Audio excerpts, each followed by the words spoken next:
What's going on, everybody? I hope everyone's having a fantastic evening, fantastic afternoon, fantastic pre-noon, no matter where you are in the world. I'm Hasan Piker. This is the HasanAbi broadcast coming to you live from sunny California, Los Angeles, folks. We're live and alive, and I hope all the boys, girls, and Emmys are having a fantastic one because today's a beautiful day. Today's a wonderful day. Today is Tuesday. It's Tuesday, lads. It's Tuesday. It is Tuesday.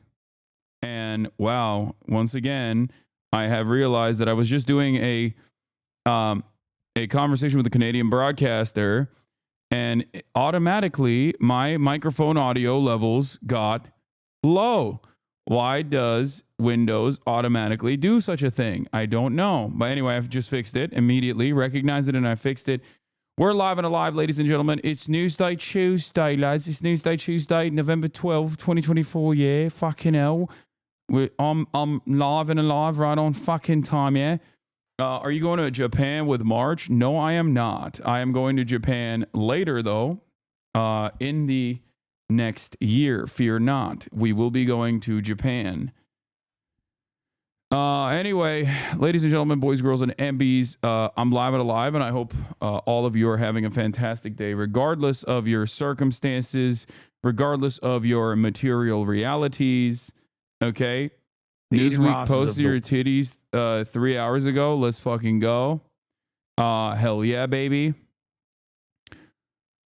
Anyway, folks, we're live. We're alive, and I hope everyone's having a wonderful time. We're going to be talking about my personal news. This is a part of the broadcast where I tell you about my personal news about what's going on in the world of HasanAbi Piker in between the time period where I press the stop streaming button and press the start streaming button. Okay. And yeah, we got a lot. You got some dust bunnies on the floor? Yeah, I know. It's because I gave Farty Pants over here a new toy to chew on, and she loves ripping its guts out. Folks,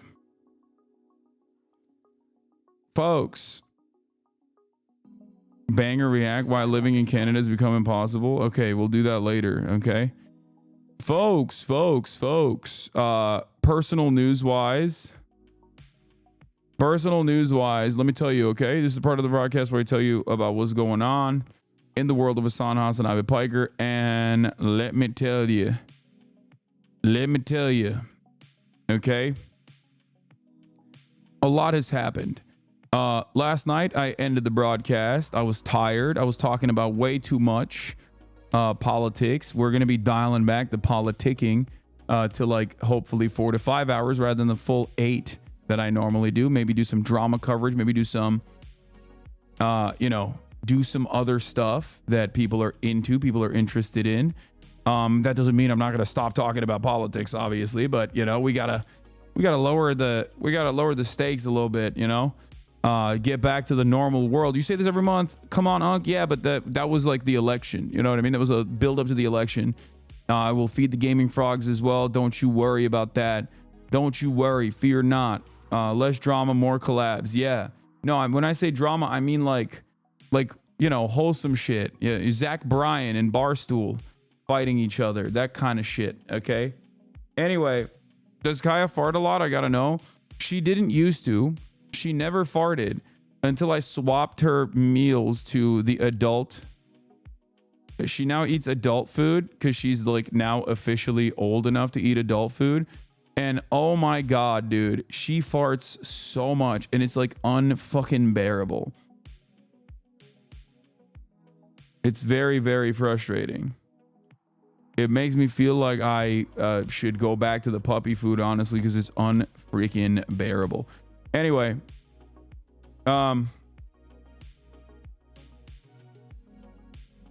chat, you don't listen to the Fear and podcast and it shows? Yeah, exactly. Fear and podcast covered this extensively. Tim Pool Gang bashes HasanAbi starting at 2:30. From Wired. Oh hell yeah. They shit on me, they dookied on me. I love that. Anyway, folks. Where was I? Why? Okay, so yeah, I went to bed last night. I've been watching Arcane season 1. I can't believe I never watched Arcane season 1 when it first came out. Everyone kept telling me it was good, but on principle, because of my because of my firm, committed stance against League, I actually never touched it. Right? I never touched it because I was like, no, I don't want any League propaganda. I don't want anything that's even ostensibly pro League. And oh my God, do I hate Jinx. Holy shit, she sucks.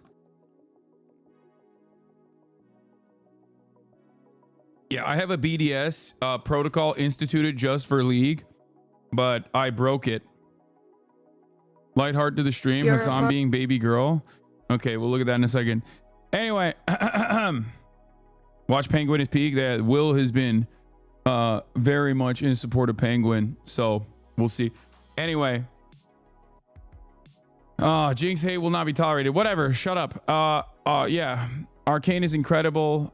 It's really good. It's really well animated. It's just like fucking. I hate to admit it, but it's made me like it a lot. So, regardless. Watched Arcane, went to bed, woke up, and I had a very early morning where I had to go and ball my freaking face off as quickly as I possibly could, specifically because I had a interview with the CBC, Canadian Broadcasting, for an entire hour where we talked about a bunch of different things, young men, what the crisis of masculinity looks like, yada, yada, yada. So yeah, I bawled a little bit. I mean, it was bad. You can see some of it here. Workout so truncated, they call it the Kamala campaign. I had to, like, you know, get as much of a run out of this short period of time that I had as possible. Coldest fall of the rest of our lives, probably. Yeah. What's up, folks? I'm live and alive, and it's okay. And you know, this is the fit. If you want to see a fit pic, there it is.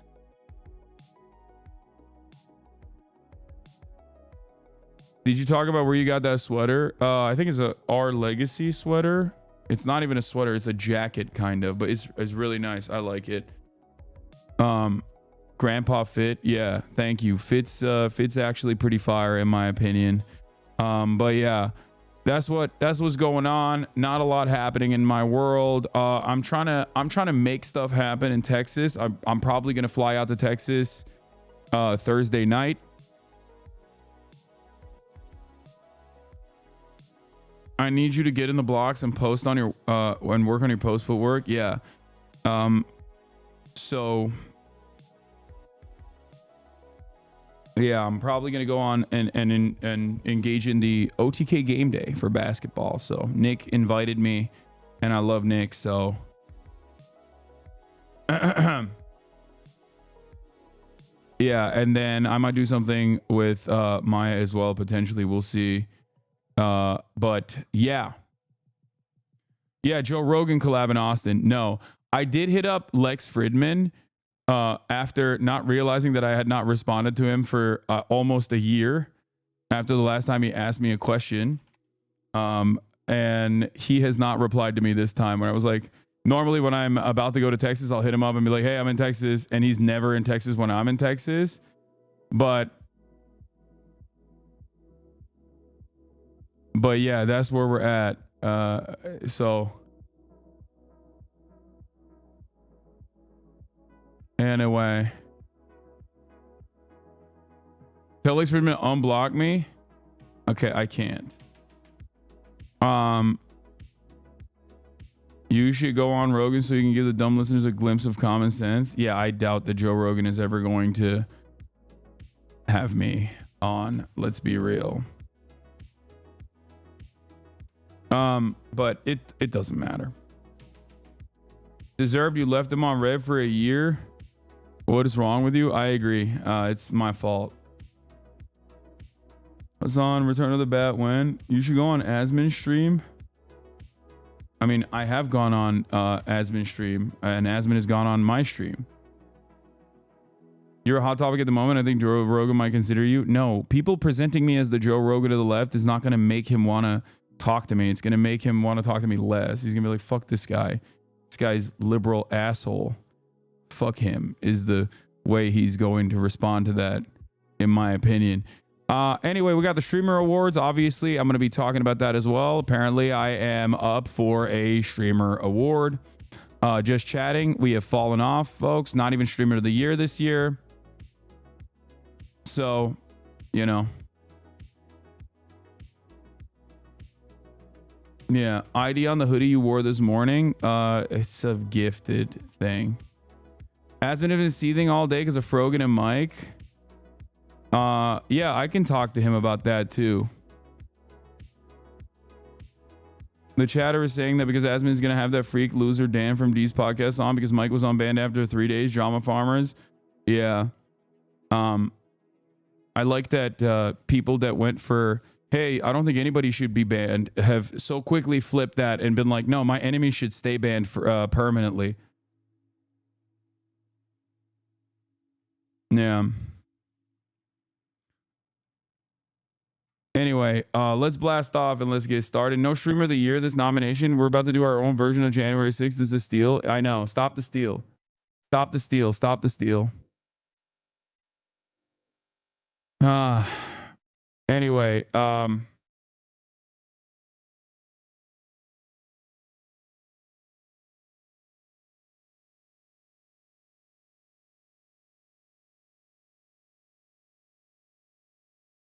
yeah. BLUEANON.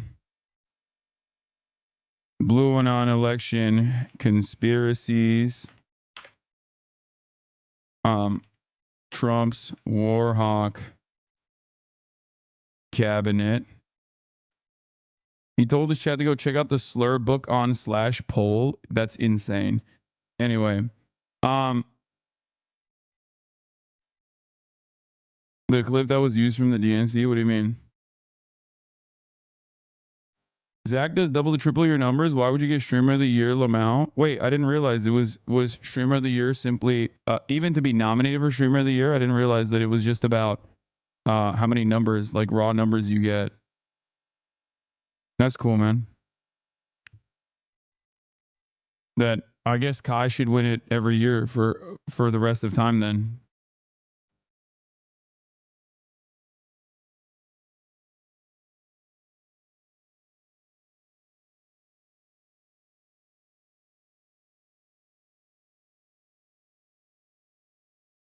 I mean, this is not even about me versus Asmongold either, but what is this? Here we go. Shock and fear. Oh, dude, don't worry. We got I'm going to be doing some stuff with CNN too. You didn't promote the nominations? Yeah, I've fallen off. That's what I'm saying. I'm done. Streamer awards nominations. Kai Cenat breaks.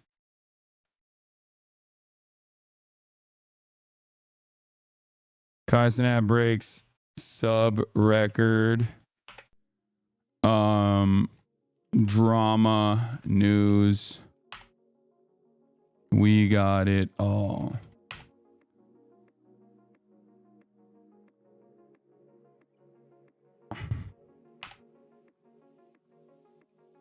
Congress is back and its ass. Get in now. www.okay.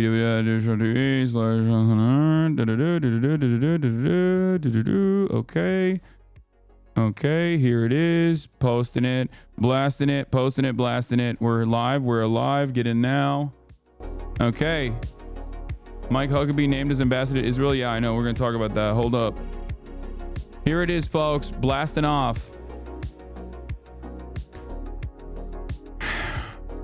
Bring all the Normans in here.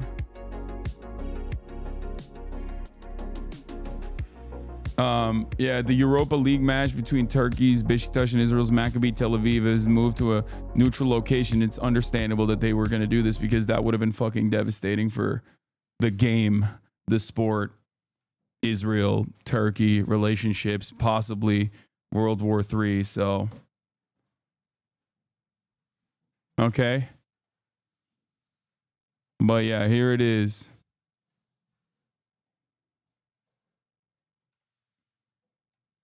Smotrich announced that Trump's election gives him the opportunity to claim sovereignty over the West Bank, pair that with the Sanders appointment, Palestinians have no hope. Yes. Trump just announced the U.S. ambassador to Israel. Yeah, I know. He's going nutty mode on it. Huckabee, who's an evangelical Zionist, has spent a fair amount of time in Israel. In 2015, he told the Times of Israel that Israel's claim to the occupied West Bank is stronger than the United States' claim to Manhattan. Important to note that when he said this, he referred to the West Bank as Judea and Samaria, a name that Palestinians see as an attempt to undermine their ties to the land. What in the ever-loving fuck does an evangelical Christian have to do with Israel? Yes. This is, people are going to understand where I've been coming from. Philip DeFranco had his own. Oh my God, I love this. Oh, wait, no. He had his HasanAbi moment. Moderator, why did you delete that dude's comment? Vex Holly, he's allowed to share his opinion. No, go in there. I can't do it for mine. No, let this person have their opinion. Especially because he called AOC stupid and then misspelled a thing in the thing where he was calling her stupid. Come on. What are you doing? This is he's so me. Come on. So me. He's so me. It's crazy. Bad mod. Bad. He's so me.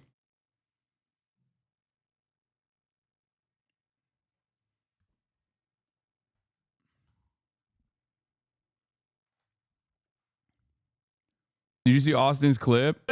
No, I haven't seen any of this. Okay. Shout out to Emmy Rule. Hey, I appreciate y'all voting for me. Shit. How the fuck? I'm not winning that shit though. Wait, hold on, Mr. President.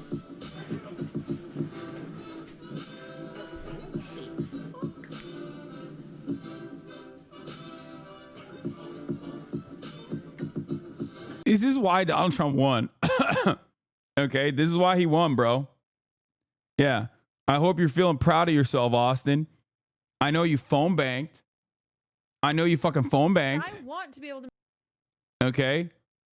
I know you phone banked for Donald Trump. Got him. What is this? Oh, we got Mike Huckabee. Hold on. Before we do that, this is Cutie. Make fun of his small ass head. He's getting too strong. I was on my For You page the other day. I saw so many people being like, a picture of them like this.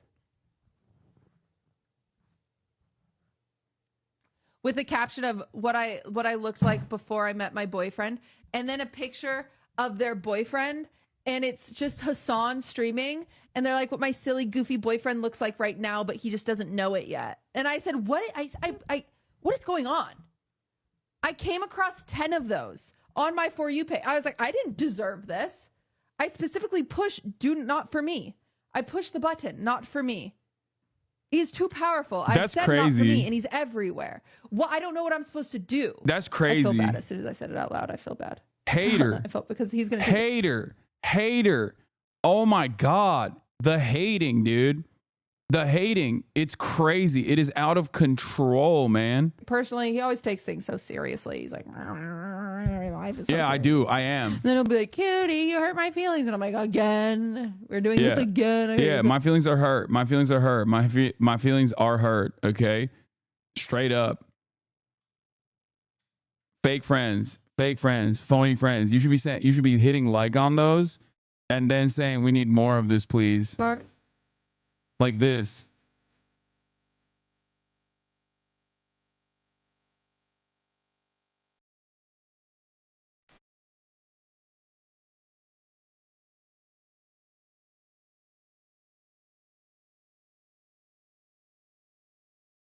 It just kind of sucks that now she's such a farty girl. Like she went from such a perfect little sweet angel baby to just like a fart monster now. Ugh. Ridiculous. But anyone can see and anyone else. But here is the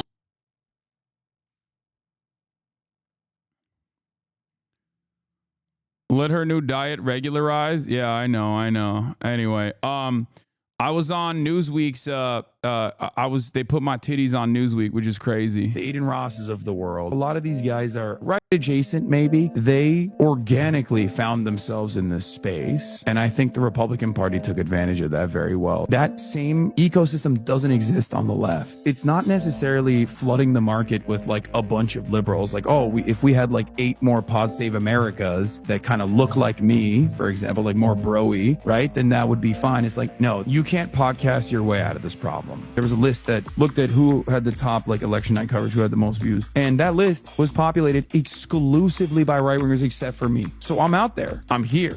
But obviously, I'm not directly aligned with the top of the ticket or with many of the establishment Democrats and their attitude towards consistently and stubbornly defending third way neoliberalism. There is a divide here that does not exist within the Republican base of support that will develop a relatively conservative audience. So I think this is an issue that has to be solved top down. I think first, it's not about like 10 more podcasters or 20 more liberal podcasters. I think it's more so about the Democratic Party looking within and doing the correct autopsy after this 2016 style defeat. I think not addressing the economic hardships that people were experiencing with direct policy prescriptions in a way that separated yourself from Joe Biden was probably the #1 problem. Yeah, I cleaned the microphone. You're so well spoken about this shit. I don't understand why they'd make you repeat it so much. It's good. I will always repeat it. You already know. I will never stop repeating it. You can hate Hasan, but he's speaking facts. Whether you want to believe it or not, Democrats try to run on vibes instead of giving people genuine policies that would run. Hasan really does have such good takes when he's being serious. Law. Lamau, posting a HasanAbi clip makes you lose all credibility. Wow, Hasan actually got something right. He does that quite often. Yeah, that's my favorite thing to see in the comment section of like every single video is always like, wow, incredibly rare HasanAbi W. And it's like, yeah, dude, Hasan, but 90% of the reason people are watching you has nothing to do with what you're saying, Law. Yeah.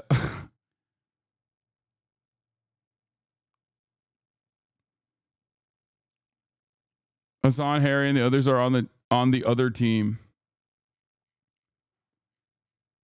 100 TikToks of different Hasan takes. Finally, he got something right.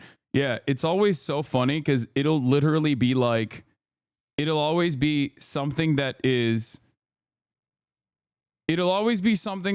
like, you know, thing I've advocated for my entire life. I saw this.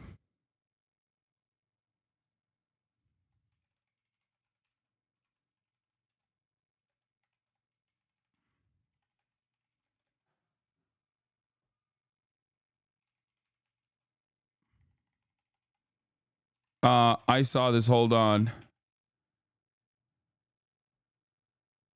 Baby dog ban. Jim Justice's bulldog can't visit the Senate floor.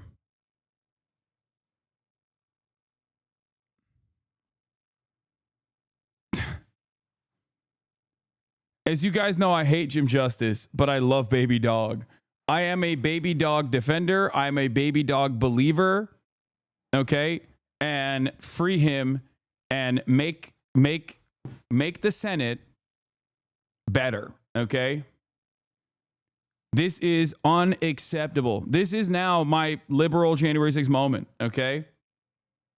This is my liberal January 6th moment, folks. We did it. We got here. I'm here. I'm there. What's a baby dog? Baby dog is Jim Justice's dog. This is why people watch me. Baby girl, I'm finna like it.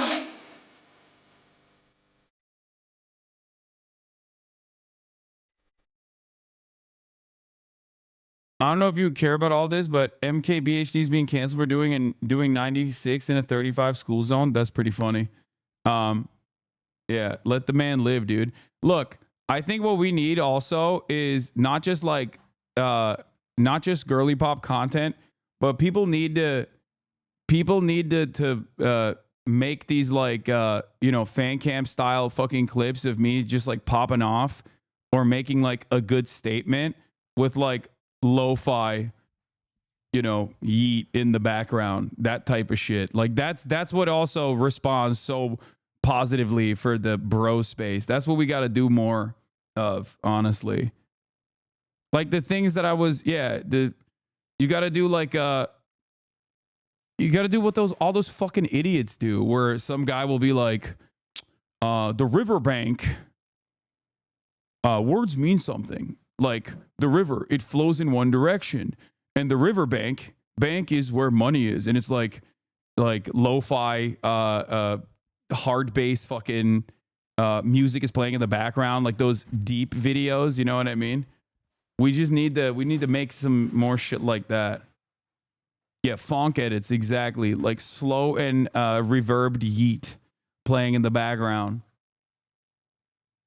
Do a quick PSA to not burn houses down. Everyone's celebrating it on TikTok, but innocent people who are anti-Nazis could get harmed or worse, die. Wait, what?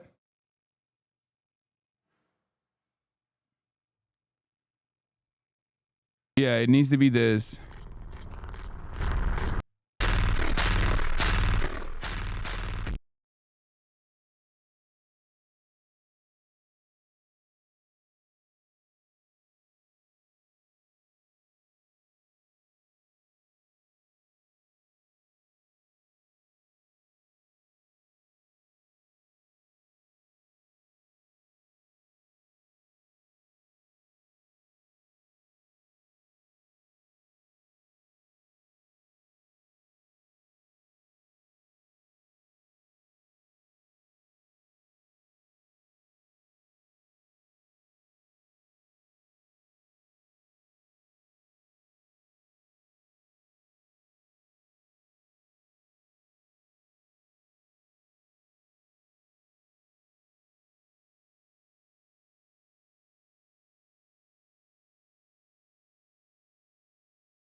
Which is the biggest predictor of people's long-term financial well-being is their reference group, which is, and this is important, is that it's the 5 people you compare yourself to, not the 5 people you spend the most time with. And I think that's a huge difference. You want to Play take and move. advice, TikTok is the best. Can you please not watch? from the people who are closest to you, but the people who are closest to your goals.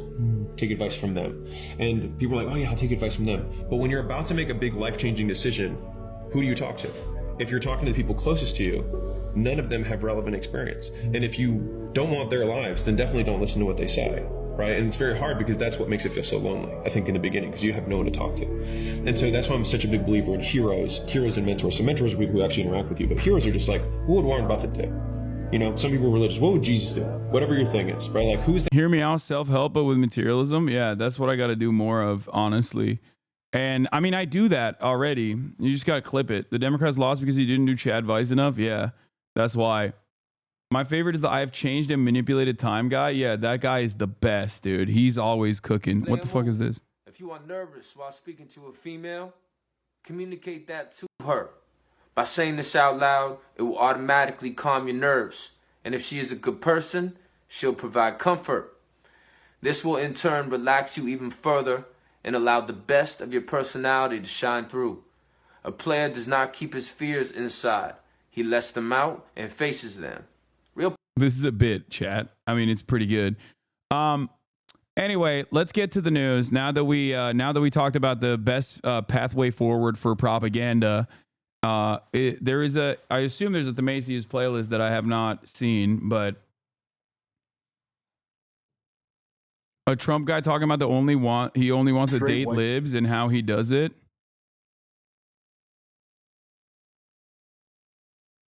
Oh, there is a playlist. Nice. The Macy's, thank you for the playlist. We're going to do Trump's cabinet picks in a second. We're obviously going to be talking about, you need more planted questions in the chat. People asking like, Hasan, how do I get a cute girl to care about my material conditions in the face of rising fascism? Y'all are such fucking nerds, dude. Okay, I take it back. It's not happening for any of you, okay? Yeah, dude, that's how we're going to fucking solve this crisis, this messaging crisis. Okay.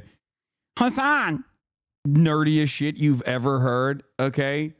I saw a TikTok that addressed this so perfectly, and it's really funny because like there were people immediately in the comments being like, fuck you, he's talking about you actually. This is, hold on, let me see if I can pull this up real quick. I was thinking about this last night, and it's like a pretty big part of my method, my strategy, my outreach in general. Okay, here, I'm gonna let this run real quick.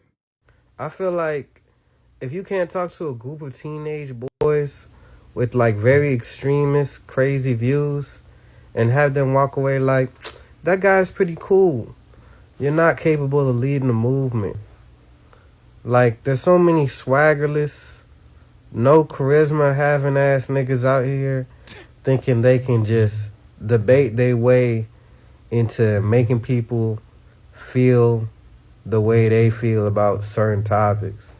It's like, nah, man, you can't be on TikTok live debating niggas all day thinking it's gonna change the world, bruh. You gotta be a little cool, bruh. I don't know, man. Watch some football games. Get into like sports. And a lot of you nerds don't get it. Look, never educate. Got it. No, dumbass. Education doesn't come from fucking debate. Okay? Shut the fuck up. He's right. He's 100p right. That's why whenever I fucking collab with like the Phase Boys or whatever, so many people chirp. They're like, why are you doing this? Why are you doing this? I've heard them being insufficiently leftist. Excuse me. And it's like, yeah, there's a reason. When I do those collaborations, literally the entire chat's like, damn, Hasan is actually quite cool. I had no idea, because everyone's constantly fucking telling me that he's the worst person that's ever existed on the fucking planet. Be fucking normal. It goes a very long way. Anime. I don't know, some. You've never watched football a day in your life, not even football? Yeah, but he also talks about anime here. It's just like I have a lot of normal fucking I have a lot of normal interests. That's my point. I love playing basketball. I love watching anime. These are things that are important, okay? I think we have forgotten what it's like to be normal and to talk to one another, even if you fucking disagree with people.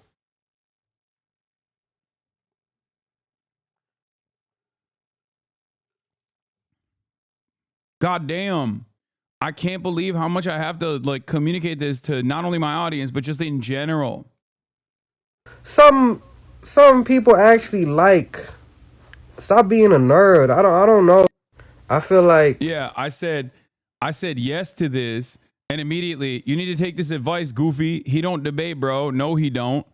Yeah, you're right. Me and these other 700 people just wrong. Yeah, sorry, buddy. I forgot TikTok likes automatically validates your opinion. Go look it up yourself, bro. He debates every stream. You don't debate live on stream. What are you talking about? He deconstructs other people's videos and points. You don't debate him. God, nonsense in bio, opinion discarded. You don't even have a real argument. It's okay, man. He's talking about you, dude.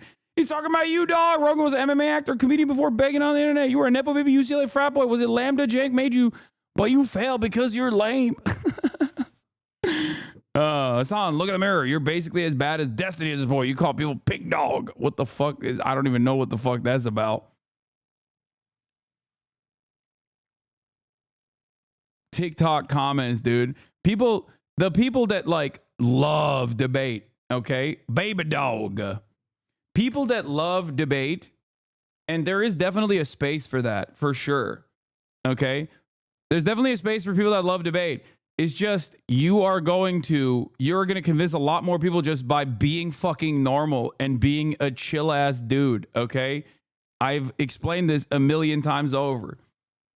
It's about creating permission structures, okay? The more you have... Man. Yeah, I love this one when he Jokic, Joe Star is Bizarro World Asmongold. That's my goat right there.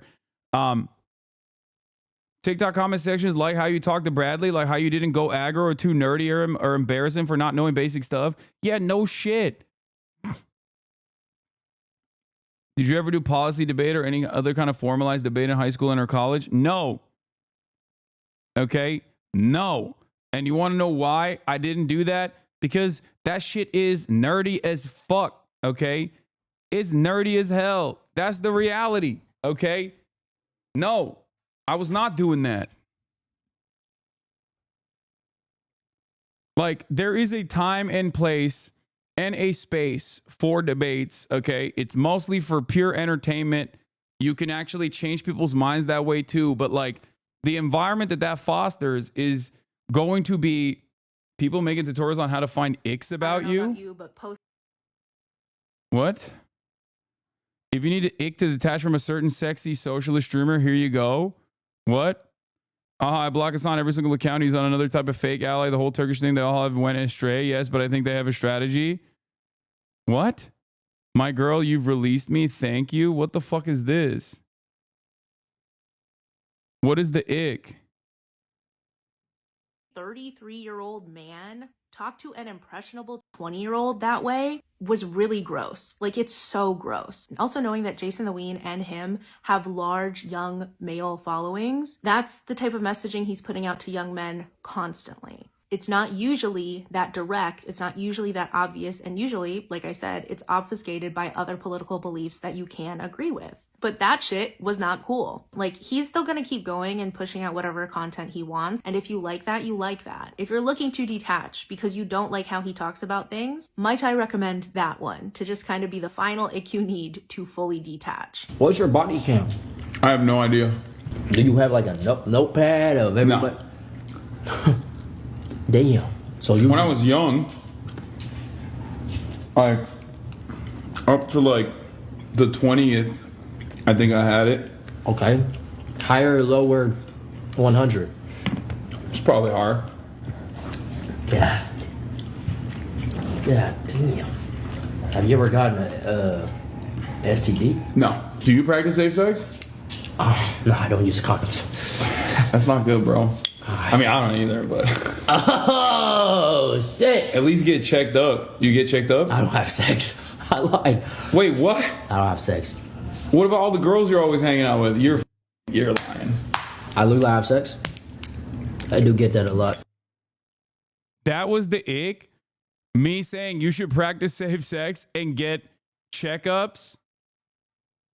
Like what? Or that I have, like he presented it to me and I literally, so she's slut shaming you and saying Jason, a 20-year-old is an impressionable young man as if he's a minor?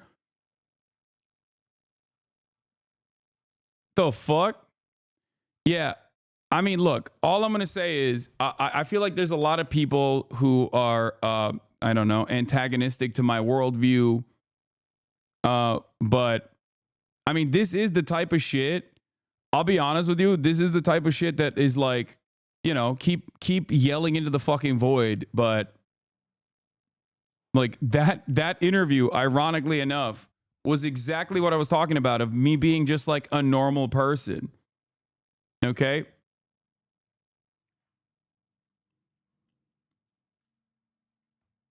Yeah, it might be an ick for you, but I think that there's a lot of people that you didn't watch the whole thing. There was something in the beginning. No, I just assume it's like it's just appeal. Yeah, just rampant misogyny. Okay, I got into him because I saw the clips online. They seemed good. I watched the streams, and he's hot. Like, let's not fucking deny that. You know, that's part of the appeal. Because he was so hot, and because I believed in like a lot of the core political things he was talking about, I excused a lot of misogyny or just like let it pass by, right? But post-election, I'm not feeling it anymore. I'm not. It's very obvious that he has not done the work to interrogate, unpack, and rectify his own misogyny while he's espousing whatever political beliefs he has. Like, misogyny is integral to his political... If I catch any of you dumb motherfuckers in her replies being annoying to her, I will shoot you out of orbit, okay? I will blast you into space on the first fucking rocket ship to Mars. Don't you ever do that shit. I hate it so much when you guys go and fucking brigade random, like, small-ass TikTok accounts. I hate it because I don't think they should face the severe repercussions of like drawing ire from my community. I despise that shit. Okay, there are people who are big boys and big girls who can fucking who say a litany of unhinged things, and you know who they are. Okay, I'm not gonna tell you the same thing about like Ben Shapiro, for example, right? But this is a random person on TikTok. I probably shouldn't have even looked at this video. It's got like 900 likes or whatever in one day. I think it's odd that I think it's just like odd and awkward that this is like a major, like this is like the type of thing that you're interested in doing, where you're like, hey guys, I know we have a crisis of facing young men and trying to get them on the side of progressive politics, but there is a guy who has done that successfully for the past 6 years, and I think we should comb through his political conversations or even non-political conversations with young men with massive young male audiences, and then comb through it and be like, you are not sufficiently woke in this process. And then the thing that she posts and the thing that she presents is like me being myself. Like, I'm sorry. Yes, dude. I don't have qualms. I'm sorry that like you think it's gross that I have had sex. You know? Jesus Christ. It's not like something that I present personally or flex personally. I'm not like, yeah, I fuck a lot. Like, I don't do that. I'm fucking an incel, okay? I'm an involuntarily celibate person. Central Committee, thank you for the raid. Hope you had a good stream. Central Committee is back. Okay? Anyway, that's the whole problem. That's the problem. People don't fucking understand. Like, everyone just thinks like, no, actually, what we have to do, don't worry, as on misogyny is why I stayed in the community. That's what I'm talking about, baby. I don't know why this feels like she's projecting some sort of parasocial something here. The thing is, I do have a healthy dose of misogyny, certainly. Like, I'm a man, okay? And yes, at times, I do have a tendency to say certain things that are misogynistic. And I recognize it, and I try to dial it back, okay? The reality is that's the best expectation. You know what I mean? What the fuck? Don't lower your standards. That's not what I'm saying at all, okay? If that's not for you, and that's fine. I have a mostly male audience, okay? A lot of white dudes in here. Ironically enough, a lot of white dudes that happen to fit the mold of the people that the Democratic Party has left behind. I'm in a space that is dominated by white dudes, okay? Young white men. This is all it is. This entire space is young white men.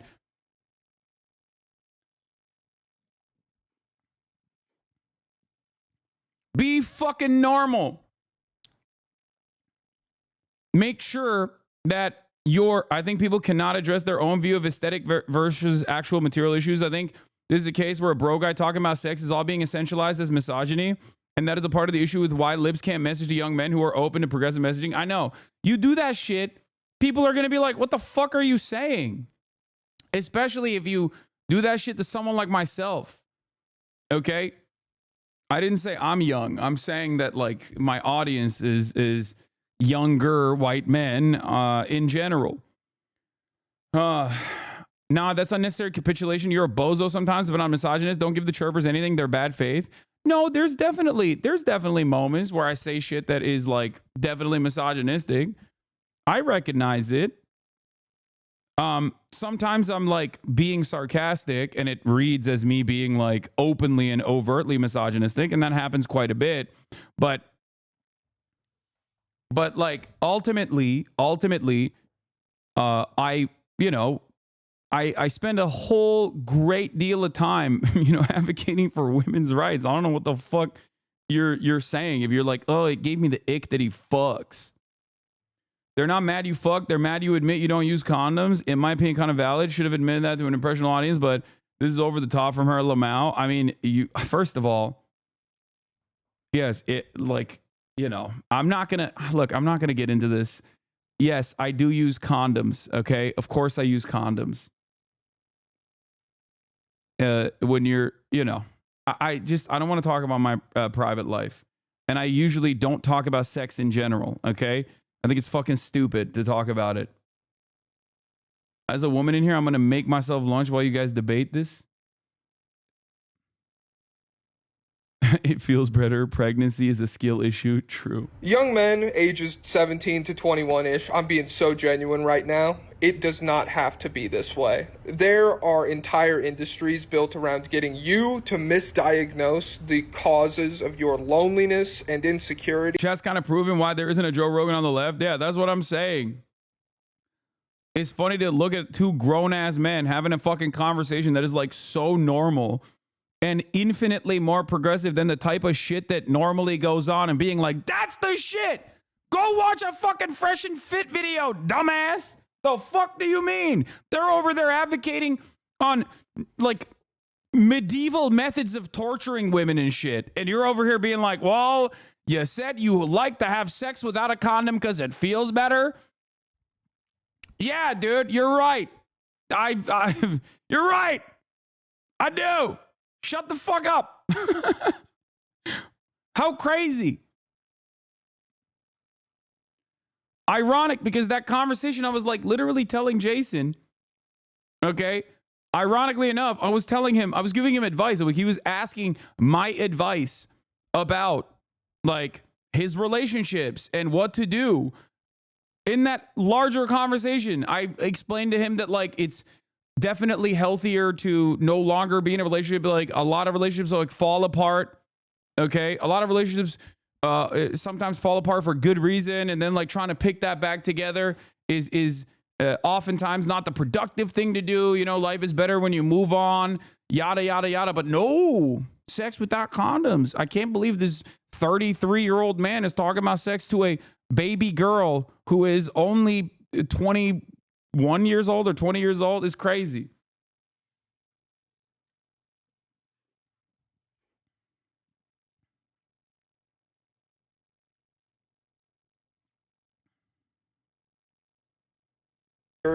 And seek out help for those problems, seek out treatment for that stuff from people who only look to exploit you for power, from people whose entire business models or election strategies or whatever are built entirely around getting you to continue feeling that way and then directing your subsequent. As a woman, I hate that most women dislike you is because they heard one thing and assume 50 more things after that. I don't think most women dislike me. I have a pretty fucking solid base of female watchers as well. It's wild. And ultimately, it doesn't matter. It's the same principle all the way down, okay? My job is to de-radicalize people. That is the number one thing I'm here to do. So what do I always tell trans folk, for example, sometimes when I'm talking about trans issues, that's not for you. That's for transphobic people, okay? And I tell my black HasanAbi heads, when I talk about like when I talk about issues that pertain to the black community, that's not for you. You already know that. You're black. You know, this is for a white guy who's never heard of that before, who's never heard an alternative perspective. You know, it's not for you. You know that already. It's your existence. And the same thing goes for like misogyny as well and women's rights as well. It's fucking crazy. And there's not much I can do in terms of like overcoming the aesthetics. And it's especially funny because like those broy aesthetics is partially why I have such a fucking large community that is relatively diverse, right?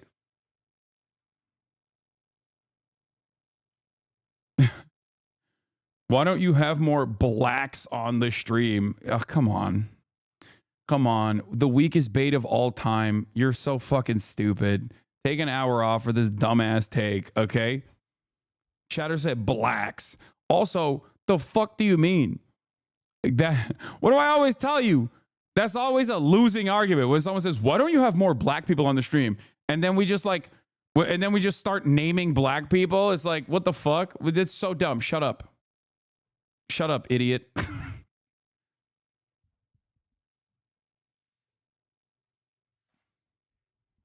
No, that person is doing the, yeah, don't do the fucking, the whitest thing you can do, which is to immediately start naming black people, okay, that have been on the stream. It's so dumb.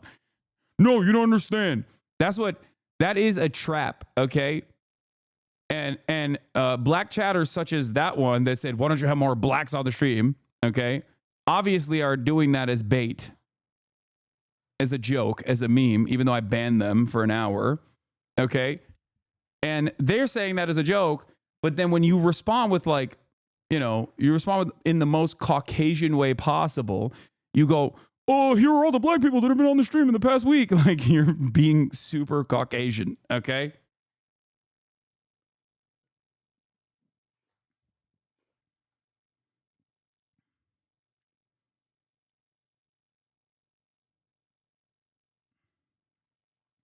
As a woman, it's not the condom part. It's the term body count specifically because it gets used against women, but you didn't bring it into the conversation. Jason did. Yeah, also, I have routinely talked about how under a patriarchal structure, the body count conversation doesn't harm men, or even objectification doesn't harm men in the same way that it harms women. So the fuck are we talking about? Go find someone else to yell about, you know?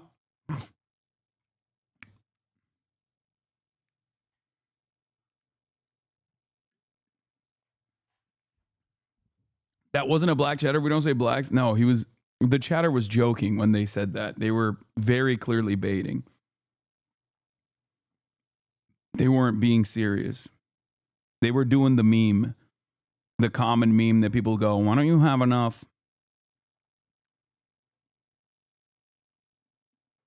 Yeah, you literally talked about it on the Fear M pod yesterday. I know, it's so dumb. Look, man. I'm sex positive. If you got an issue with that, you know, you got an issue with that. There's not much I can do about it. Anger or rage or intense feelings, a desire for action, whatever, in directions that suit their needs, that further their causes. That's all you are to them. There's a lot of people that are too far gone, completely convinced that happiness is going to trickle down once we get this guy another term and we accomplish all these things on like a macro national scale. I, tomorrow as an individual, will wake up feeling fulfilled. The hollow feeling inside me will be gone. That is never going to happen. And for all of the people who are like on the fence, undecided, floating around, looking for something real to grab onto, that is my message to you. You are never going to fix your anger or your loneliness or your insecurity by joining a movement that specifically recruits you for feeling that way and then is fueled by the continuation of those feelings. It's not going to happen. Activists campaigning for the release of January 6th rioters pop champagne outside the DC jail. Oh yeah, Donnie's got some pop off stuff. I mean, he's got content lined up for years at this point now. But yeah, Jokic Joe Star, the solutions my that you're goat, looking. Okay, love him.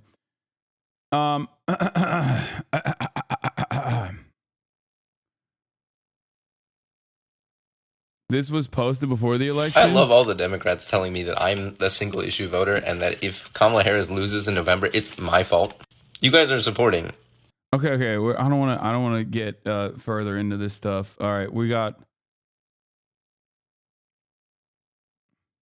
As a woman, what rubbed me the wrong way was deciding to broadcast Bring It Up now during the Hasan is anti-Semitic campaign. Like, sure, we can have this convo. Seems like weird timing. Yeah. First of all, once again, like. There is a level of like there is a level of misogyny that I sometimes will demonstrate. Overall, I am a feminist and I am an advocate for women's rights. That much is clear. But having said that, I'm far from perfect. Okay, that's something that I readily recognize.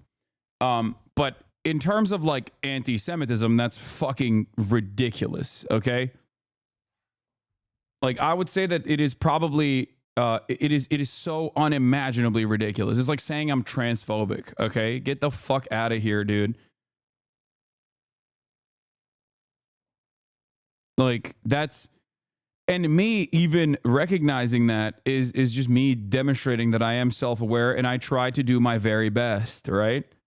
And ironically enough, all of this shit that people fucking chirp at me about in terms of like, my unrestrained like ableism, misogyny, sexism, transphobia, anti-Semitism, like 98% of people would be massive fans of mine if I actually was that. Okay. The people that are saying that are cynically saying it for the most part. They just have like, usually they have a disagreement with one political opinion or the next. And then they just like kind of couch their criticism in something else, like a broader point. It is what it is, you know?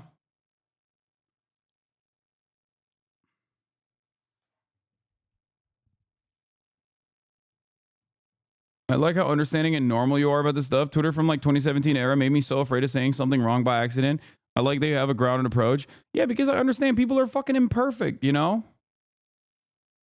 As a Jewish person, I understand the difference between criticism of an entire group of people versus the government that represents them. You are 100% not anti-Semitic. Jew brawn lames. Excuse me. Jew brawn lames. That is an unacceptable username. Okay. I read the first part and I was like, haha, that's funny. And then I saw the last part and I thought to myself, well, someone is being a little racist. Change your name.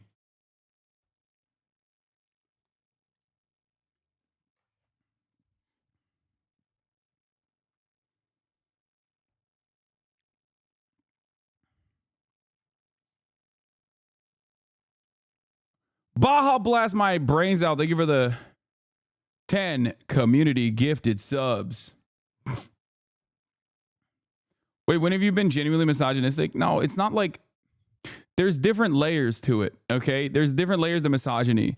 You have to understand, like I'll give you an example, okay? Sometimes I pop off on like conservative women, right? Like calling Marjorie Taylor Greene ugly, okay? Which she is. Like, she is a freak, okay? She looks like a goddamn Titan from Attack on Titan. Now that technically is misogynistic. Why is it misogynistic? I say men are ugly too. Doesn't matter. It impacts women differently. It undermines women. Women are supposed to, it comes with a lot of baggage, okay? It comes with a lot of baggage. The baggage is systematic forms of oppression that I am using against a woman. So some people are going to see that and go, he's being misogynistic there. I have been undermined in the past because I don't fit certain, standards of beauty, and men have undermined me in the past for that reason, is the immediate feeling that a lot of people are going to have. I guess it's a bit of a microaggression, or maybe even a macroaggression. It's just an aggression, right?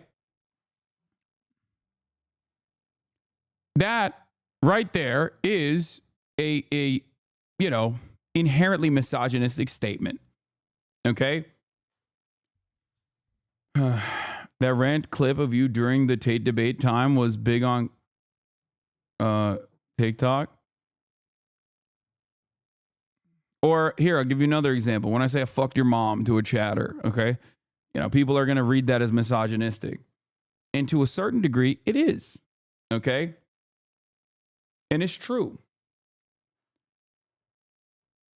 That's where the like, it's not people saying like you're misogynistic because like you want to control what women can and can't do to their fucking bodies or anything like that. Like the unrestrained, unrestricted misogyny online ranges from the likes of people being like, lol, get back to the kitchen jokes, okay, to women, and they mean it when they say it, all the way to like the Nicholas Fuentes neo-Nazi who is celebrating and like going crazy on his fucking live stream on the night of the election coverage, where he is like celebrating the fact that, you know, your body, my choice, your body, my choice. Like that is like the highest level of misogyny, in my opinion. That's like you've reached like maximalist, a maximum position.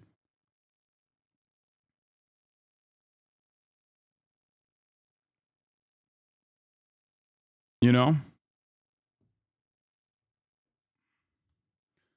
As a woman, the way you discuss topics can sometimes feel abrasive, especially since many of us are conditioned to respond better to softer, more indirect communication. Your approach is, this is how it is, which works with the guys, but I can feel a bit blunt for some women. It's not that you're rude, just that the directness can be off-putting at times. Yeah, I know.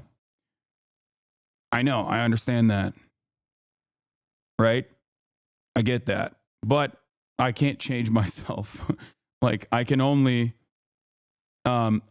restrain certain aspects and re-examine my approach, but I'm not going to fucking like, I'm not going to become like a fake ass fucking male feminist archetype from like 2016. Okay. Like, ooh, I just not who I am.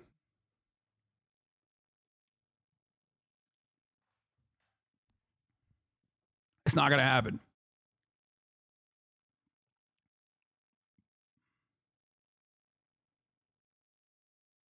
I think the disconnect is between people from inherently liberal circles and those from more conservative backgrounds. Yeah.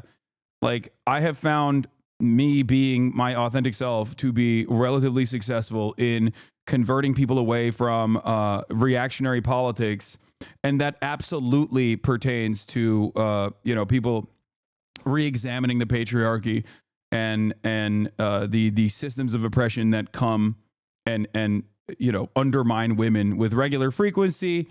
And that is, but you can stop talking about MGT being fuckable or not. Now you're making excuses instead of introspection. Please stop this. Yes. First of all, I don't think MGT is fuckable or not is ever been a real question. Okay. No, I just say she's horrible to look at. Okay. She is horrifying. She's a monstrous piece of shit that also ends up reflecting the way she looks. Her insides have turned out, you know? You're the one who is making it seem like whether she is sexually attractive or not. I'm not talking about that.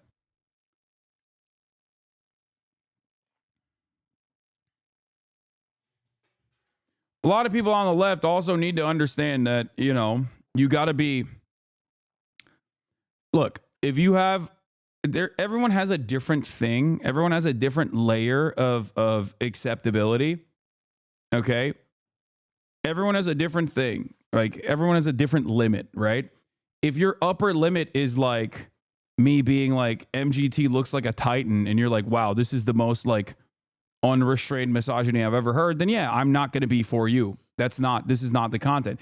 It's far from the most significant thing I talk about, right? It's far from the most significant part of my commentary, but there's like 98%. If you agree with 98% of the shit that I say, she looks like an unethical dog breed. You know, if you got issues with that sort of commentary, then yeah, this is not a space for you. You can find other places that are infinitely more understanding, infinitely more open-minded to that sort of sentiment, but like, you know, online bitching at Hasan but voted for Trump and as a crusty boyfriend. No, a crusty boyfriend who voted for Trump.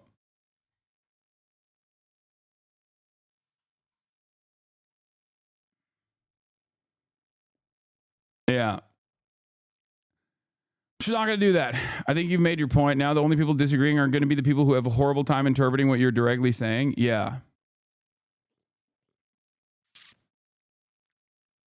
Yeah.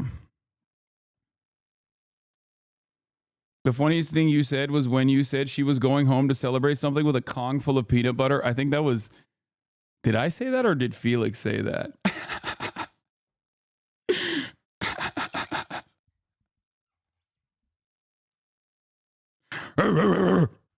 Okay.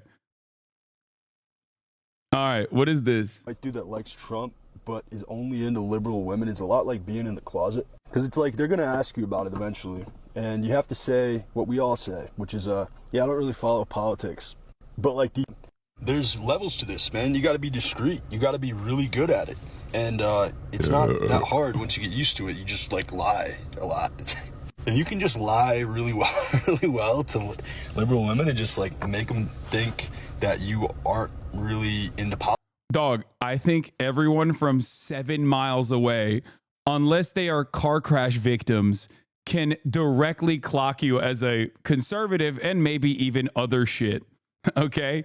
Like, come on, dude. What do you mean? Oh, yeah, lie to women. One thing that people always tend to forget is that, like, listen, you know, we're pro women here, but that doesn't mean all women are, you know, well equipped with a radar or even care about your internal politics. Some broads are dumb, okay? Many men are dumb. And certainly some women can be dumb too, you know? They're going to fucking fall for you regardless. What is this idea? Like, pretty sure everyone can tell exactly where you're coming from. And some people are overlooking that because, you know, they've given up.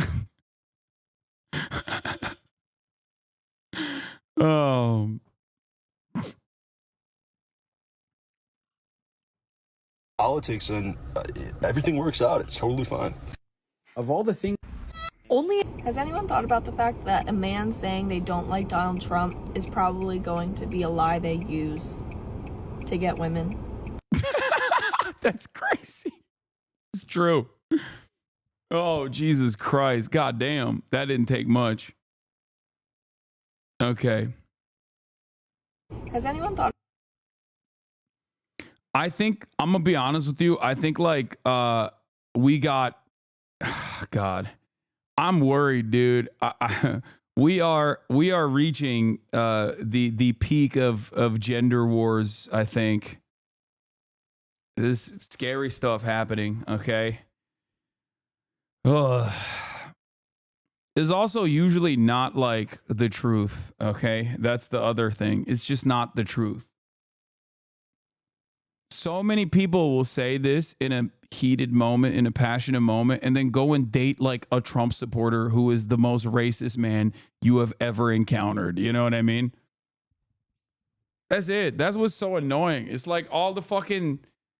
I had a pop-off moment for this inconsistency when I was talking about, like, I don't know, like a Stan account for fucking Harry Styles talking about like men and the choices that men make in terms of like you know, people's bodies or whatever. And it's like, well, you're a fucking Stan account for Harry Styles. Like, you like the way he looks. Like, we often have the capacity to refuse to look at our own personal imperfections and just kind of have this like outward presence of infallibility. We're like, oh, these people are not perfect. Like, they have stupid ass opinions that I don't agree with. And many of them are stupid, right?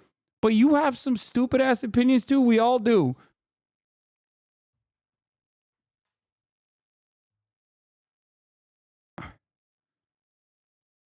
Anyway, remember when you clocked this Trump supporter? Somebody said I look like a gay guy that would vote for Trump. You don't even look like a gay guy. You look like just a guy that would vote for Trump. Wait, really? Yes. Hasan has this like camo sweatshirt merch. Yeah, but it's like no, patched but I up get and dirty. stuff. looks when I land in California because they think that I'm like neurotic conservative dude that's like wearing camo. But anyway, yeah, I do have a lot of privilege. So much so that people don't even believe that I'm gay when I tell them. Not until I am inside of them do they understand. Yeah. It's Somebody so funny said- because I saw some comments. Bet they both voted for Trump. I could tell you Hasan did for sure. I did not, however. You fucking piece of shit. Yo, this fucking son of a bitch. Oh my God. This is slander, bro. I'm suing your ass, okay? I'm done. I'm done with this monster. What the hell, dude? How dare you? Chill, brother. I told you that in confidence. Why are you fucking telling people? I told you that as a friend, Austin.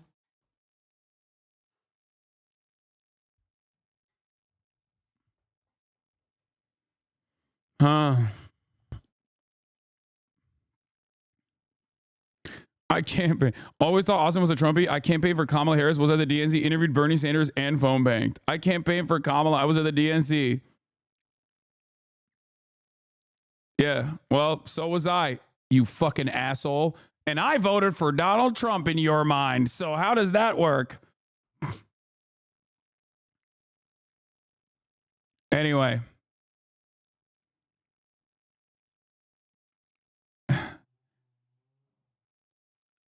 Okay. Lolo's message to Austin.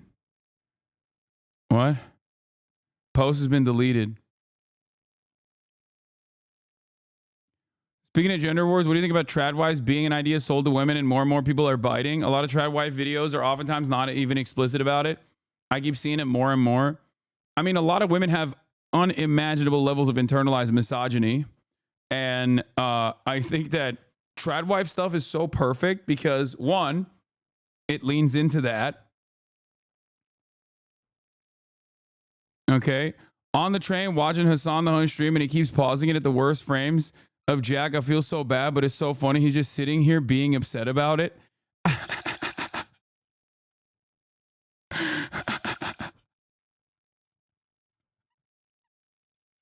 Oh, that's hilarious. I also call him Bizarro Asmongold, which is not great. I mean, I really like him. I really like him a lot. HasanAbi thinks the trad wife stuff is perfect. No, my point is, if you have internalized misogyny, okay, as a woman, and you see the trad wife shit, you're like, damn, I don't want to fucking work. Work sucks. Like it quite literally flips the class position on its head. You know what I mean? Especially because they're showcasing like this traditionalist lifestyle in all of its glory when it's like there's a whole bunch of stuff that just absolutely sucks about it. You know what I mean? It's just the aesthetic allure of not having to work and thinking that like work at home, you know, maintaining a home is going to be much better than going to work for some fucking shit ass boss. It is pretty funny though, because, you know, I think everyone is basically looking for the same thing. You are gay, you are gay, you are gay, you are gay, you are gay, you are gay, you are gay, you are gay. Yeah, I wonder why he deleted that TikTok. Yeah, trad wife is displayed as idealistic. Most of her is subject to 9 impossible standards, so I could say either sex could use a break in many respects. What? Are you talking about the 4B shit? Unemployment hitting Lolo hard? Yeah, he posted a photo of Yahya Sinwar, and I texted him this tweet, and I was like, bro just gave up on the job search. I was like, he's done. He just gave up on that shit, dude. The fuck are you doing? Bro has a better understanding of America than most about Americans. Trump winning the election? He's a fucking goose. Why? He's too fucking arrogant. What do you think about his policies?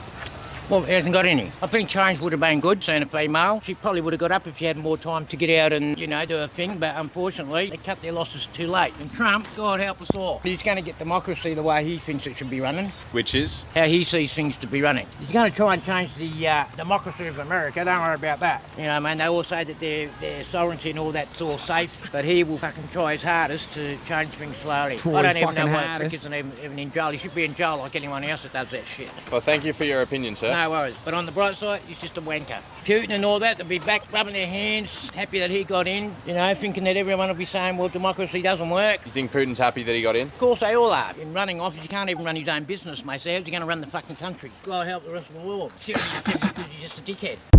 He's a dickhead. You talked about it years ago. Yeah. Trad wife TikTok. I also think trad wife TikTok is like sex work for the most part. It literally is. Like for most people, for most like trad wife TikToks, like it's watched almost entirely by men who treat it as like, I mean, it's sex work. It's like sex work for conservatives, right? It's like OnlyFans content, softcore. It's fetish.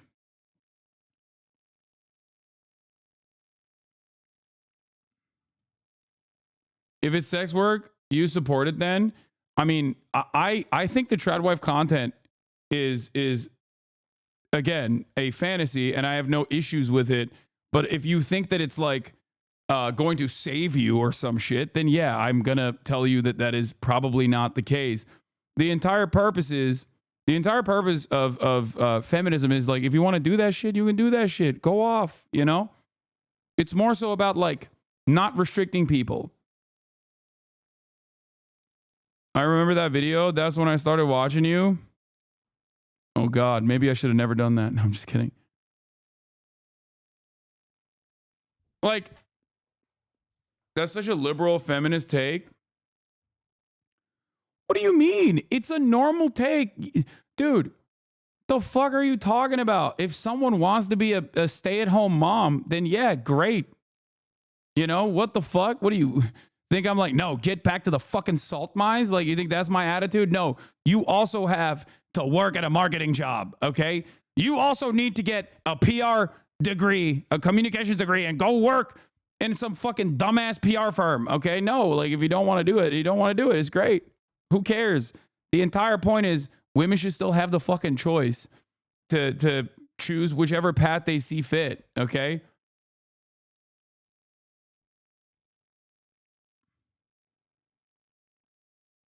I'm for equality. I hate y'all motherfuckers. Supporting the degradation of women through sex work is pretty misogynistic. Degradation? Degradation of women? Dude, at the end of the day, it's other women that are going to tap into it and be like, that's great for me. I like that. I'm going to do that. Like, what are you talking about? I do not support any kind of systematic restrictions that stop women from going to the professional workforce and pursuing a career. The fuck? 2016 too, we're having sex work discourse. Yeah. Swerves have been so loud lately on TikTok. No, now that the gender wars is coming, the gender wars have been, it's been getting worse and worse overall. It's going to get choice feminism isn't real feminism. The majority of porn degrades women. Yeah, I'm not having this conversation. You're right, dude. Okay. I don't want to have this conversation. It's so fucking boring. You guys literally end up handshaking with the grossest incels, by the way. The fucking, yeah, we're going to do cum retention. Like, good luck. Have fun. Yeah, no more gooning.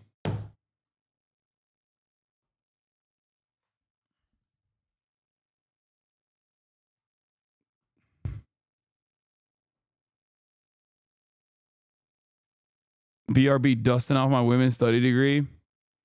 Yeah. At least according to the sex workers I talk to, they feel more degraded during retail than they did in a fucking strip club. So, and have more protections. Now, that is not the case for every single sex worker. Okay. I would never say that. But you often forget Oh my God, I'm diving into it again. I'm diving into the sex work discourse. Oh my God, it's so 2016. Yeah, this is the reason why Donald Trump won or Donald Trump lost.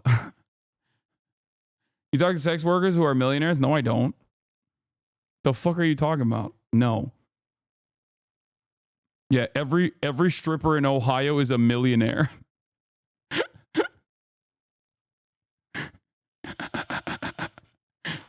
There's literally strippers in this community, dumbass. You think they're fucking caking? You think they're caked up?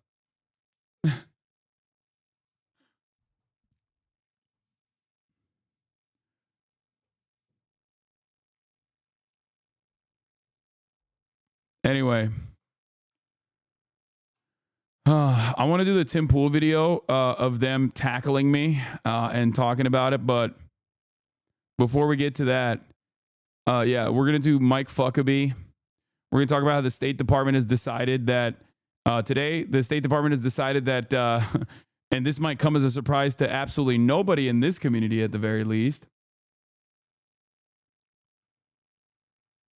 Okay. That turns out,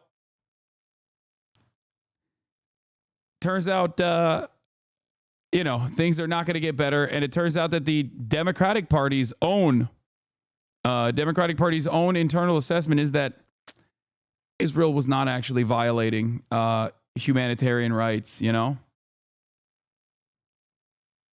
Turns out that was going on. Turns out Israel wasn't actually violating human rights, you know? Shocking.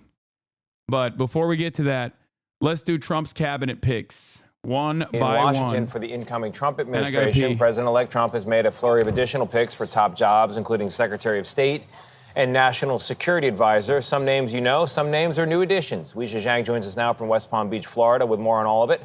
Weijia, good morning. Good morning to you, Tony. Good morning to everybody. President-elect Trump is prioritizing key administration roles that really reflect his top campaign promises, securing the border and boosting the economy with energy independence. And all of the appointees have at least one thing in common: fierce loyalty to Trump. Just 1 week after his resounding victory, President-elect Donald Trump is filling out his top posts. This is a nice crowd. Yes, they love you. South Dakota Governor Kristi Noem is Trump's pick to become Homeland Security Secretary. Once considered a vice presidential contender, Noem faced controversy over accounts in her memoir, but remained a strong Trump ally on the campaign trail. Those criminals, murderers, rapists that are threatening safety in our communities, they're going to be the first ones on the list to go. Trump is also expected to name Florida Senator Marco Rubio as his choice for Secretary of State. We want an America that dreams big again, and for that, we need to elect Donald Trump. That's the stake in this election. It's a long way from their rivalry for the Republican nomination in 2016. Little Marco Rubio, he's a total disaster. Rubio isn't the only member of Congress who could join the new Trump administration. I have never in my lifetime seen the world falling apart like it is under Joe Biden. Florida Congressman Michael Waltz is Trump's choice for National Security Advisor.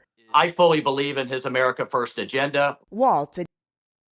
Law that Trump's numbing any number of Jewish conservatives who'd be equally qualified for the Israel ambassador job. I'm sure all the people like Greg Gutfeld who concerned trolled about Harris not picking Shapiro over anti-Semitism would be very upset about this.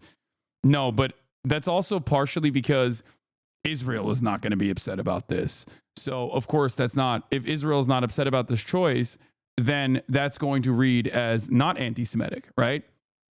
That's the main point here, because Mike Fuckaby is perhaps the absolute worst person for this position because he is a absolute psychopath. Okay? In general, but certainly an absolute psychopath when it comes to Israel. He is one of the loudest voices that I have been chirping about endlessly in terms of conservative Christian far-right ultra-Zionism, okay? In the United States of America, are there Jewish Zionists? Of course, okay? You got, Miriam Adelson, for example, or Sheldon Adelson. And they are massive donors to the Republican Party. Okay? And then there are liberal Zionists who are also Jewish, like Haim Saban, who are massive donors to the Democratic Party. But they all pale in comparison. Sheldon's dead, exactly. But Miriam is carrying the torch.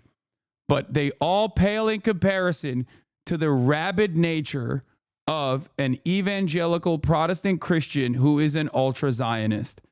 Because their goals are not specifically tied to Jewish people or a false understanding that like Jews will only be safe in Israel, yada, yada, yada. Their goals are insane. Their goals are immaterial. They are cultists with an understanding, with a theological understanding that like the apocalypse must happen. And the only way to do that is if Israel maintains that land that is exclusively comprised of Jews, okay? It is the most insane, like you can't reason with a person like that. You know what I mean? I mean, you might not be able to reason with an ultra-Zionist Jewish person either, but at the end of the day, it comes from a different kind of social conditioning. And worst of all, and I've said this many, many times over, there are a shitload more ultra-Zionist, white nationalist Christians in the evangelical base in the United States of America that have this theological understanding, this theological justification, demanding that the rapture occurs in raw numbers, then there are Jews, Zionist and anti-Zionist alike. Okay? There are almost 10x the number of rabid evangelical Christians who believe in the apocalyptic reasons for why Israel must exist as a Jewish nation state than there are Jews across the board.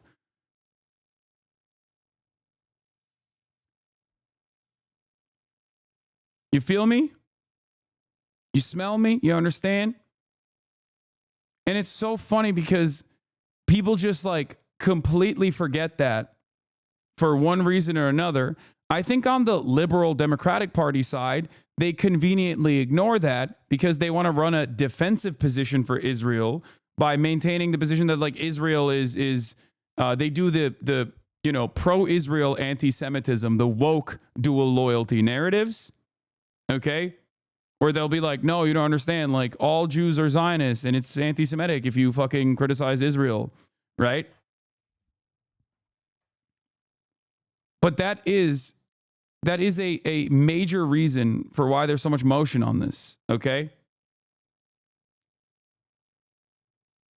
The decorated Green Beret veteran talked to CBS News about how he views U.S. priorities less than 1 week ago. Let's end this war in Ukraine. Let's pivot to deal with China. Let's secure our border. Let's rebuild our military. Stephen Miller will play a big role. Yeah, anybody that says the West Bank is called Judea and Samaria is like an insta red flag. When Bill Clinton did it, it was unacceptable. And when Mike Huckabee does it, you're like, uh-oh. America is for Americans and Americans only. As Trump's pick for Deputy Chief of Staff for Policy, Miller helped mastermind the so-called Muslim ban and the zero-tolerance policy that separated families at the border during the first Trump presidency. Trump has also announced Lee Zeldin as head of the Environmental Protection Agency. The former New York congressman has been criticized by environmental groups for his voting record, and Zeldin has already promised to roll back Biden regulations. Through the EPA, we have the ability to pursue energy dominance, to be able to make the United States the artificial intelligence capital of the world. When someone says we got to do AI shit, just know that they want to they want to create new ecological disasters that you had not even comprehended before, okay?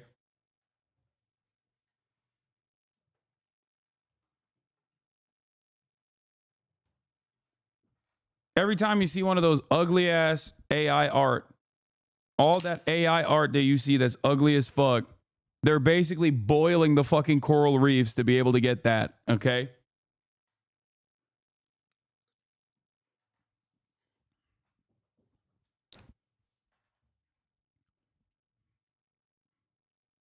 Oof.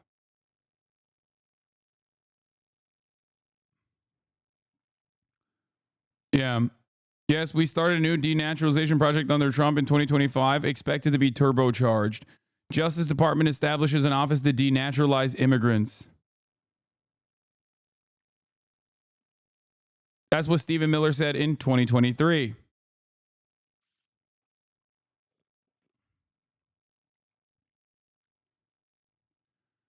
Oh.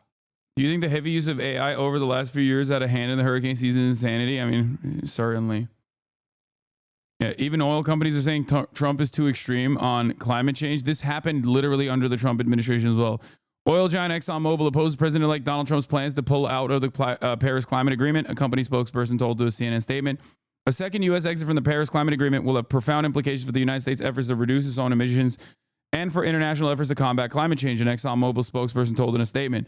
We advocate for policy that accounts for security, affordability, reliability, and environmental stewardship, not drastic changes that could hinder the progress being made today. I mean, it's performative for the most part.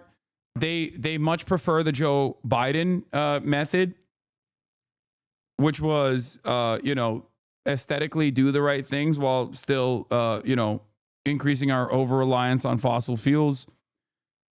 And, it's great. Good stuff. Great stuff. Overall. Wonderful. To bring back American jobs to the auto industry and so much more. Trump is heading to the White House tomorrow to meet with President Biden. It is a post-election tradition that did not happen back in 2020 because Trump did not invite Biden over when their roles were reversed. Tony? We should thank you very much. Washington correspondent Major Garrett. Major, good morning to you. These picks matter because of the ideas people will bring to the White House, also because they're going to be overseeing huge budgets of American taxpayer dollars. But the order of these announcements tell us something, too, about Donald Trump. What does it say to you? 2 words, speed and sequence. Things are moving very rapidly. I would expect more announcements today, possibly Treasury Secretary, possibly Energy Secretary. So there's tremendous speed. There are PowerPoints presented to President-elect Trump. He's like, I don't need PowerPoints. I know what I want to do. Let's just move, move, move.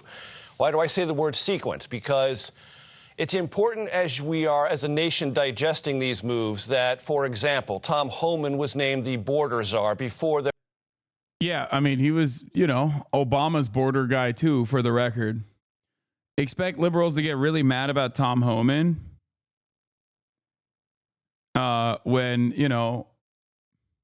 and you should get mad, but just remind yourselves, maybe quietly, that he worked under Obama as well. There was an announcement about DHS Secretary or even Stephen Miller going in the White House as Deputy Chief of Staff of Policy. Why? Because Tom Homan, everyone knows in the Trump inner circle, will have direct access to the president, and that sequencing, naming him first, makes him more important on border matters than the DHS Secretary to be, Kristi Noem, or even Stephen Miller. Same thing I would say in the sequencing of announcing Elise Stefanik as the U.S. ambassador to the United Nations before naming Marco Rubio as Secretary of State. That's a very odd sequencing. Usually you do it the other way around. UN ambassador, much less important than the Secretary of State. Not for Trump. He wants Elise Stefanik, a staunch defender of Israel in the UN, to not only talk about America First diplomacy, but also have Israel's back. Not just Israel generally, but the Netanyahu government. So speed and sequence really matter. I never paid attention to sequencing. Thoughts on Stephen Miller? He is a very prominent neo-Nazi whose entire family despises him.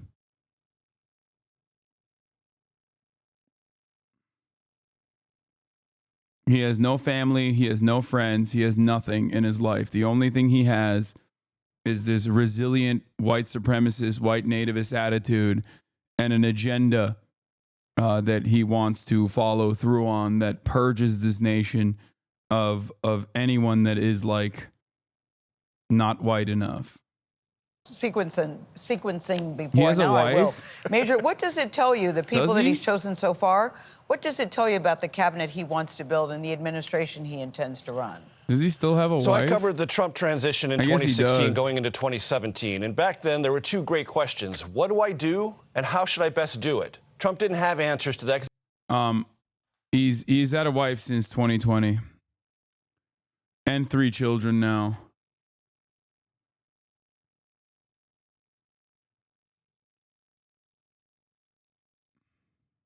He's never been president before. He knows the answers now. What he wants is loyalty, and he wants direct reporting. He knows the cabinet secretaries have to go through a Senate confirmation process. What he wants, though, is czars or people who have direct report power to him, who he can basically create a straight line of accountability that doesn't run necessarily through that agency's bureaucracy. It goes straight to him.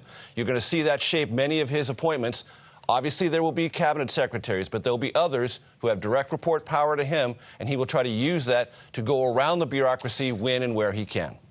All right, Major, we've seen Trump talk about bypassing Senate confirmations with recess appointments. Between that and naming the czars in positions, what does he accomplish with that? So it's worth pointing out, and I know this is ancient history, but during the Obama administration, congressional Republicans accused then-President Obama, who wanted to use recess powers to fill held positions, of using brazen, unconstitutional powers to do that. Now they're basically saying Trump should do that right away. So there's a disconnect there. Using recess appointments is something that the Supreme Court has basically restrained in a clash during the Obama administration. So there's Supreme Court precedent that will limit President Trump's powers to use recess appointment. But what he's trying to signal... Oh, they'll definitely do that. This Supreme Court will definitely follow suit and act accordingly and maintain their this Supreme Court will certainly maintain their original position. Yeah, famously, they always do that. To the Senate Republicans and to the nation broadly is he's going to move as rapidly as he can, and if he's challenged in court, he may be set back, but he's going to move as aggressively as he can, and he wants Senate Republicans to get on board and help him as much as they're willing to. All right, Major, he's moving very quickly. Thank you so much. All right, Donald Trump's second administration is starting to take shape, and it is full of names you might recognize. Lee Zeldin, he's going to be running the EPA. Elise Stefanik will be the U.S. ambassador to the UN. Our friend and frequent guest, Stephen Miller, will be the deputy chief of staff for policy. And just breaking earlier tonight, there are multiple reports out tonight that Florida Senator Marco Rubio will be named Secretary of State. Now, Donald Trump is also naming former acting ICE Director Tom Homan as the new border czar. He will be in charge. Oh.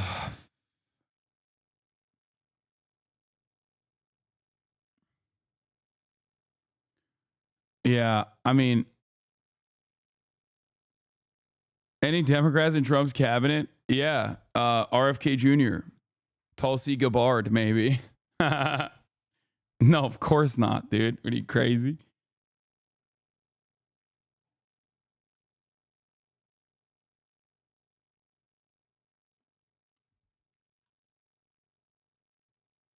Are they reclaiming the word czar? Guys, that word never went away, okay? I tried to explain to you guys when liberals were like, well, Kamala Harris is not a border czar. That's not an official position. It's like, no, that it is an unofficial way to describe that you are tasked with working on that position. Like, it's a very normal thing. Every administration has done this, okay? A border czar just means it's an unofficial designation for a person that's working on that. You do health czar, right? Yeah, it just means like border boss, the boss of the border, boss baby. How much government do you think we're gonna have after this administration? I don't fucking know.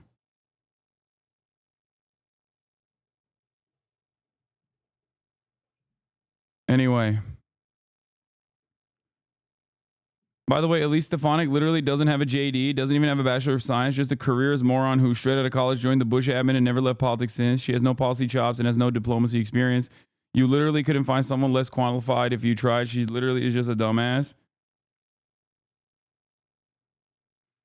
Yeah.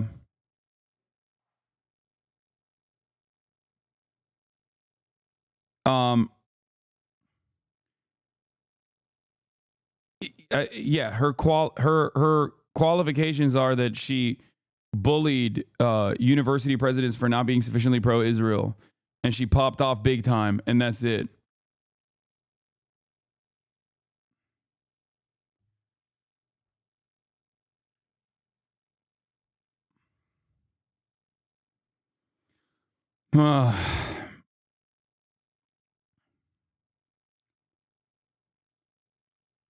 It's gonna get worse. It's gonna get really, really, really bad. And after here's some more dumbass shit. Border Patrol morale soars after Trump's victory, higher than the first time he won. was announced as borders are, we heard all these sound bites of him turned out to be false. Frustrated because no matter how good they do the migrant flow doesn't stop. And you know, the border security mission is being completely neglected because there seems to be no light. And yeah, totally neglected. And then let's look at the fucking dumbasses on the Democratic Party side, right? So we looked at like all the awful picks coming from Trump's cabinet, all the awful things that they are salivating to do. Okay. And I will dive a little bit further into the Mike Huckabee situation, who is an evangelical Zionist. And these guys are the absolute worst of the worst. Like, they are hallucinating. Okay. If you are an evangelical Zionist, you are the most insane person. Like, you legitimately, I'm going to describe it one more time, and I'm probably going to have to describe this a lot more. This is something I've talked about quite a bit. These guys have the most motion, okay? These guys have the most motion in American politics. Evangelicals do, okay? They have an outsized level of support from the motherfucking they have an outsized level of support from the motherfucking Republican Party. They always feed that base, okay?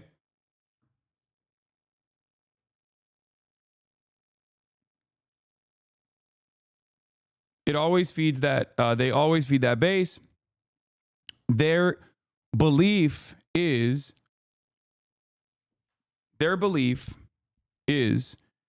that Israel must, like, that entire Holy Land must be returned to God's chosen people, the Jews, so that the rapture can happen, so that Jesus can come back to earth and fight the devil and the devil's army in Megiddo.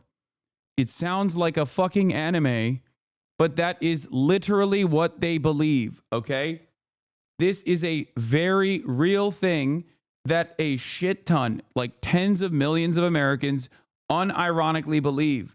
That's why when you go to the Deep South and you're like, what the hell is this? You got like a King Rancher with truck nuts, and you got one sticker that says like Blue Lives Matter, another sticker that's like MAGA, and then the third sticker is like Am Israel High. Okay? And you're like, why the fuck is there like, why is this Christian man who is the most anti-Semitic person you've ever encountered so invested in Israel maintaining its Holy Land status? And that is because they believe in this fucking anime understanding of the world. Okay? Straight up.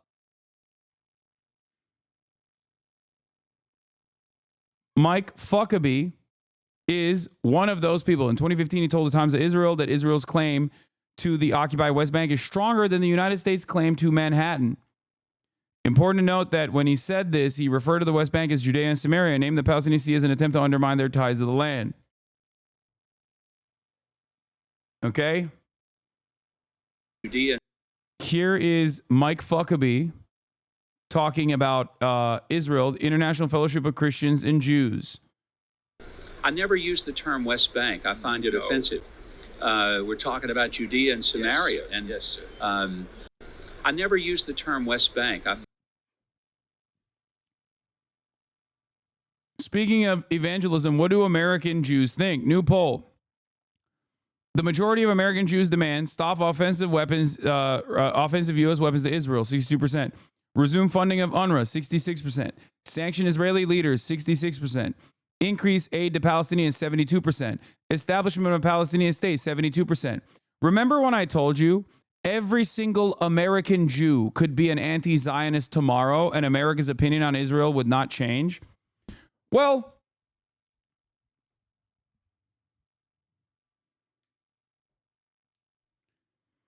Time and time again, I have told you this, but no one fucking listens to me. Now, you know, since October 7th, I've repeated this.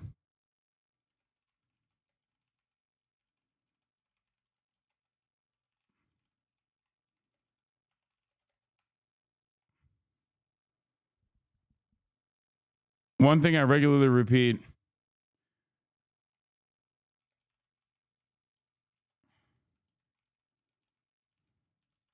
Even if every single American Jew, I should say American Jewish person,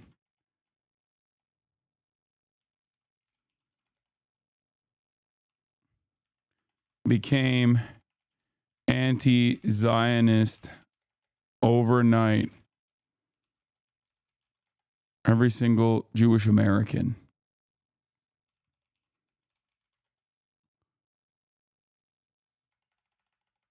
the State Department over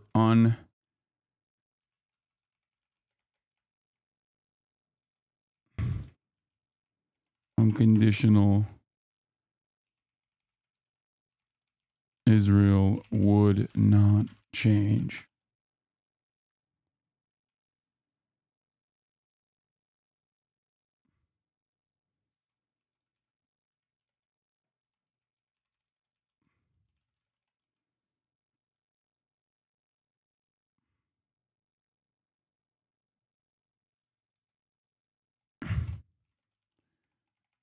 Not these people polled, but clearly their wishes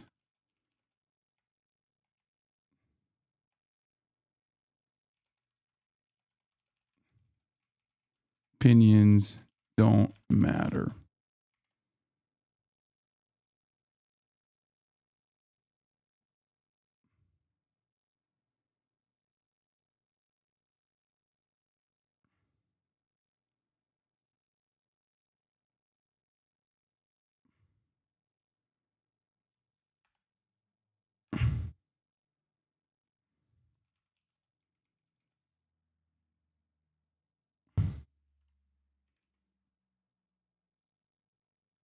Opinions clearly doing him dirty, chatting. I'm dog shit at video games. Yeah, it's fucked up.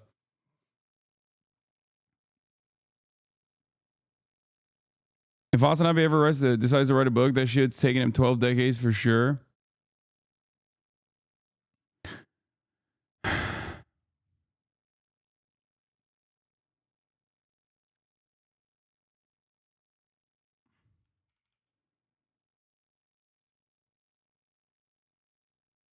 At least we're halfway through the Trump presidency while you were typing that tweet. Okay, everybody calm down, all right?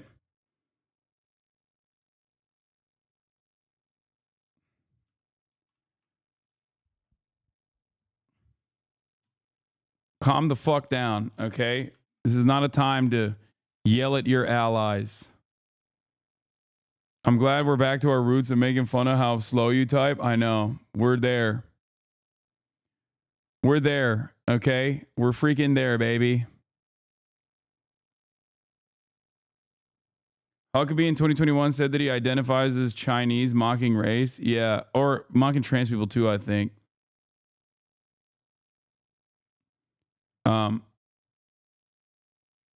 Chatters act like they've never workshopped the email before hitting send. I know. Huckabee guided private tours in Israel, 2015 article. He is like a real freak, okay? He's a real freak. He's a real one.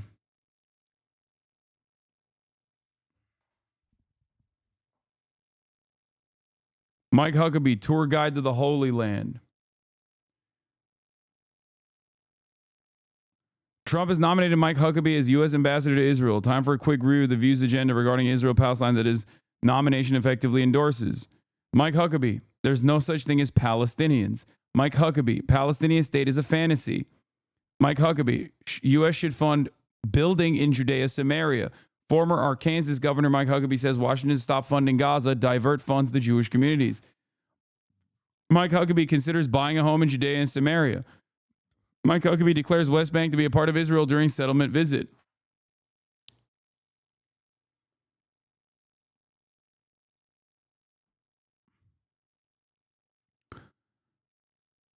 Republican presidential candidate includes Judea and Samaria, biblical name for the West Bank, as a part of all of Israel during visit to discuss Iran nuclear deal. Mike Huckabee, Israel's claim to Judea and Samaria is stronger than U.S. tie to Manhattan. Yeah, another tremendous victory for the anti-neocon faction. Time for regime change in Iran, he says. We should empower Iran's democratic opposition to topple the regime. Yeah, what happened to the Trump will end the wars people? I fucking told y'all. Okay? I told y'all he wasn't going to do that. Even the people who were like worried about, where the war efforts will go for Ukraine. I told you, like, this is not about Donald Trump. These are not decisions that come from Donald Trump. Okay? That's it. America is uniparty when it comes to its foreign policy.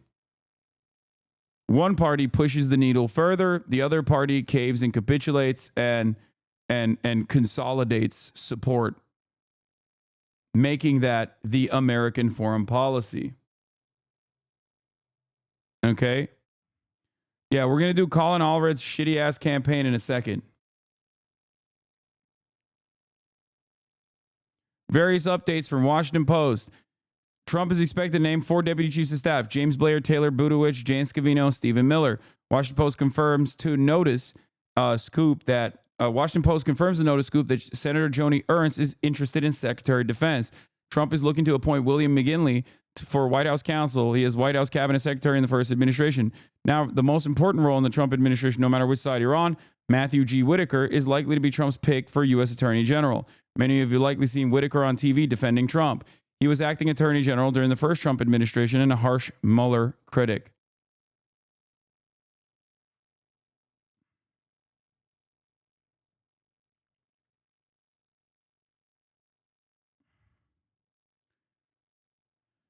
The goal has never been more clear.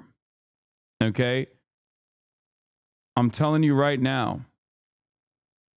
The goal is to basically destabilize the entire region, okay, and pack it up to the best of their ability in the interim, in the short term. I'm talking about the Middle East, so they can change the crosshairs towards China, okay? They will try to very quickly deal with Iranian influence in the region. They'll beef up Israel. They'll probably go to war. It's not going to be quick enough. They're never going to be able to deal with this in a fast-paced manner, I think. But the ultimate goal in the upcoming decade is to basically re-envision the Middle East to suit their desires, to control it completely, and then turn around and set the crosshairs against China. Now, Iran is not like Iraq or Afghanistan. Those conflicts were legitimately harmful for America at the end of the day, and they were obviously unsuccessful.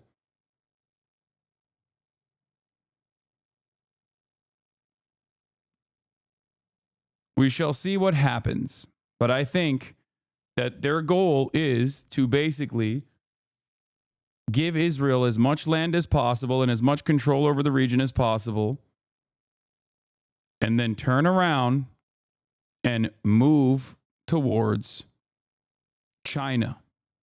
Okay? The Arab Americans who backed Donald Trump in Dearborn, Michigan sent him his letter today, but addressed the White House, urging him to fulfill his promises to the community and work on an immediate ceasefire in Gaza and Lebanon. I've already mentioned this, but I do personally think that Netanyahu might give him a gimme, offer a brief period of ceasefire, a cessation of hostilities, that comes with a permanent annexation of at least North Gaza. Okay. In an effort to have a quiet period where they get to beef up their military as fast as possible, lick their wounds, and go back for a permanent annexation of the West Bank. It's bleak, it's terrifying. I don't even know if Israel has the capability of pulling off something like this. I don't even know if America has the capability of pulling off something like this alongside Israel. And I certainly don't know how the United States of America is going to respond and how hard they're going to go for Israel. Okay?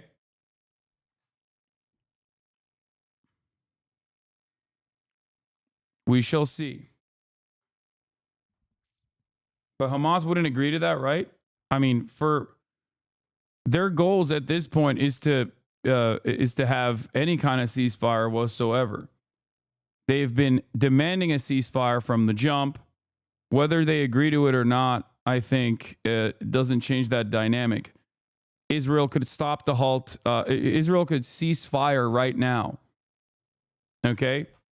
Israel could cease its hostilities tomorrow, yesterday. It's entirely up to them to stop the pain.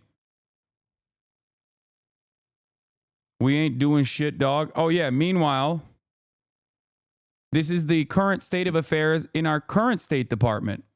Just so you understand, this is the Democratic leadership. Remember Biden's red line? That's supposed to materialize in the next 3 days.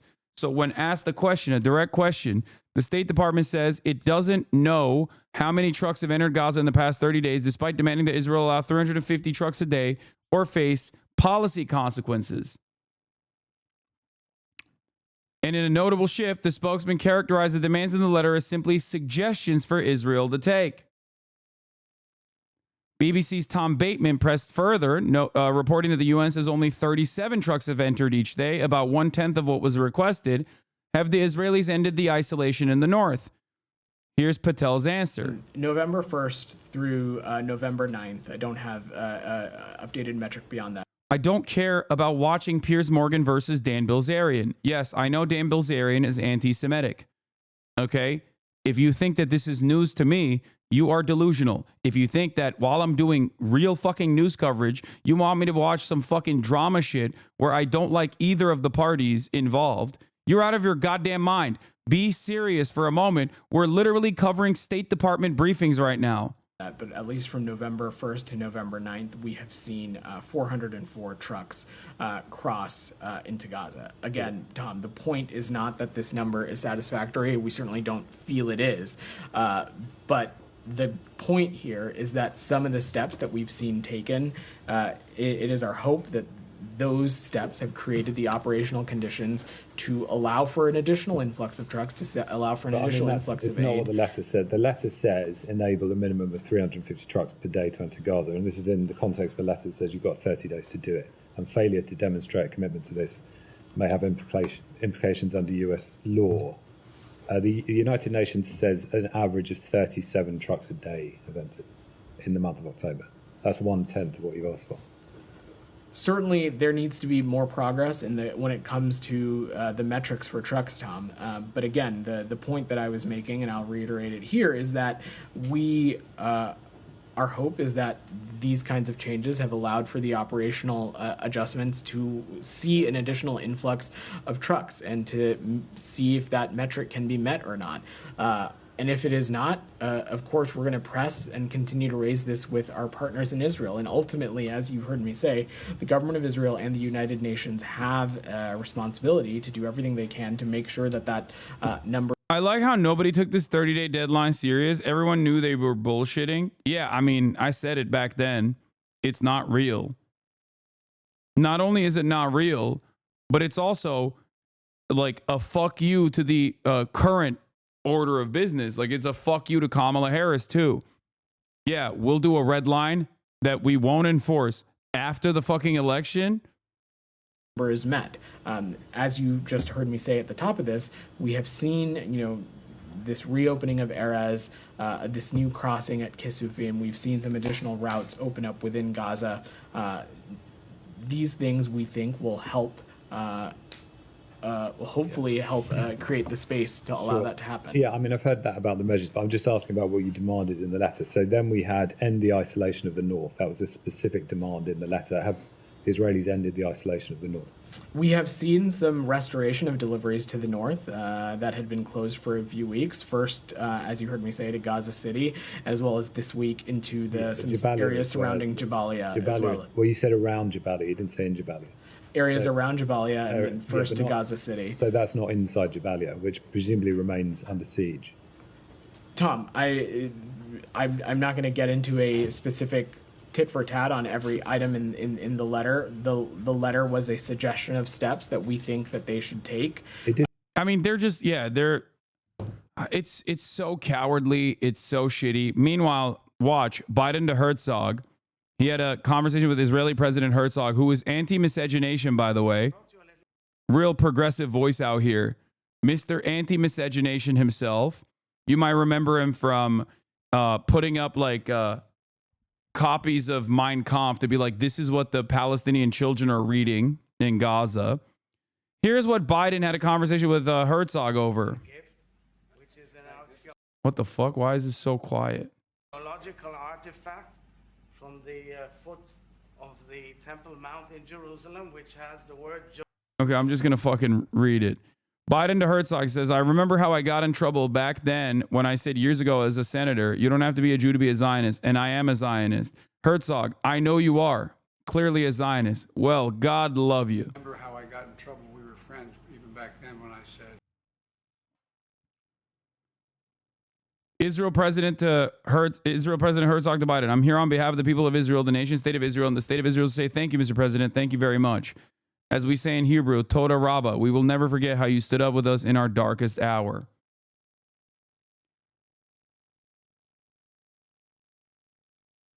This happened at the meeting too. Biden, do you think that you can get a hostage deal by the end of your term? You think you can get hit in the head by a camera behind you? If he thinks that he can get a hostage deal done by the end of his term, he answered, commenting on the number of cameramen in the room. Do you think you can get hit in the head by the cameraman behind you? All right. Thank you all.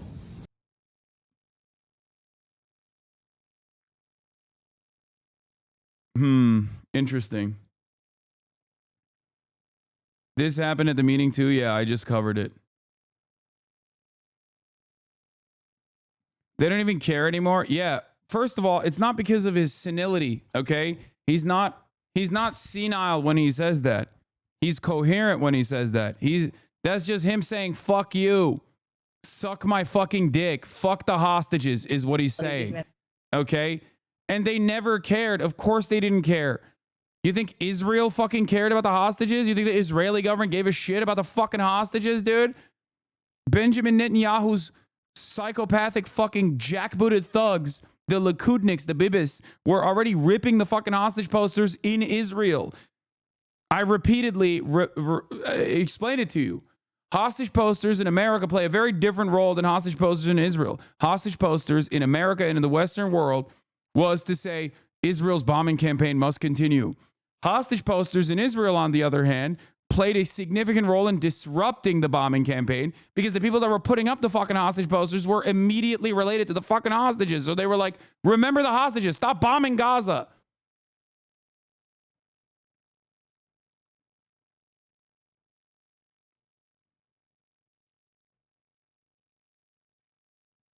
Humanitarian situation. We have 8 aid groups who came out today and said that the situation has not only not gotten better, it's gotten worse over the past 30 days. So how do you square? Saudi Arabia started shifting its policy towards Yemen after Trump was elected president, and now they're not interested in a peace deal. It looks like they will turn around to war against the Houthis.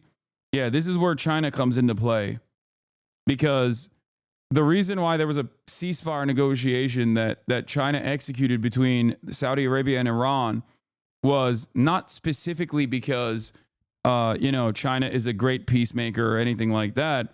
It was in the Saudi interest to maintain a better relationship with Iran because the Houthis and Iran were directly targeting Saudi oil refineries.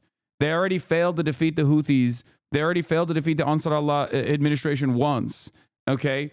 And they suffered far worse repercussions in that process. Yes, they did a fucking genocide, okay? But it doesn't matter when all they know in the poorest fucking nation on the planet is being dominated regardless. This is the thing that I keep repeating to people that they refuse to understand. The penalties that you incur as a developed nation in the confines of luxury in the Western sphere of influence is very different than the human cost and what kind of dramatic attitude swings occur when you're, a Yemeni citizen. Okay, that's why the Ansar Allah administration's actions against Israel, instituting a blockade on the Red Sea, was so overwhelmingly popular for everyone in Yemen that armed factions that were killing each other prior to this event put down their arms and said, we are all one nation. We stand with the Ansar Allah regime. So that's it. Like, these people do not have the same perspective that you do living in fucking the United States of America or in a nice neighborhood in Europe, okay?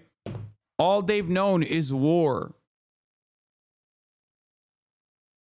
That's all they've known.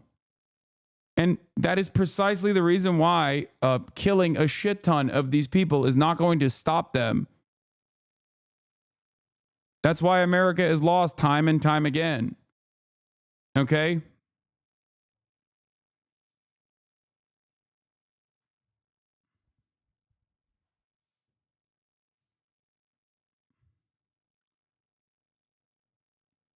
Barack Ravid says, I don't want to depress you, but because of the Israeli government, we are much closer to Israeli settlements being built in Gaza. At J Federations, Barack Ravid says, the Jewish Federations of North America, I don't want to depress you, but because of the Israeli government, we are much closer to Israeli settlements being built in Gaza than hostages coming home from Gaza. Shocked murmurs, lots of oh my God from a crowd usually solidly pro-Israel. Yeah, liberals are going to hit the fucking liberal Zionist exit ramp now when they could have pulled on that cord under the Biden administration but refused to do so. Just wait. The acclaimed British surgeon testifies to the UK Parliament detailing how idea of quadcopters could arrive at the scene of airstrikes in Gaza, pick off, shoot the injured, including children.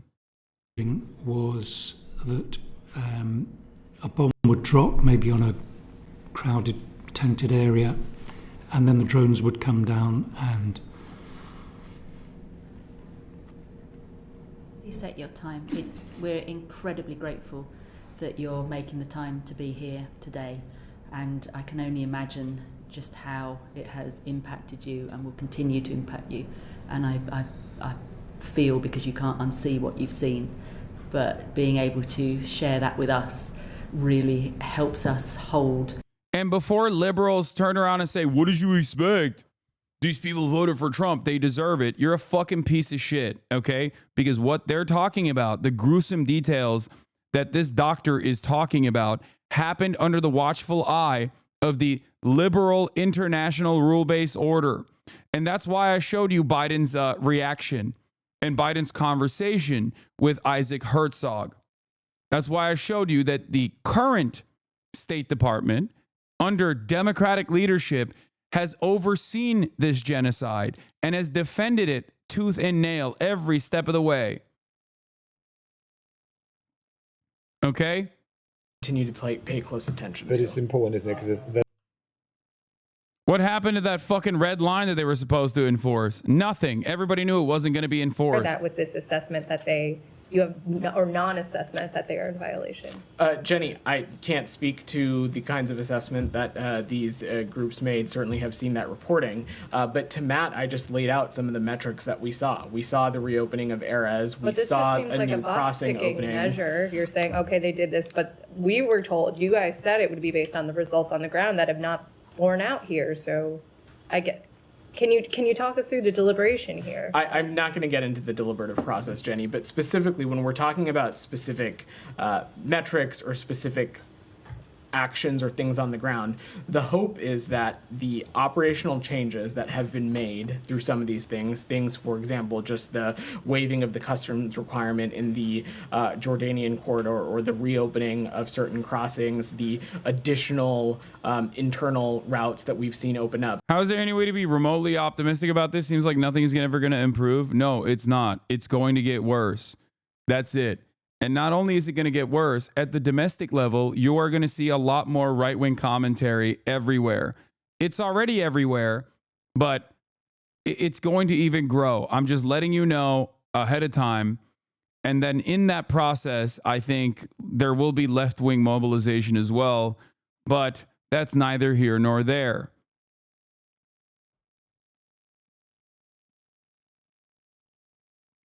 I don't know. I don't know how we get out of this situation.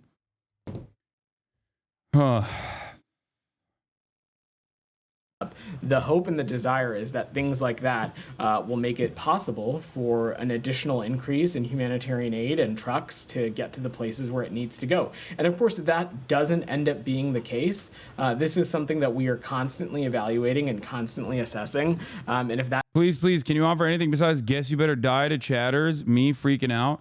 The fuck do you mean, man? What are you saying? What do you want me to say? You want me to fucking lie to you?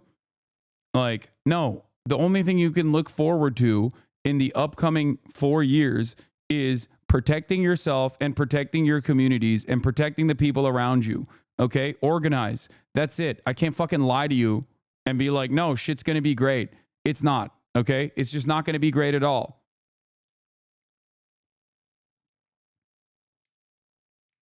And as I said, I will keep trying.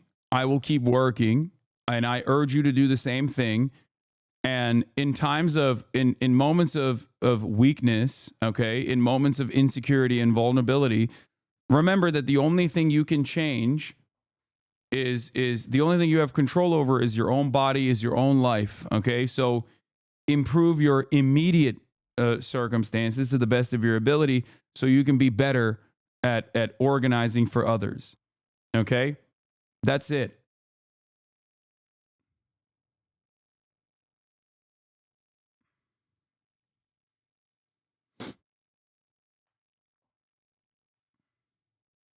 That doesn't be the case, we of course are going to make sure that how they are conducting themselves is in compliance with U.S. law. There is no doubt about that. But we also have seen some steps taken that we think will address things like throughput, that will address things like capacity, that will join an organization, talk to your neighbors, okay? Join a fucking intramural league, talk to normal human beings. Get the fuck off the internet if you have to. That's it. The only thing you can rely on is other like-minded individuals, okay? Yeah, join the DSA, join PSL, join local organizations that are issue specific. Okay? Join non-political organizations as well.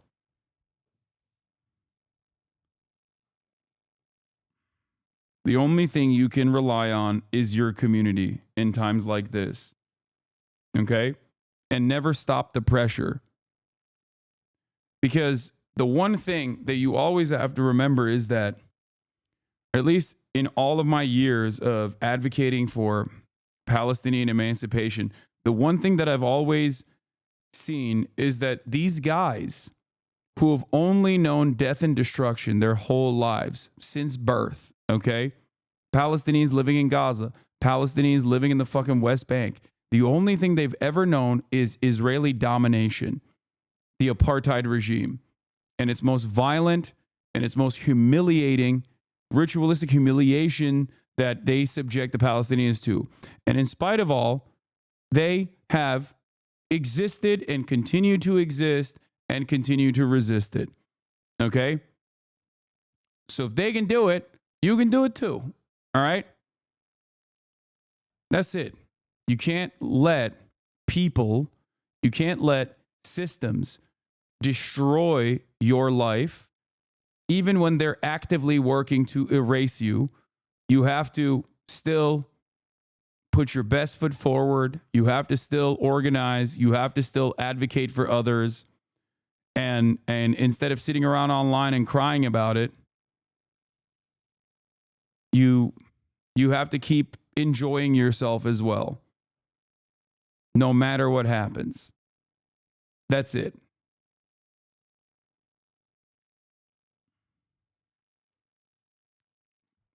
At moments like this, it's very easy to find yourselves in the throes of nihilism. To be like, nothing is going to change, so why should I care? Nothing is going to change, so why should I do anything about it? This shit sucks. Okay? And the reality of the matter is, you got to do it for other people, and you got to make sure that you are standing on firm ground.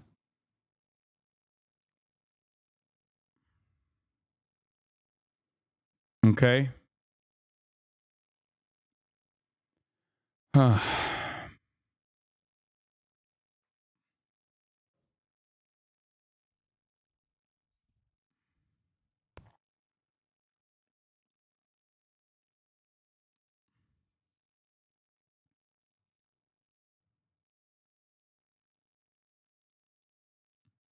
Yeah.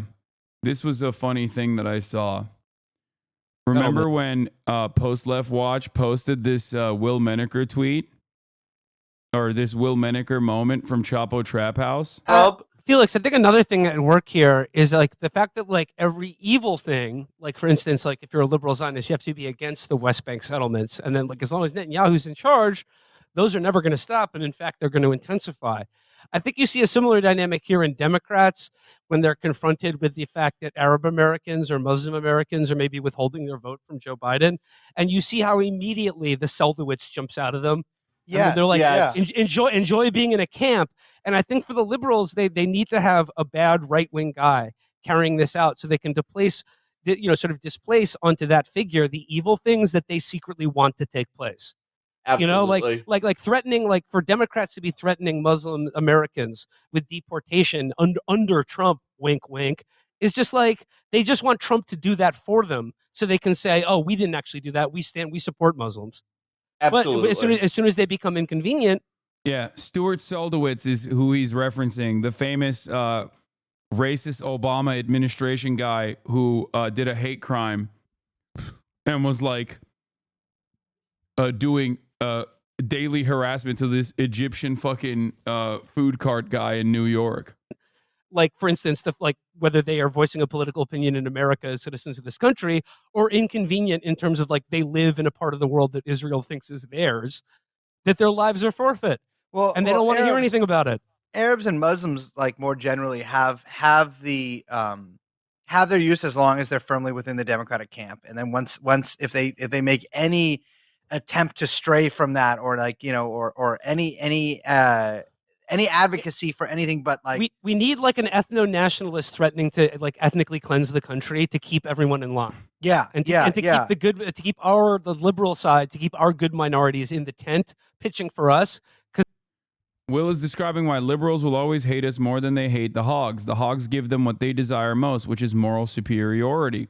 We treat them like they treat the hogs. They'll always fight us harder. Exactly. That's why there was so much resistance to Bernie Sanders internally in the Democratic Party. Obviously, the material reasons was Bernie Sanders was showcasing a method that was ultimately disruptive for the corporate donors within the party, and they care about that a lot more.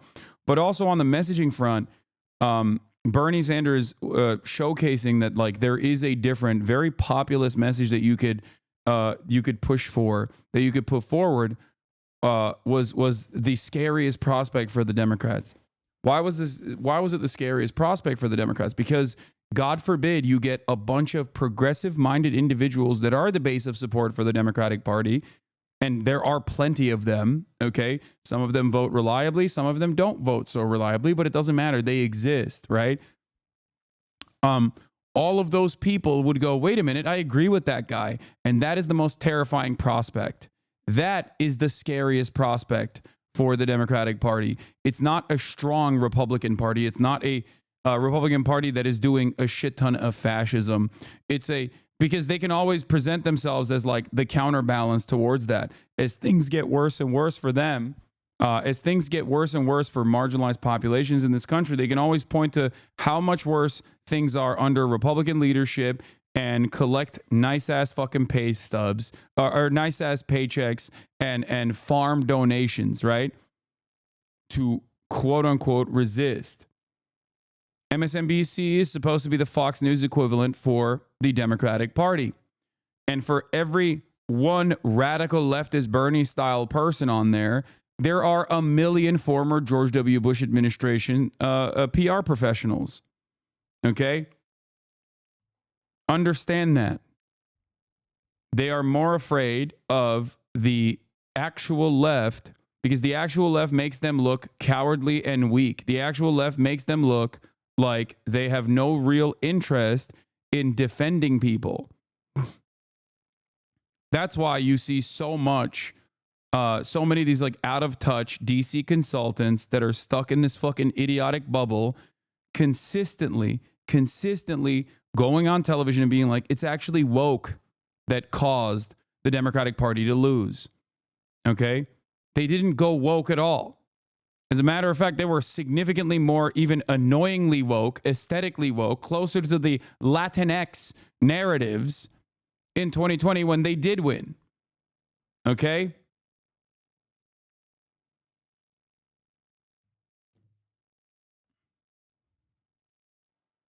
Because that threat of being, even more egregiously victimized or oppressed is just held over their head. Not actually listening to them or doing anything that would actually win their vote. But no, like they need to be disciplined with the threat, whether it's Netanyahu in Israel or Trump in America. Well, I mean, and like the simple calculation that the White House has made, which, maybe makes sense for them, right? Is that there is a much more moneyed and influential block of voters, and those are people who are pro-Israel, whether they're mostly on the Democratic side, Jewish or Christian, that compared to the Muslim lobby and the Muslim voting bloc is completely outweighs them.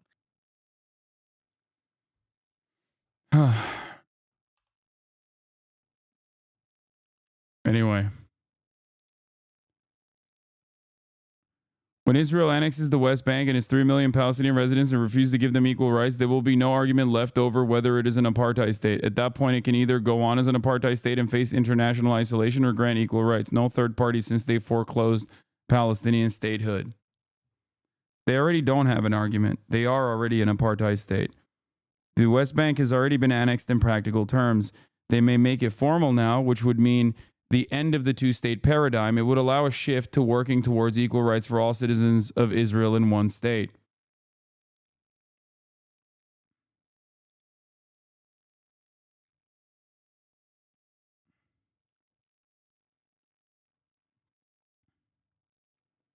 And they 100% will absolutely do Jim Crow style apartheid shit once the West Bank is permanently annexed. They're just going to keep deporting as many Palestinians as possible, and maybe even Palestinian citizens of Israel, as they are doing right now, okay? As they are increasing the pressure upon the Palestinian citizens of Israel that have been granted citizenship since 1967. Legislators particularly to account.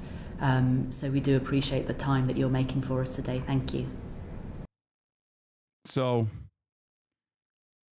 anyway.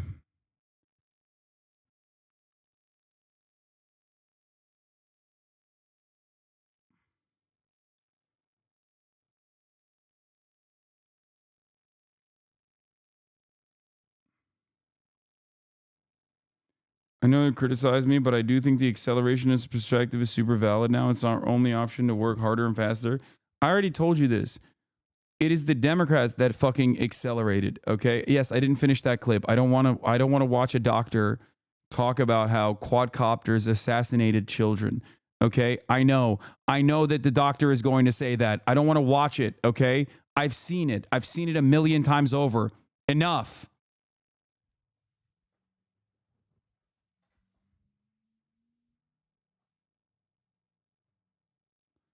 The U.S. State Department says it's not made an assessment that Israel is in violation of U.S. law in reference to the 30-day U.S. deadline.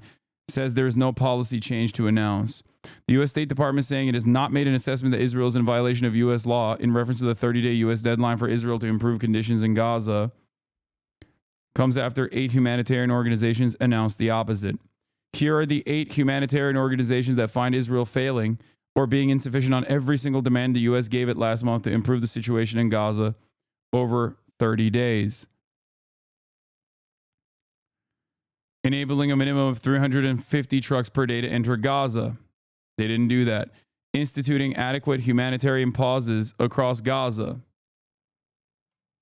as necessary to enable humanitarian activities, including vaccinations, deliveries, and distribution, at least for the next 4 months. They didn't do that. U.S. won't suspend military aid to Israel as Gaza deadline expires. My story on Axios. In a surprise to absolutely no one. In a surprise to absolutely fucking no one. There is no change, and Biden's red line was fucking nothing. Who could have thought? Who could have foreseen this? Who could have seen this happen? Israel's liberal opposition. Okay.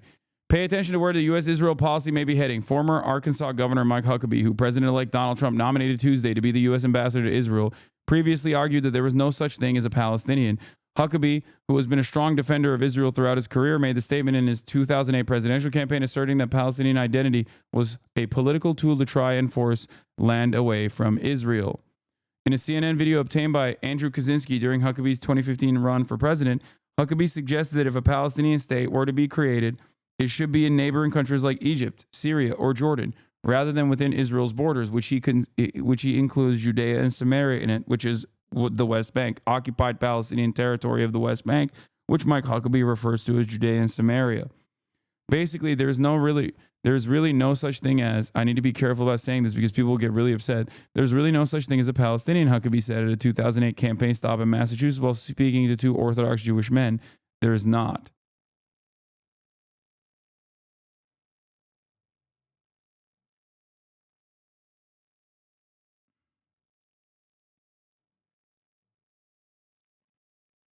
Yeah, I don't want to watch it.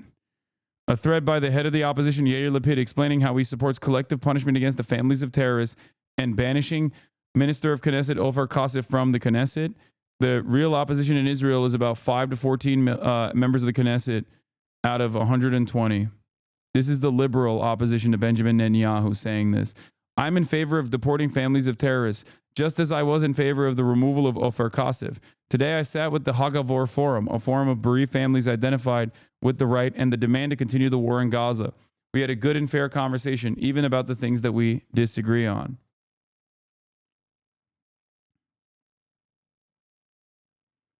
Israel is full-blown fascist. Anyone that fucking tries to say that that's anti-Semitic is a delusional fucking loser coping with their own personal commitments and their own personal idealistic understanding of what Israel represents.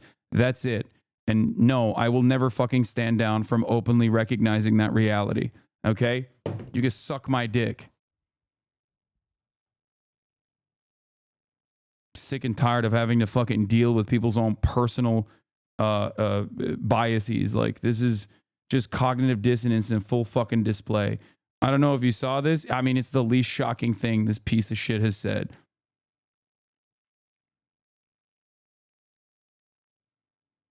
Anyway, let's get the fucking... oh, by the way, where are we at with... before we get to Colin Allred, okay? And before we get to Tim Cass, like, making fun of me, I guess, and all this shit, and the Streamer Award stuff and more fun shit. It's not just personal. It's going to be hate speech law thanks to Schumer. I know.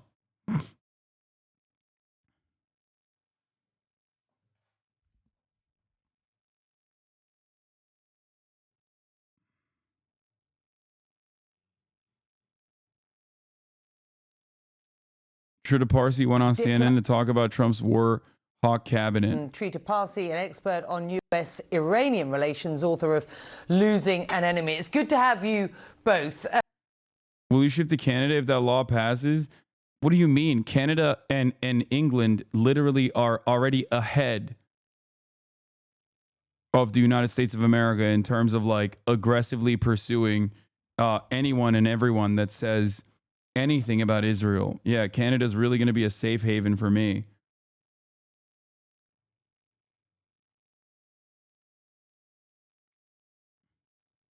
Teresa, let me start with you. What should we take out Canada literally adopted the IHRA definition already. of the meeting in Riyadh yesterday? I think it's a very strong indication of where some of the Arab states in the Persian Gulf are leaning towards. The analysis among some of the hawks in the Trump circle is that they can go back to the situation in 2016 and 2017, where they laid the groundwork for some form of an Arab-Israeli alliance against Iran, which the Arabs at the time were quite in favor of. Things have changed, however.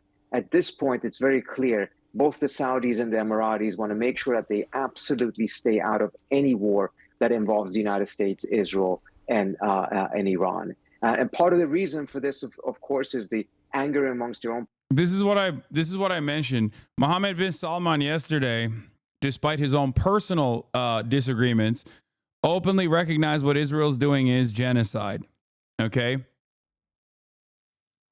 Just so you understand. So it's a unique predicament, and I think Americans are operating on the OG, like on the old school assessment of the situation. And yes, Mohammed bin Salman, the crown prince of Saudi Arabia, Mohammed bin Salman Al Saud, would be very knowledgeable on genocides, you know. Anyway, so yeah, here it is at the Arab Summit. The kingdom reiterates its categorical rejection of the genocide committed by Israel against the brotherly Palestinian people, which has left more than 150,000 martyrs and injured, most of whom are women and children. Now, the other side of the story, regardless of Mohammed bin Salman's own personal convictions that it would be so much better if all Palestinians ceased to exist, which he has openly recognized time and time again, because he just wants fucking Neom.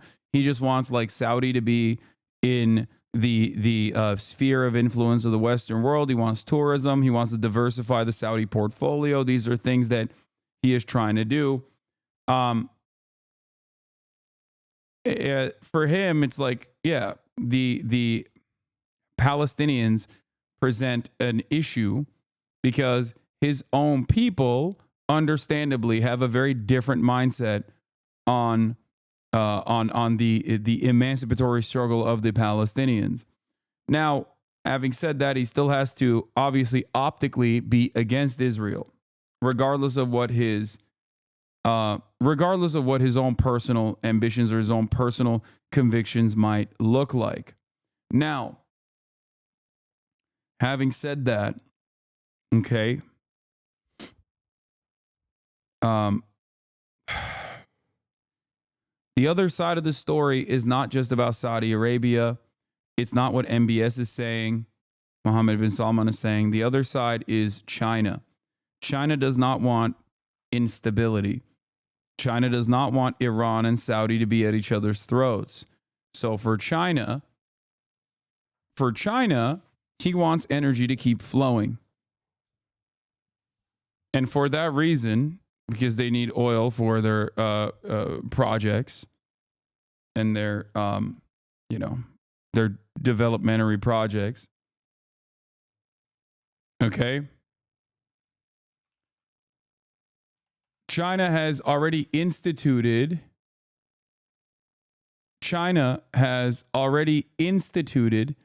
a peace negotiation between Saudi Arabia and Iran. This happened before. This happened before October 7. China brokered a ceasefire between Saudi Arabia and Yemen, and Biden was the one opposing it and wanting to continue the blockade of Yemen. Having said that, okay, the major pressure point for Saudi Arabia in coming to the table for this wasn't just because China wanted it. It was because Saudi Arabia does not want their oil refineries to be lit on fucking fire. That's it. Okay? That's it. They saw during the Formula One thing in their, sports washing initiatives, they saw in the backdrop their oil refineries on fucking fire. That is never going to be good. That's not a good look. That doesn't say this is a safe country that you can come to, white tourists. And that certainly is not good for their economic interests, regardless. That picture is the real reason why they came to the table.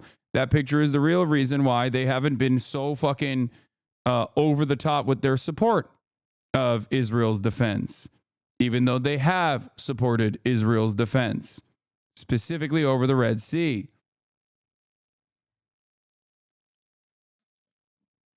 Populations with what Israel has been doing in Gaza and the West Bank and increasingly in Lebanon, but also because of realization that Iran's ballistic missiles are so effective that they penetrated Israel's many layers of air defenses, and as a result will also be able to penetrate whatever the United States has provided these countries. So they're much more vulnerable vis-a-vis Iran as well than what they thought they were back in 2016. All of this is adding to their desire to stay out of any type of a conflict and help de-escalate the situation.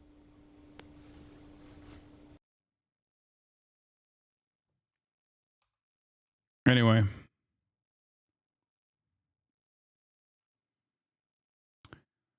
So, let's get to Colin Allred. Colin Allred ran a cowardly campaign for New Republic. I wrote about the Southern social media strategy, Olivia Giuliana, Isaiah Martin, and the rot of the core of modern campaigning. Okay? Now, Colin Allred still, in spite of all of this, okay, what the fuck? Ran better than Kamala Harris did. Okay? When imagining the platonic ideal of a Democrat running for national office in a red state, the party's old guard expects certain boxes to be ticked. The first among them is always the same. They have to be tough, a trait often signified by military service. Think Amy McGrath, the Kentuckian Marine, self-described as fiscal conservative who challenged Mitch McConnell. Or MJ Hagar, an Air Force veteran who took on Texas Senator John Cornyn the same year. Next, you must cut an ad that receives tremendous national attention. Then watch the money faucet flow. McGrath, for instance, outraised McConnell by more than $32 million. Hagar, in addition to outraising Cornyn, cut viral ads that had previously received vocal support from Hamilton creator Lin-Manuel Miranda. The latest high-profile iteration of this brand of politician was Colin Allred, a Dallas native, a civil rights lawyer, and a former NFL linebacker who took on Senator Ted Cruz. His statewide strategy was codenamed Texas Offense, and his ads were spliced with mentions of his glory days on the gridiron. He grabbed attention and nearly outraised Cruz, a prodigiously unpopular candidate in what was one of the most expensive races in the country. And like McGrath and Hagar before him, Allred lost by a humiliating margin. Okay? Ted Cruz, one of the least popular Republicans in the entire Senate, was able to put numbers on the fucking board. Okay? He was able to put up 970,000, almost 1 million more votes than Colin Allred. Okay? Literally. While Cruz underperformed Trump in counties across the state, Allred also underperformed in almost all aspects of the state's most populous counties, most of which already swing Democratic and have barely won more than Beto O'Rourke's 2018 total. The loss was so bad that Texas' longtime Democratic Party chair, Gilberto Hinojosa, stepped down, but not before he partly blamed Democrats' loss on the party's support for trans rights. Shocking. Texas Democrats perennially claim to be on the brink of turning the state blue, but this latest beatdown ought to be the first that yields a true reckoning with why the party continually disappoints in elections in a state which, the party sages tell us, demographically ought to be shifting to their advantage. But given the recent tenor from the party's centrist wing, from Hinojosa down to his Gen Z heirs apparent, the lesson of Allred's loss, that no amount of money or online clout can paper over a candidate's weaknesses, could just as easily fall on deaf ears. In his concession speech last week, Allred stumbled through a Winston Churchill quote, "Courage is the first of human qualities because it is the quality which guarantees all others." It took courage, he said, for him and his supporters to participate in an American election, despite the odds against them. Yet his strategy reeks of cowardice. Mirroring the Harris campaign, Allred ran to the right on the border and threw trans people under the bus. Counter to Harris, Allred tried differentiating himself from Biden, even voting to condemn his open borders policies. It wasn't enough. The Democratic Party prefers candidates, particularly in red states, who can raise a lot of money quickly. Allred visited just 34 of Texas's 254 counties, signaling an aversion to public confrontation, but spent a mind-boggling $57.75 million on advertising and marketing to make up for it. How? He relied heavily on donation centers in other states, particularly the suburbs of Washington, D.C., receiving far fewer smaller dollar donations in-state and leaning on political action committees to make up the difference. When journalists and friendly critics pointed out the obvious risks to his strategy, Monique Alcala, the executive director of the Texas Democratic Party, said on X that they were spreading misinformation and should please sit down. As Brandon Rottinghouse told Texas Monthly, Beto worked from the bottom up. Allred worked from the top down. This is a very important thing for people to recognize. Okay? Beto O'Rourke's popularity came from not only his ground game, but also from the way he campaigned. He ran a pro-LGBTQ, pro-immigrant, and anti-gun campaign. He's got the closest a Dem has ever gotten to winning over a Texas seat since the party switch. Okay?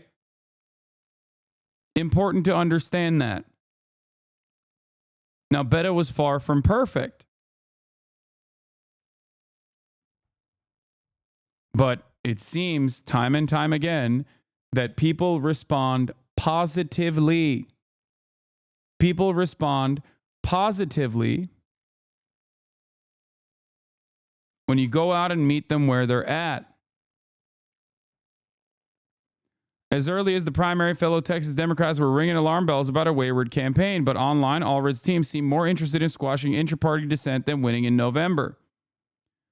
After Jen Ramos, a member of the Texas Democratic Party's executive committee, told the Texas Tribune in August that Allred was taking the party's liberal base for granted, a group of influencers and organizers went out of their way to discredit me, Ramos told me, adding that she was accused of aiding and abetting Ted Cruz. Wow. Shocked to find out, guys, that the method of yelling at people who are ringing the fucking alarm bells about not being, not doing enough to activate your base of support and relying on them to turn out without offering them any assurances that you will defend them was an unsuccessful strategy. Oh my God.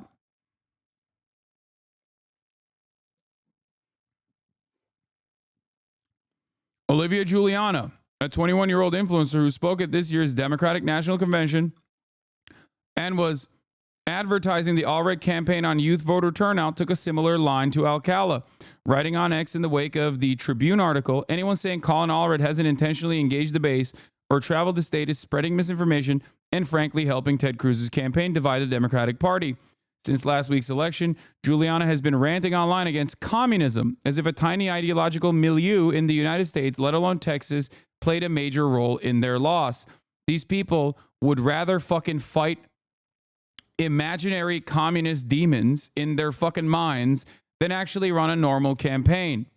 What a frustrating reality. But it doesn't matter because the Democratic Party will always uplift fucking losers. That is just what it is. If your strategy relies on you to elevate graceful winners like fucking Jamie Harrison, for example, why would any of these careerist hacks actually get their shit in order? They're just going to keep failing upwards.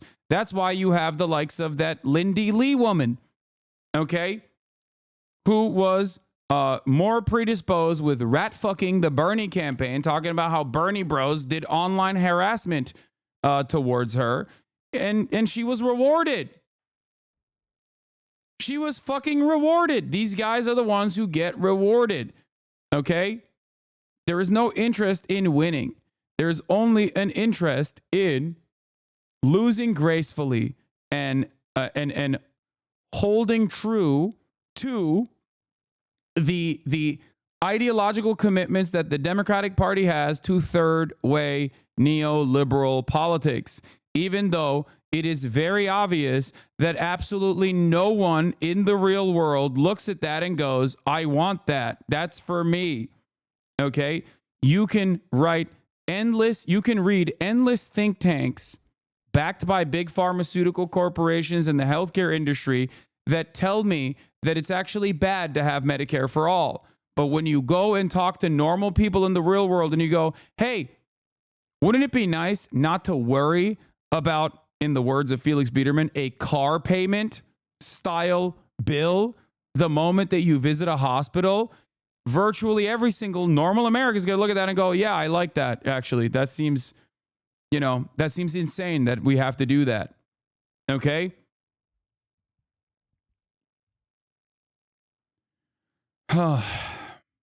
Mother Jones's Serena Lynn had asked the Allred campaign in October why they'd avoided larger rallies, but was directed to Juliana, who claimed it was a more strategic, targeted way of reaching people. Allred was focusing more on identity-focused coalition groups, Lynn wrote Lynn, including Republicans for Allred, chaired by former Representative Adam Kinzinger. Wow. Remember Adam Kinzinger and his assessment of what I was saying about the fucking leaning on the Republican shit, who he claimed was how to lose the election in 2028?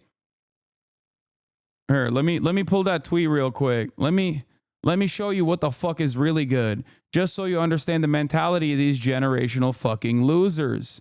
Okay?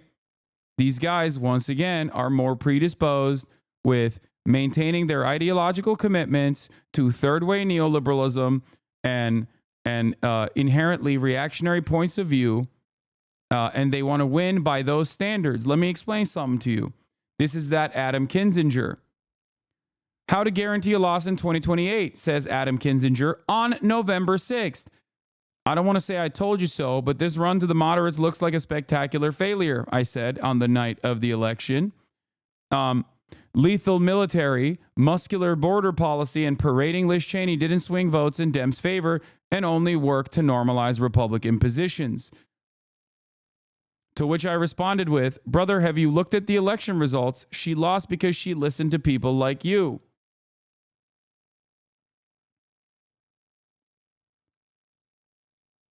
But fear not. There is a metric ton of idiotic commentary on every fucking outlet that your grandparents and your parents listen to, priming them against these secret shadowy trans people that are the real reason why the Democrats lost. The left is the real reason why the Democrats lost. Okay?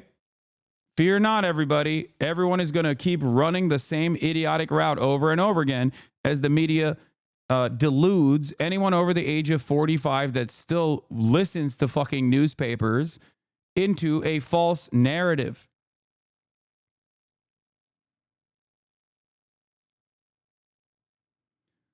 Republicans for Allred, chaired by former Representative Adam Kinzinger, prominent anti-Trump Republican, also endorsed Harris. The more likely reason Allred wasn't more regularly found out on the hustings was because he was a snooze on the podium. The Texas Observer pointed out that his stage presence was underwhelming, that he lacked even basic charisma. Meanwhile, Allred's outreach to farmers, who make up 14% of the state's workforce and more than 12% of the U.S. total, by far the most of any state, was sporadic at best. Clayton Tucker, a rancher and a chair of the Lampasas Democratic Party, based in the 712 square mile county with a population of fewer than 24,000, said between the crowded Democratic primary and election day, there was quite a dry spell in communication. Tucker lobbied hard for Allred to appear before the farmers and lay out his vision. Finally, in October, what is this? Trump's Israel ambassador said, yeah, no, I know. What? Hope you're fucking ecstatic. Oh, Trump's Israel ambassador has said there's no such thing as a West Bank. It's only Judea and Samaria. Hope you're fucking ecstatic about your apathy to selection, bud. Glad you get to stay on your high horse while throwing Palestinians under the bus. Number one, I don't think you care about Palestinians. Clearly, you don't. Okay? And I don't know why you have to even try to act like you care because you think you're winning some fucking talking point. There was never a moment where I didn't say that Donald Trump would be worse for the Palestinians overall. Okay? But Kamala Harris also straight up lost the election specifically because she personally ran a strategy of actively pushing anyone who cared about Gaza away from the party. Not only did she not separate on Biden on a multitude of different issues, she certainly did not separate on Biden on this objectively unpopular policy of Gaza. And that is precisely why she lost. And liberals like you don't care about the truth at all. And that's why you're in here doing fucking, you're in here being an inhuman piece of shit. Now, what do I mean by you being an inhuman piece of shit? Donald Trump's Israel ambassador said there's no such thing as the West Bank. Meanwhile, Biden had said that there is a red line that will be enforced where Israel will no longer have weapons transfers unless they commit to 350 food trucks and humanitarian aid trucks crossing over the boundary into North Gaza. Israel never followed through on this, and the Biden administration, as of today, as the deadline has closed for this enforcement, has said it's okay. They violated it, but it doesn't matter. There was no real red line to begin with. So talk to me about why you actually care about the Palestinians. You clearly do not. Okay, show me a clip or a video of Donald Trump ever saying something that is a drop of empathy for Palestinians. My friend, you are so fucking stupid. I am openly telling you what I said time and time again. Donald Trump is no friend to the Palestinians is what I specifically said. But you know what Donald Trump did do? Okay, he took advantage of the fact that it was the Democrats that were funding and facilitating this genocide. He also then turned around and went to Dearborn and did the aesthetic posturing as though he actually cares about fucking Arabs or Palestinians at all. Meanwhile, Kamala Harris actively kicked Arab delegates that they had invited to the fucking campaign from the speaking engagements that she was doing. She sent Richie fucking Torres to Michigan, a person with zero name recognition, to basically say, no, do not worry. There is no real red line in fucking North Gaza, just like there was no real red line in Rafah. We're going to keep killing people. She sent Jeffrey Epstein's best friend, okay, William Jefferson Clinton, to Michigan to talk also about Judea and Samaria. So what the fuck are you talking about? Why is it so easy to find clips of Kamala saying she will give Palestinian voices a seat at the table, but Donald Trump, all she does is call Biden a Palestinian for not literally bending over to Israel? You are not going to be able to convince a single fucking person when obviously, if you're not recognizing the metric ton of harm Kamala Harris did to herself by not recognizing the uncommitted movement as a serious danger to her reelection chances, to the reelection chances of the Democrats, you're yelling at no one. Okay?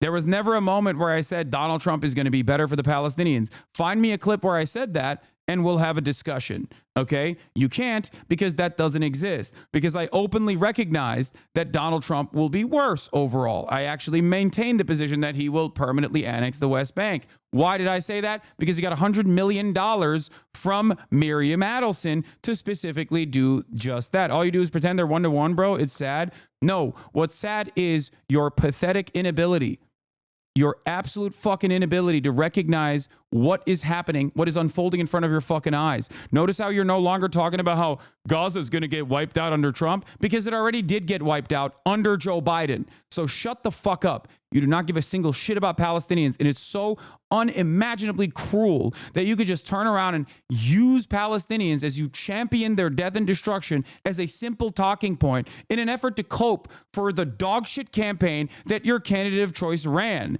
Just be honest. Be honest with myself and be honest with yourself. Don't try to present yourself as a defender of the Palestinians, okay? You're saying they're already wiped out as the most white thing I've ever heard. Jesus Christ, you really think the situation can't get worse? How sheltered. The most white thing you've ever heard. Man, shut the fuck up. Your brat campaign sucked dick, okay? And now we have to live in the fascist reality of the United States of America. Go fucking chirp about how you were excited, salivating at the prospect of Muslims being deported more. This is not an area where you can do that, okay?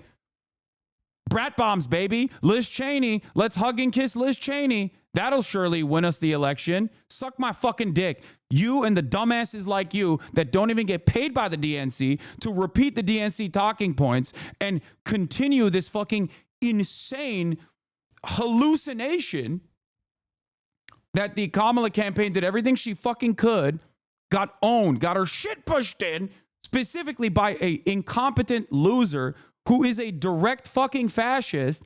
And now the country is worse as a consequence of that. And you're coming to the one guy who kept ringing the fucking alarm bells because in spite of my moral disagreements with a administration continuing to do genocide, I still understood that it would be far worse if Donald Trump was president. Stop yelling at me. Go and fucking read a goddamn book or something. Holy shit.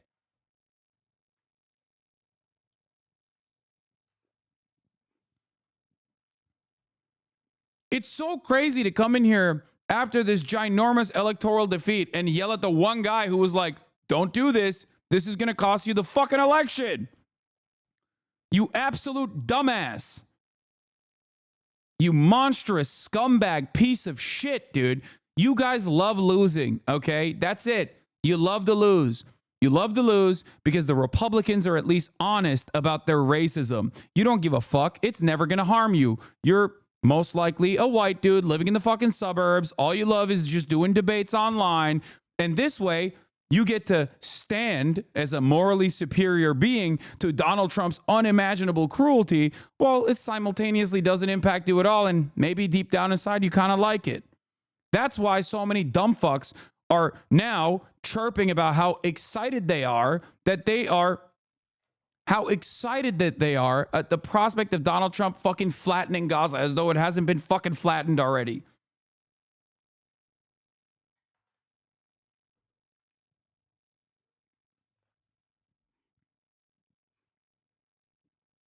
That's the whitest thing you've ever said, bro. Saying Gaza was flattened is the whitest thing you ever said. No, it's just the objective reality. Gaza has been flattened.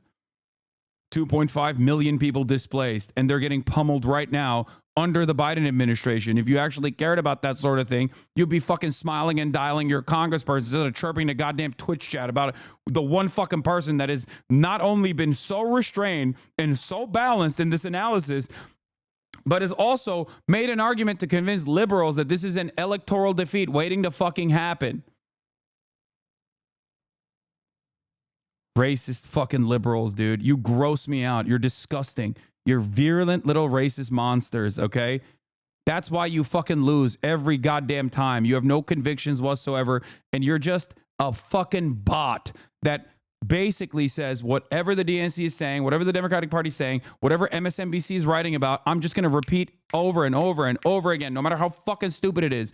There's no better, there is no clearer fucking indication that you are just as delusional as these fucking QAnon losers on the right than coming in here after this massive fucking electoral wipeout and being like, you know why?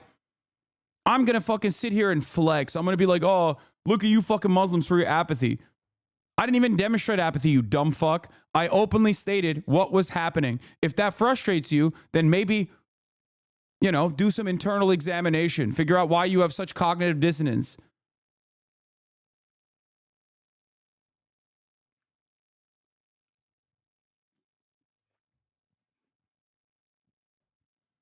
Yeah, these guys are like, you're the reason why we lost. Yeah, dude, I'm the reason. If they had listened to me, I think that they would probably have, unironically, a better shot at winning the goddamn election.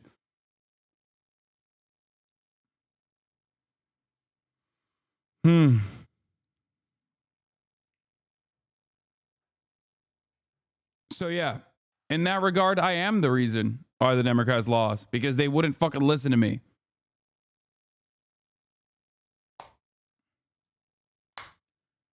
Yeah. Scratch a liberal and a fascist bleeds.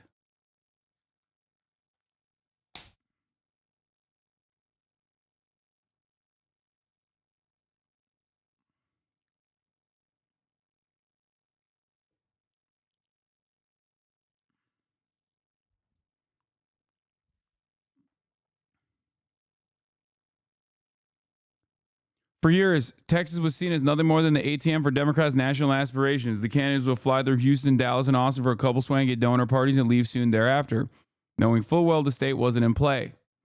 But as other states such as Florida and West Virginia became less competitive and campaigns like O'Rourke showed outsiders that Texas could perhaps swing blue, donors' attention shifted. This has been a blessing and a curse. On one hand, candidates can potentially tap into a wider market, so to speak, to fund their campaign. On the other hand, it disconnects candidates from the prerequisite for local support. The more cynical among us might view this as a racket. Consider the case of Isaiah Martin, a centrist Gen Z Houstonian and a friend of Giuliano's who briefly ran for Congress. In September 2023, he posted a single ad that went viral, landing him on MSNBC to talk about his vision for the country. He acquired Anika Albrecht, almost got it, who previously worked for Blue Dog Representative Murray Glusenkamp Perez, also another fucking grifter, as his campaign manager, raised about $400,000, mostly from donors outside the district, and a couple months later unceremoniously dropped out. Despite his electoral faceplant, he became an influencer touring the country for the Harris campaign. The Texas Democratic Party is replete with organizers such as these, who always seem to fail upward. Other longtime Democrats have pointed to MJ Hagar as a similar problem. She's raised all that money, and where's she now? Far from the limelight, working for Deloitte. There's not much money to be made when you invest in grassroots, Tucker told the New Republic. I think we're too culturally obsessed with commercials and mailers. Speaking for myself, no mailer or commercial has ever convinced me of anything. But a conversation, whether that's over the phone or in person, has. Some have given up on the demographics of destiny argument, in which liberals assume the changing racial makeup of the state would inevitably mean Democrats will sweep into power. Tucker, for instance, said an emphasis on economic populism is popular in the rural counties that lie devastated to this day by NAFTA. But even as the Democratic myth lies dying, the next one has been born, that young people armed with technology or social media will connect with voters to drive a blue wave. A lot of these fucking influencers, all they do, and I'm no disrespect to the Harry Sassans of the world, but all they do is convince old people that they're doing youth outreach. That's it. And a lot of the motion that they have is within the confines of the Democratic Party, the establishment. That's it. DC guys look at a young person that sounds exactly like them and go, oh my God, this guy's killing it. Okay? This guy's fucking killing it. Holy shit. Turns out the youth love this. It's pure graft. That's all it is. Okay?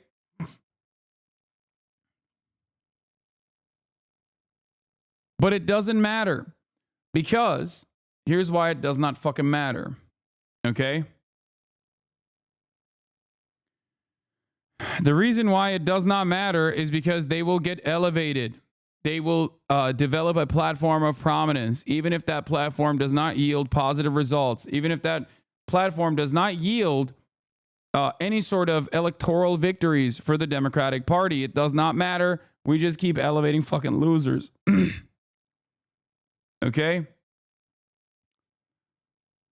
In late April 2023, Axios reported that Biden's 2024 digital strategy would entail an army of influencers, employing several staffers to focus specifically on young and suburban voters through content creators and offering the White House and Biden campaign on the road to hundreds of unpaid social media stars. 4 months later, the liberal super PAC Progress Now dropped $70 million on a project per Politico to make Joe Biden cooler online. Around the same time, Democrats' campaign tech companies were acquired by a private equity firm that laid off a quarter of its employees. A new emphasis on influencers was concurrent with a shriveling legacy consultant sector, effectively cutting out the middleman, but this didn't entail better results. After the election, the nation's Elie Mystal proclaimed that liberals need to build their own Joe Rogan. Perhaps a natural conclusion to the strategy, combating thick-skulled propagandists with thick-skulled propagandists. If there's a takeaway here, it's that the Allred campaign was more of a social media campaign than a Senate campaign. Like McGrath and Hagar before him, Allred and his team were relying on high-profile surrogates and an ungodly amount of money to flood the zone. This, in some respects, is not that different from the Trump method, by the way. The only difference, however, is that Trump at least engages in some level of populism, albeit a right-wing populism, okay? But some populism is a necessity. If you don't do that, then you're fucked, okay? He can come across as personable. He can come across as honest, even though we all know he's a dishonest charlatan and a fucking comment of the highest order, a person with multiple failed businesses, 6 bankruptcies under his belt. Okay?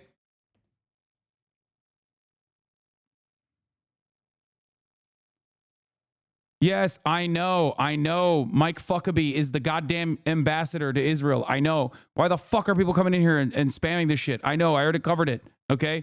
I covered it 1,000,000 times over. Stop. I know. And this is what's going on.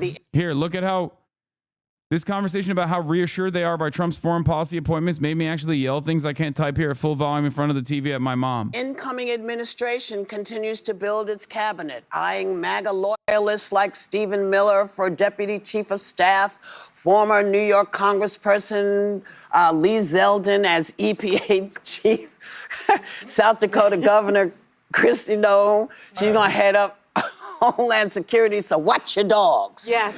As well as Senator Marco Rubio for Secretary of State, who used to have a much different take on his future boss. Take a look.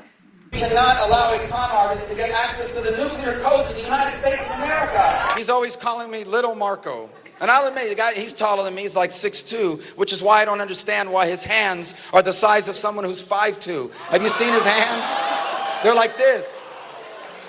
And you know what they say about men with small hands? He hit my hands. Nobody has ever hit my hands. I've never heard of this one. Look at those hands. This guy is such a scoundrel. This guy is a disaster. On top of which, he's a choker. No matter what happens in this election, for years to come, there are many people on the right, in the media, and voters at large that are going to be having to explain and justify how they fell into this trap of supporting Donald Trump. Because this is not going to end well one way or the other. Oh, gosh. It did for you. So, what do you think of all this? You know, I've known Marco Rubio for a very long time. He and I grew up in Republican politics in Miami together. Haven't spoken to him in several years. He's changed a lot. He probably thinks I have too. But I will say this, Marco is qualified. He's been on foreign relations in the Senate for many years. I'm happy because he knows Latin America, which for me is a region that's often forgotten. He speaks Spanish. He knows who these leaders are. He knows what the issues are. I wonder why she would be saying these things. I wonder why they are so reassured by Marco Rubio.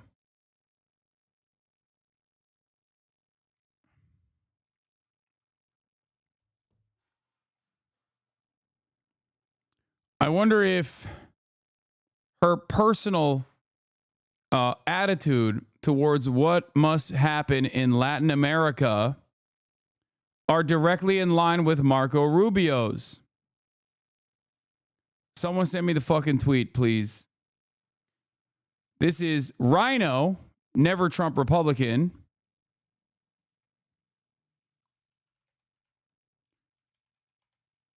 Ana Navarro. Okay.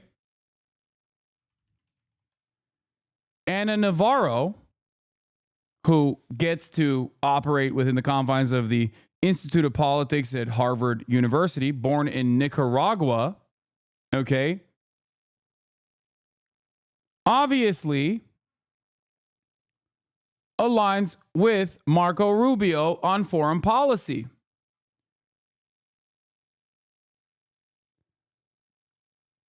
Here's Ben Norton's tweet. Ana Navarro is from a rich family of Contras, a fascist CIA-run death squad who massacred civilians and burned hospitals in Nicaragua. She hates the Sandinistas because they overthrew oligarchs like her and gave housing, education, and health care to the poor.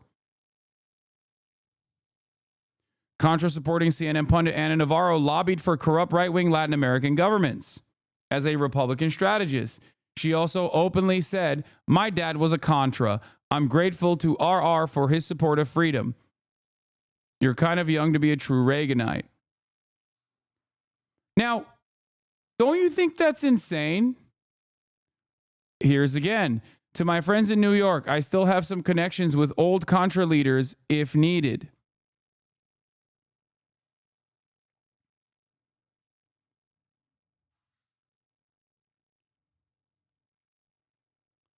To my friends in New York, I have some connections with old ISIS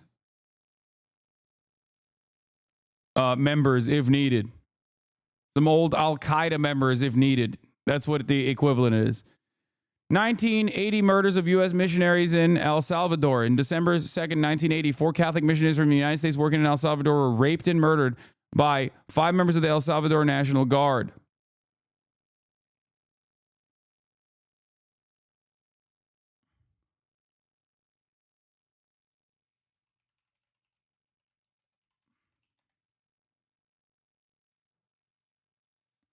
From 1979 to 1990, the Contras were right-wing, far-right fascist paramilitary groups that the CIA backed and defended and gave money and arms to. Okay? During their war against the Nicaraguan government, here I'll use Wikipedia, there were numerous examples of Contras committing human rights violations and using terrorist tactics. Many of these actions were reported to be carried out systematically as a part of the strategy of the Contras. Organizations that supported the Contras, such as the Reagan administration, argued that the Contras did not deliberately use the attacks on civilians to advance their goals. The CIA, which was involved in the creation of the Contra groups, argued that the Contras' actions against civilians were a result of poor discipline characteristic of irregular forces instead of an official tactic. The CIA also reported that one Contra leader was executed by the group due to his excessive violence against civilians. The Global Terrorism Database reports that Contras carried out more than 1,300 terror attacks.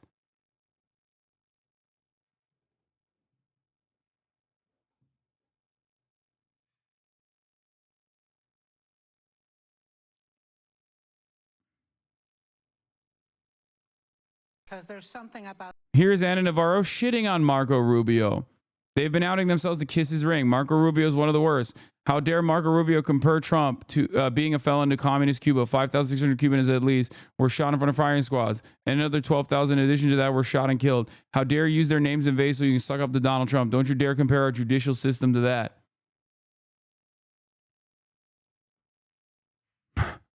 She was mad that Marco Rubio was comparing the political persecution of Donald Trump to,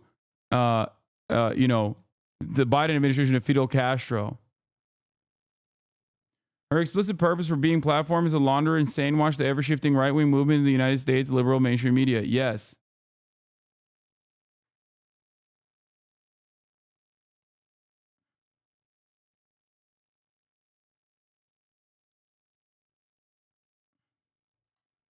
Contras are what genocide supporters think Hamas is like. Yes. But they were our guys. So it doesn't matter. Okay? They were our guys, so they were good. Just like Ana Navarro gets to go on The View and talk about how Marco Rubio actually offers a sense of sanity to the current administration. I think he's going to come in hot on places like Venezuela, Cuba, and Nicaragua, which I care about enormously. Yeah, we're going to do coups everywhere, dude. We're going to bomb them into oblivion, actually. I'm surprised by the appointment because he and I agree on foreign policy, and I think he's considered a foreign policy hawk and kind of like a neocon, which is looked down upon by the MAGA folks. I'm also surprised because of all of this, stuff that's happened between them before, and Trump is putting such an emphasis on loyalty. I'm surprised because this will give Governor DeSantis the chance to make a Senate appointment, and Governor DeSantis is not one of Donald Trump's favorite people. And I'm surprised by Marco because Donald Trump had such turnover in his cabinet in 2016 that I think giving up your Senate seat where you're... Anyway, I don't want to fucking hear the rest of this. This shit sucks so bad. We are such a fucking stain on humanity. I swear to God. I remember when Ana Navarro pivoted from being a Bush loyalist to a liberal commentator. I know.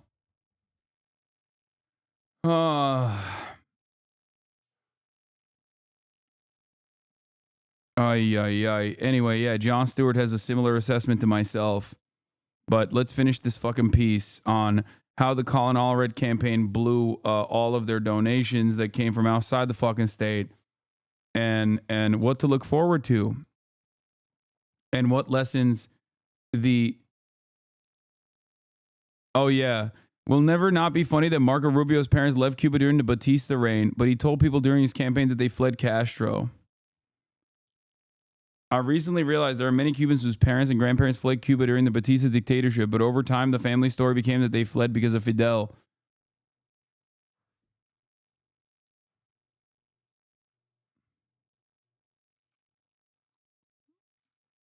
Yeah, Bob Menendez is another one.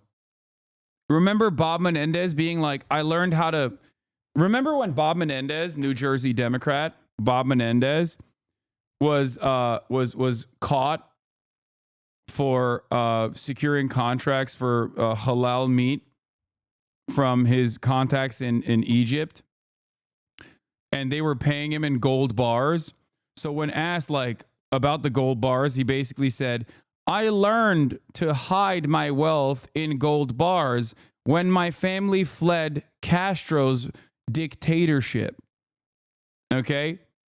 And the irony, of course, was that his family had not fled the Castro dictatorship. His family had fled the Batista dictatorship, the actual dictatorship. Okay? The Batista dictatorship was and forever will be infinitely more violent than the Cuban Revolution. Okay? That's another lesser discussed fact. In a short time frame, the US-backed dictatorship killed infinitely more people.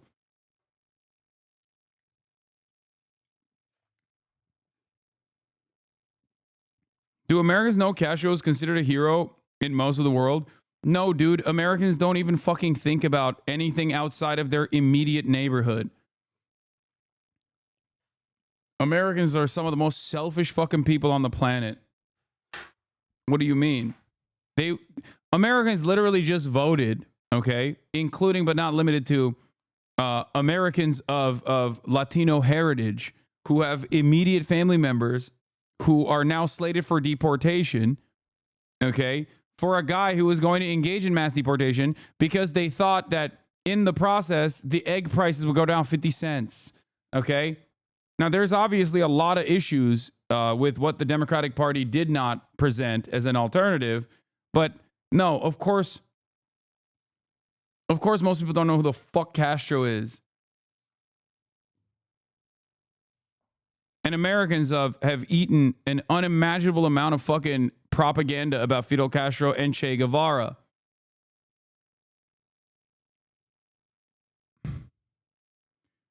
Cuba, for all of its faults and failures in governance, is basically a fucking beacon of like existing in the ass cheeks of the largest, most violent hegemonic superpower, and not being able to have its own autonomy ever, but still surviving nonetheless.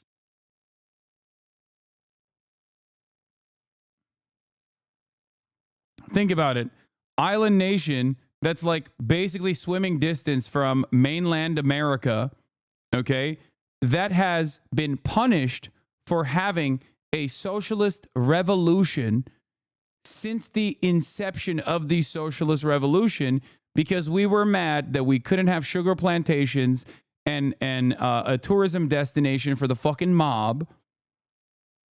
We armed the goddamn dictatorship of Batista to the fucking gills.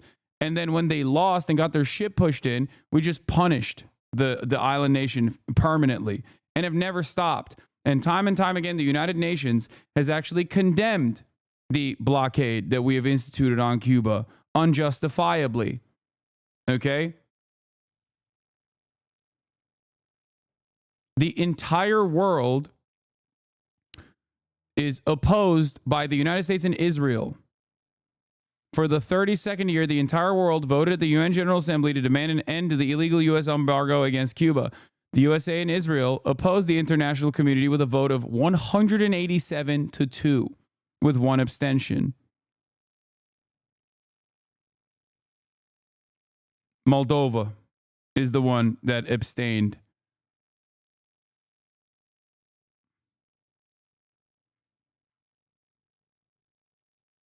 Ukraine did not vote in 2023. Kyiv had abstained. What is this? Breaking: Mexico sent 400,000 barrels of oil to Cuba, stating that they've always condemned the U.S. siege on Cuba. I don't know if this is real or not. That seems like a fucking fake account.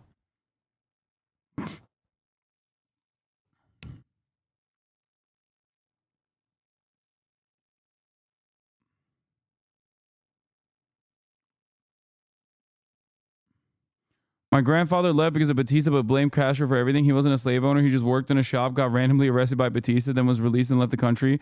Proximity to all the anti-Castro people in Hialeah converted him. Yeah. And it's not like, for the record, not every single fucking Cuban American is a slaver, okay? Calm down.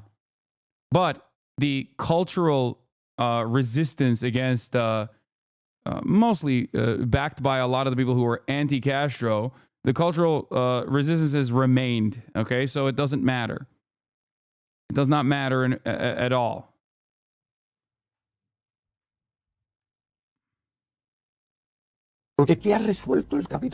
Here's Fidel Castro on capitalism, consumerism, and the environment. I don't want to get into it right now, but it's fine.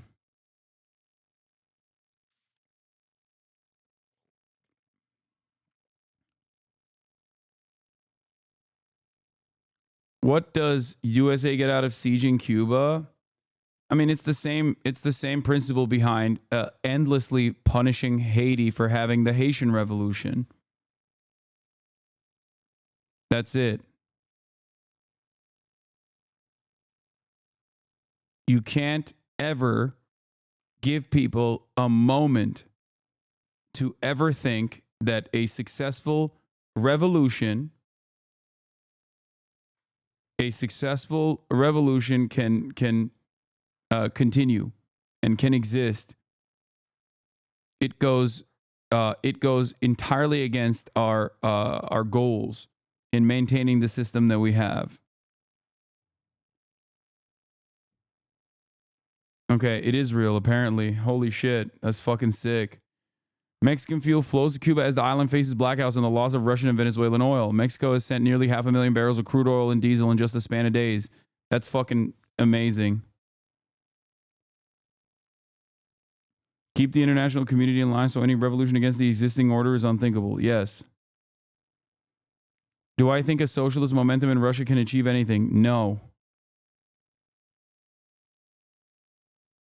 Nothing happens in Russian politics that's outside of the immediate interests of Vladimir Putin.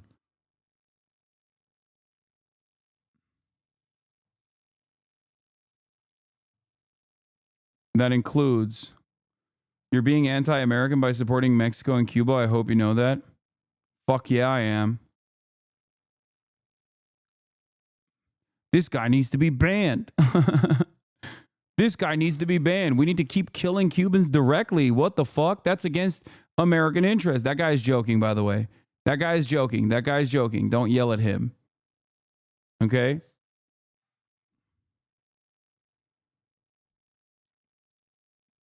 Anyway. But also, the other side of this that I wanted to show you is that while the Republicans are like, we're going to make the entire planet scream.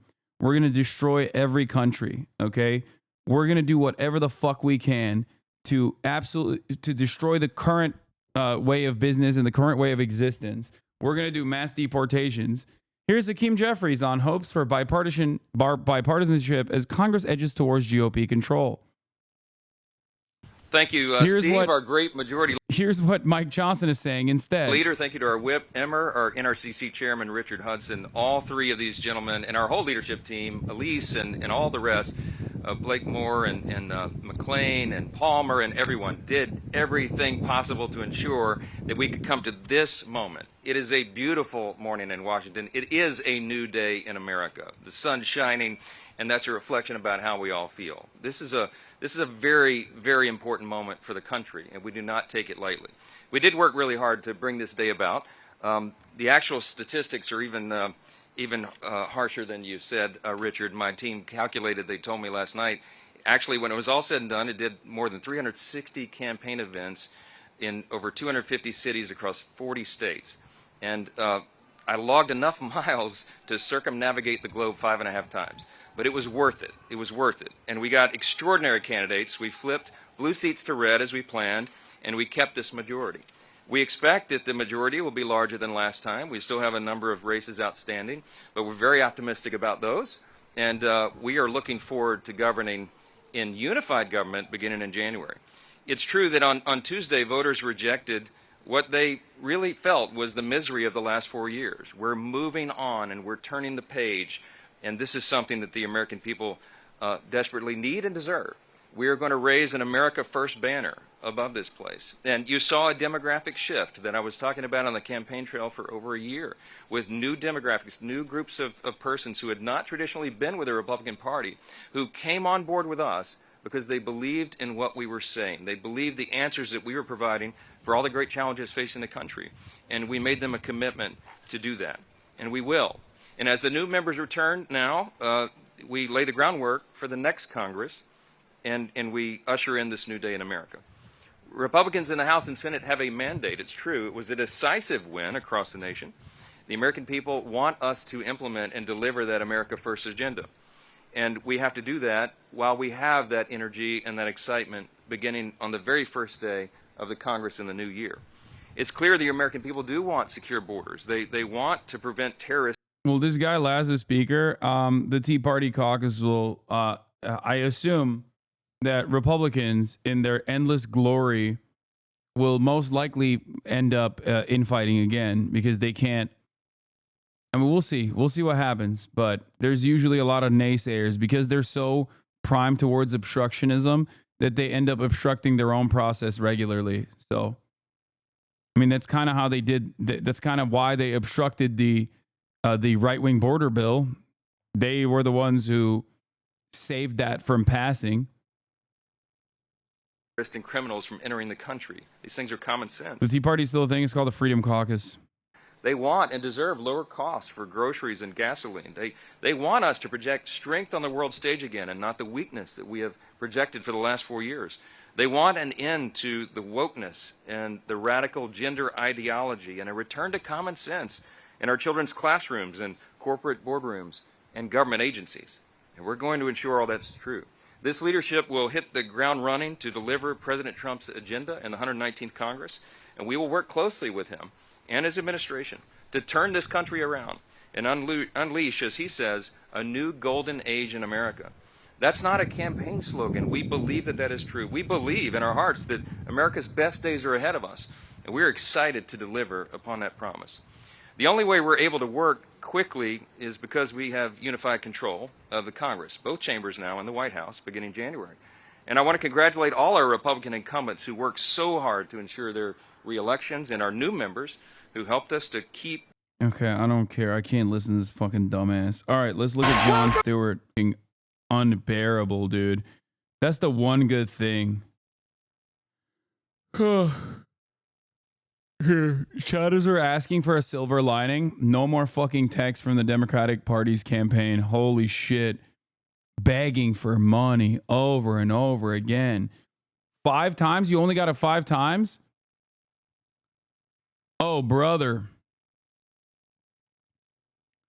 Oh, brother. Let me tell you, I'm begging on my hands and knees. I got that shit like at least at a minimum hourly.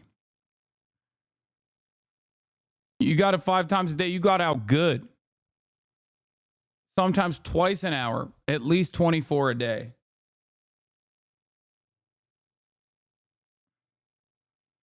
I love people going, you can opt out, right? Yeah, you opt out of one, 11 new ones show up. What the fuck are you talking about? What are you talking about?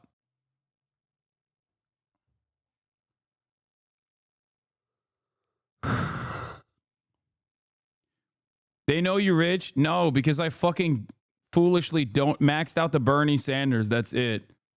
And ever since then, it's been hell for me. Yeah, good thing.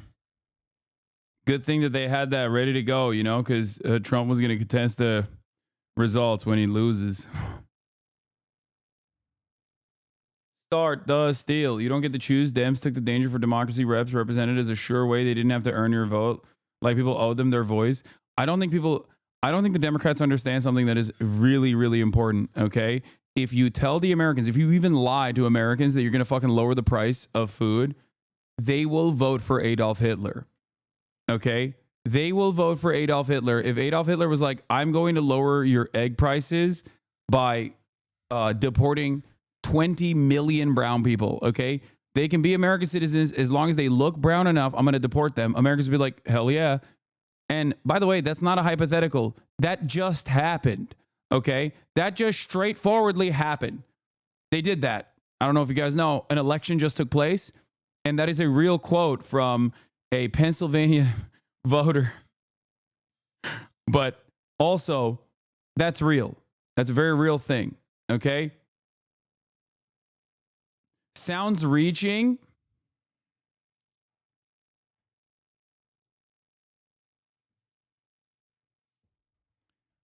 There was one really sticky policy prescription that Kamala Harris had throughout this entire campaign, and that was, I am going to go after price gougers.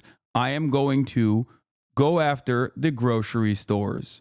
Okay, I'm going to go after them with by using existing law. They're price gougers.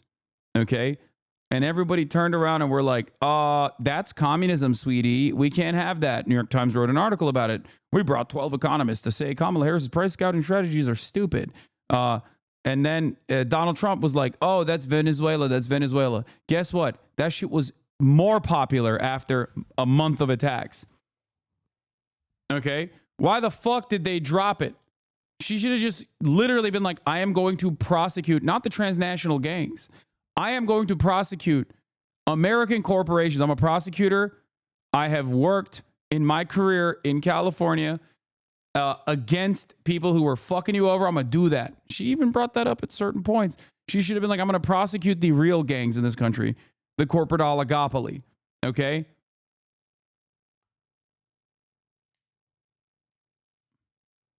Also here in Scranton on Wednesday, Matt Wolfson, a 45-year-old former construction worker, looked around at poverty in the Rust Belt city and thought the nation needed a change in leadership.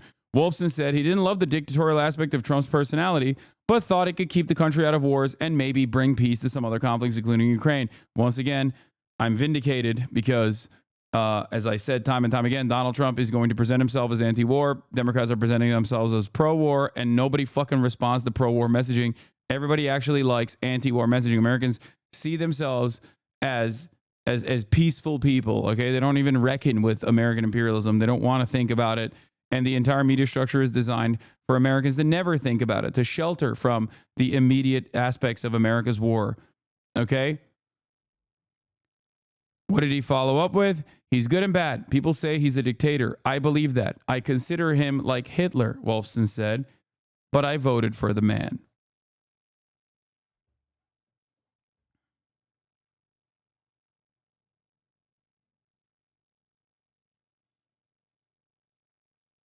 Check my last message.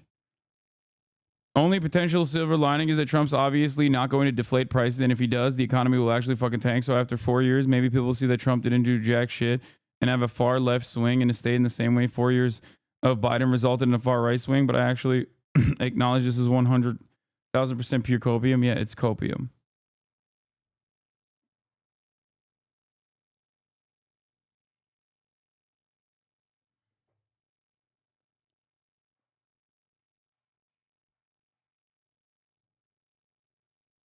Percent of people that mention Arnold Palmer's cock have actually been elected. So successful method, you know.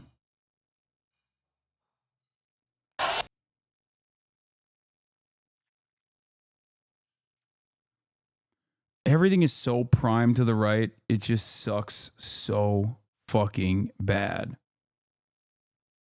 Like literally everything. Everything. They're just making this shit up. This was not a part of the campaign. This was how the Republicans were able to successfully present the campaign as, and it didn't even matter because the people didn't really respond to this shit. Okay? They didn't respond to it at all. But in the absence in the absence of any sort of real policy that they could run with, yeah, the Republicans get to run the table and present you as whatever the fuck they want. An example I will give you is cancel culture. Every person that is apolitical that you've ever talked to thinks, oh, the left love cancel culture. The number one cancel culture warriors are on the right. They are successful. They are the ones who have literally successfully rewritten history. They've tackled CRT initiatives, right? Critical race theory, as though that was being taught in schools. They're the ones who fucking ban books all the goddamn time and openly get to do it. Okay? But also simultaneously, they get to say, no, it's the woke liberal leftists who want to do cancel culture, and everybody fucking believes it. Okay? Not only is cancel culture not necessarily real, it's just like the people that are quote unquote canceled are canceled by the federal government usually, okay, for doing crimes. Yeah. But as far as like cancellation, it's just not a real fucking thing. Both sides engage in it. It's fucking annoying. Everybody hates it. Or rather, they usually deny that their side does it. But at the end of the day, people think it's just a leftist thing. Okay? It's because the Republicans dominate the fucking field. It's so stupid.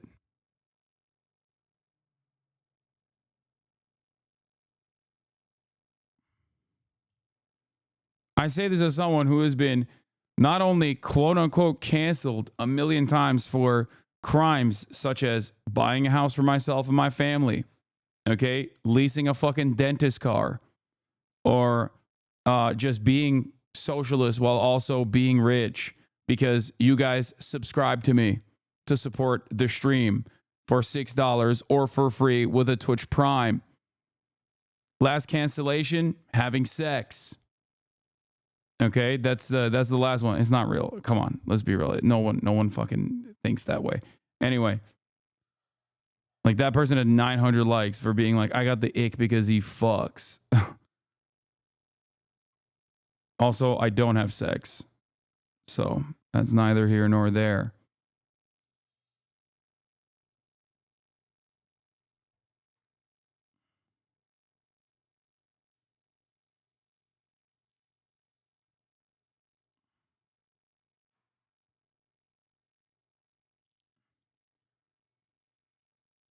There's also been active initiatives to try and get me deplatformed by the right and even some members of the left, liberals rather, engaging in this actual fucking silencing campaign, cynically smearing me as anti-Semitic for the crime, quote unquote, of covering Israel's atrocious war crimes.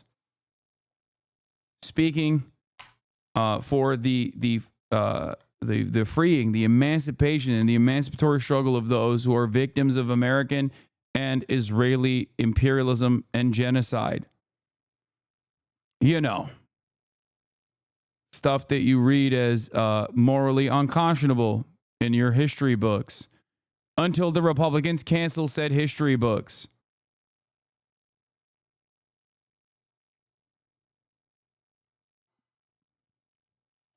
And yet, it still does not matter. Okay? Of a neck-bearded online culture warrior talking about like the latest Star Wars franchise. Get woke, get broke. Blah, blah, blah. It's crazy. I feel like I've lost my dang mind.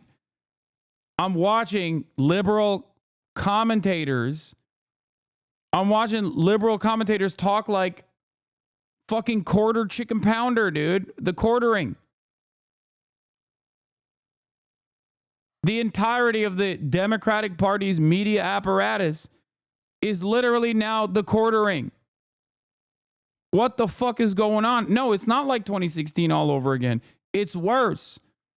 Because reactionary liberals, instead of looking at the situation and then, reaffirming their beliefs for human rights or whatever the fuck, have decided We have to be just as racist and just as stupid at these fucking Republicans in an effort to save face, in an effort because we think they'll go for the diet racism next time. It didn't work this time, but they'll go for it next time. It's like, no, dude, you're annoying. You're condescending. You're gay. Okay? The people that respond to the bigotry are never going to be like, you know what was missing from my bigotry? Just the gay version of it. No one says that. Okay? No one's like, oh, I wanted a smug academic version of this same fucking unfiltered bigotry. No, they're going to be like, I want the bigotry. I like the bigotry. So dumb. Like, who the fuck is out there in the American heartland going, you know, I hate them. Okay? I hate all of them. I hate the trans. I hate black folk. I hate them all. But let me tell you, the Republican Party does not represent my interest. Okay? I'm terrified of the prospect of a Guatemalan coming in to fuck my daughter. But, you know, if there was more of an academic understanding of going woke and going broke, I would have really subscribed to the Democratic Party. I need some smarmy, smug, libtard elitists to explain to me that, you know, actually the they-thems are no longer a part of the Democrats. That's what I need, and that's it. I'll turn around and vote for the Democrats all the dang time.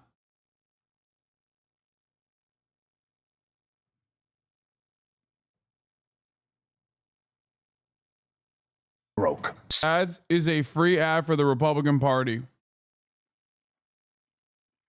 Every single one.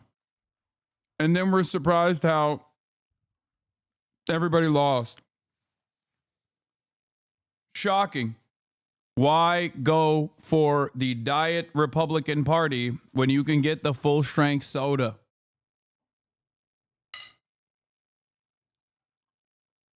Suffolk County, make my day.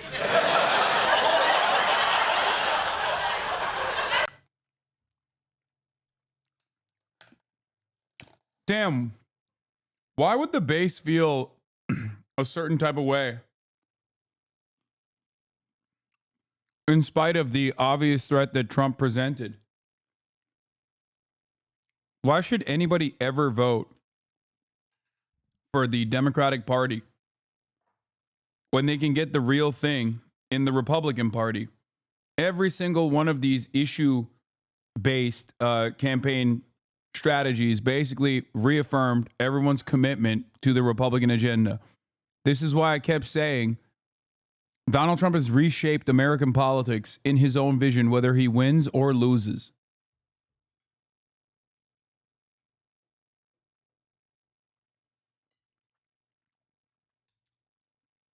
But go ahead. Cry to me more. Now that Jon Stewart is saying it, maybe all the people that were crying earlier about how you say there's no difference between the Democrats and the Republicans. That's not what I'm saying, dumbass. I'm saying that the Democrats should have a difference between the Republicans. And it's frustrating when they don't demonstrate that difference.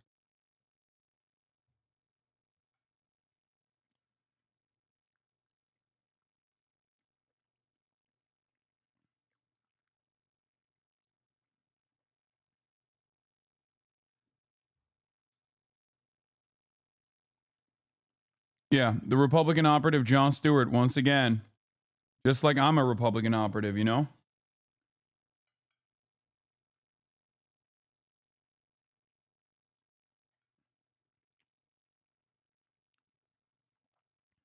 Fucking idiots.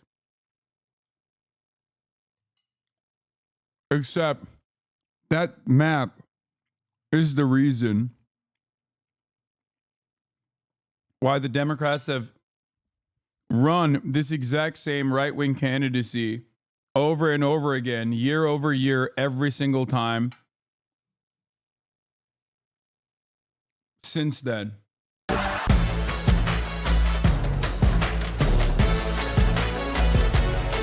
Rob, can you pull up Kirk's TikTok account?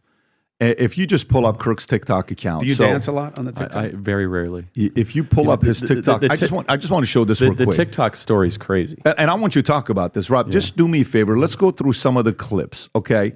All right. If So you go to 10 million. If you go to popular, it's the best way to do because this is all recent election. Go to the right. Go all the way to the right. Yeah. Okay. So check this out. Look at this here. Zoom in a little bit, Rob, if you could. 49, 50 million. Let's be honest. 50 40 million. 37. Keep going.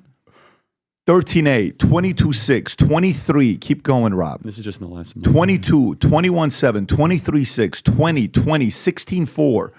Go a little lower. 9.2, 8.5, 14.3. 60 million views on a daily basis, okay, while you're going through this. Now, Charlie, there's Instagram. That's a different audience. There's YouTube, different audience. You got radio, syndicated, different audience. You got Rumble, different audience. X, different audience. TikTok. When you're in the streets or you go places and people say, hey, I watch your stuff on radio. I watch your stuff. I listen to your stuff on radio. I watch you on YouTube. I watch you on Instagram. How often do you hear TikTok? TikTok is 80% of the unbelievable. And, I hang out in the streets a lot. That's what I'm known for. No, but let me say a couple of things on TikTok. I'm blown away by this. And look, we do a lot on social. We do a lot on podcasting, and praise God, the podcast is doing really well. So we were trying to get. By the way, he's being modest. It's a top 5 podcast on Apple and Spotify right now while we're speaking. Right now, if you look at him, he's top 5 Apple and top 5 Spotify. Please continue. Thank you. Yeah, and so we've been trying to get on TikTok for a while, and TikTok had a censorship regime that. I'm so sad. I'm so discouraged.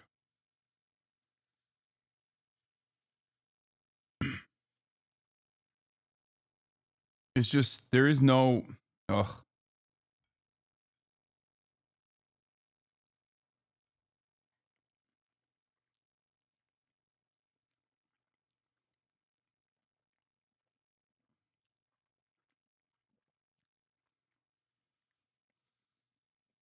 If one more fucking person asked me to move to Canada, I'm Brian Kill Me, dude. What the fuck am I going to do in Canada, dumbass? They have the same exact fucking problems. What are you talking about? Canada already adopted the IHRA anti-Semitism hate crime statute.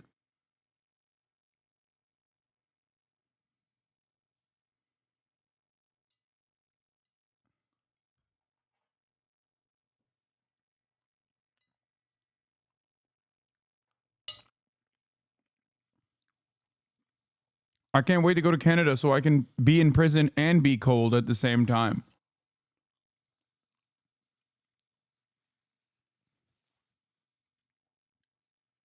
All of the worst, evil, monstrous pieces of shit are winning in this process, and it makes me so sad.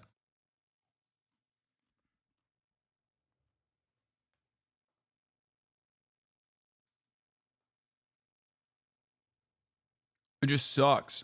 We just keep giving the worst scumbags the greatest fucking platforms. It was very sensitive to topics that we would discuss on campus. And we kind of just said, forget it. Well, it's interesting. And I have a whole theory that October 7th was the event that led to the end of the Democrat Party. And I could lead it through 4 or 5 different examples. And I think Chris would actually agree with this because it's just an objective analysis, not a partisan one. And the buried lead of the October 7th was that it got TikTok banned. And remember, the TikTok ban stalled based on just China concerns. But TikTok was the hub of a lot of the anti-Israel sentiment that was brewing with Gen Z. And then all of a sudden the TikTok ban got resurfaced.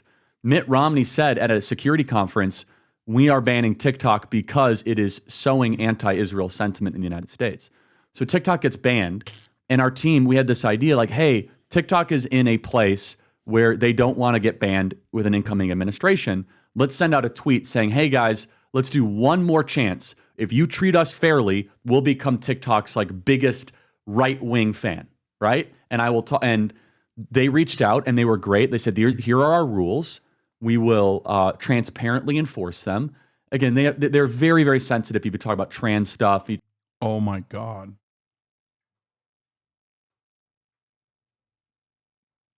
So TikTok gave them TikTok, out of fears that they were going to get banned, gave the right wing another faucet of propaganda. TikTok and Twitch has the same people. Dude, Republican cry bullying is why Meta is so fucking right wing.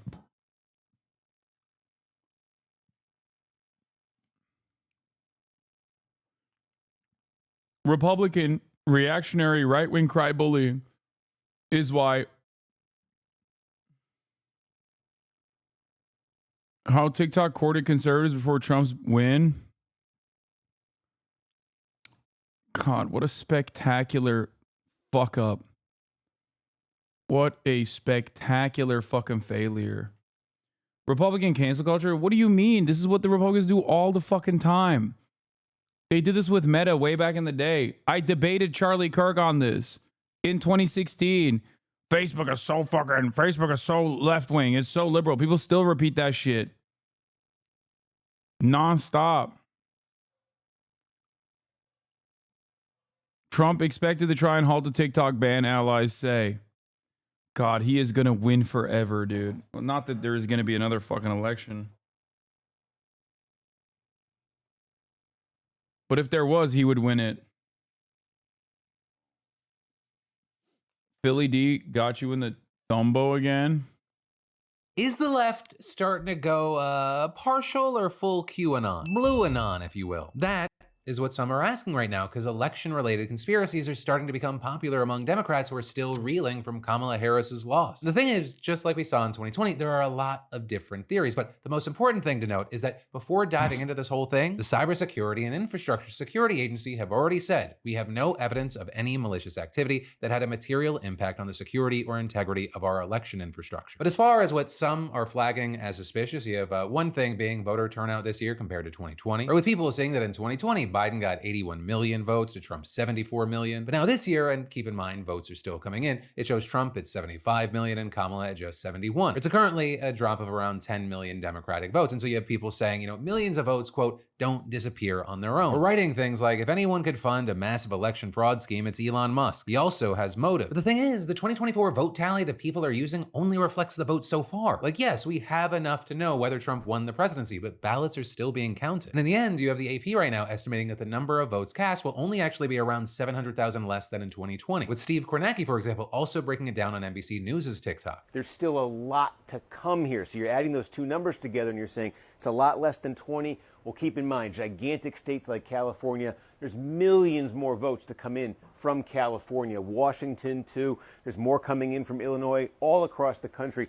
By the end of this, there's probably going to be a turnout about 10 million or so more than what you're seeing right here. And even with all that aside, voter turnout fluctuates cycle to cycle anyways. And these are also fact checks that the conservatives should keep in mind as well, because tons of people on that side have also been using preliminary voter turnout data to try to prove that the 2020 election was stolen, that millions of votes then must have been fake, but no. Or the numbers people have been using and what 2024's turnout is expected to grow to is a significant difference. Also, another big conspiracy theory that people have been throwing out there has to do with Elon Musk's Starlink, with some claiming here that the Starlink internet provider manipulated vote counts. But as PolitiFact noted, major swing states like Arizona, Georgia, Michigan, the list goes on, they have protocols ensuring that voting equipment is never connected to the internet during ballot tabulation. And just kind of generally speaking, voting machines usually are not internet connected anyways. With the outlet also adding, even if Starlink had somehow been used.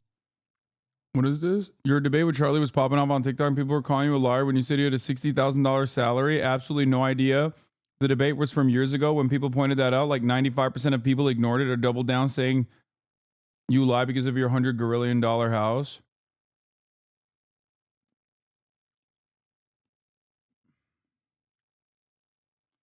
I want to quit so fucking bad. There's no purpose.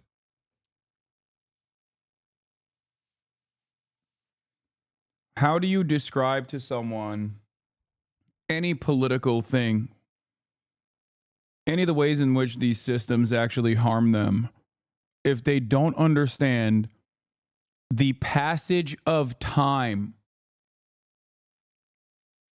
Okay? If you don't understand the passage of time, then I can't explain anything to you.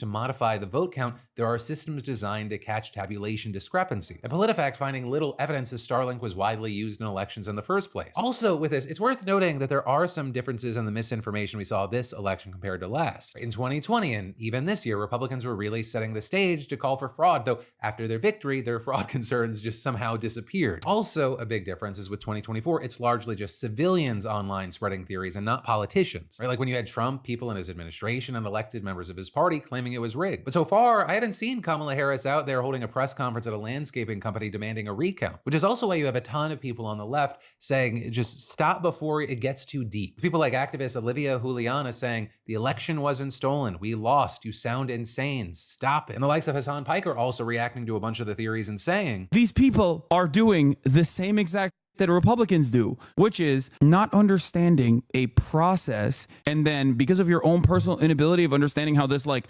regular process works, you are now imagining like an alternate scenario. And personally, I will say there are a number of people out there that have me concerned right now. And if anything, it's given me, and it feels weird saying it because a lot of those people are just would say horrible things to me right now. It gives me a lot of empathy and more understanding for people who believed election lies back in 2020. Like imagine being shocked by the result. You're like, but I saw the rallies. There were so many people there. There was so much energy. Everyone around me thinks like I do. The election was obviously stolen. And then rather than being given time to go, oh, well, no, the world is not my bubble. The vote went a different way. The politician you support goes, no, it was stolen. How fast would so many people flock to that? Because they want to think that's true. That's the only way that everything makes sense. I mean, like I saw a huge viral post of like people in their bed going, did you see AOC, what she said in that video? They're dropping something huge tomorrow, get ready. And a lot of people are just misconstruing things that she's saying. You know, we'll see how things play out from here. Does it involve an increasing number of people going down conspiracy holes? Or is this something that's kind of short-lived? It's people in their bargaining stage of grief and or the denial part. But also, hey, with all of that said, I gotta pass the question off to you. What are your thoughts here? But then we got to talk about the updates and additions to the Marnie Washington.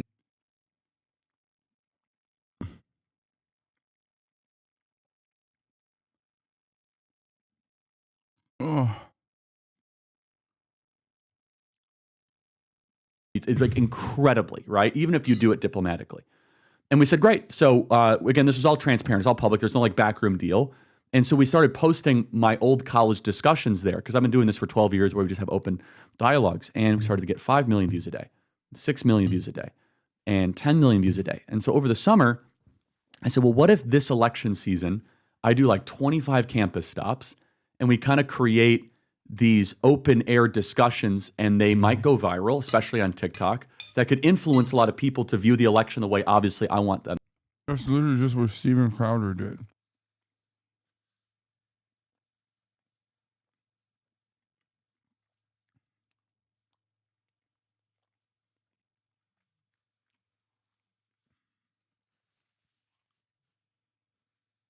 And yes, Philly D is a HasanAbi head. That is confirmed. He literally posts shirtless selfies of himself before going live on Twitch now. Okay, he's doing the HasanAbi method through and through. It's tried, true, and tested. Just like the Steven Crowder change my mind method is tried, true, and tested.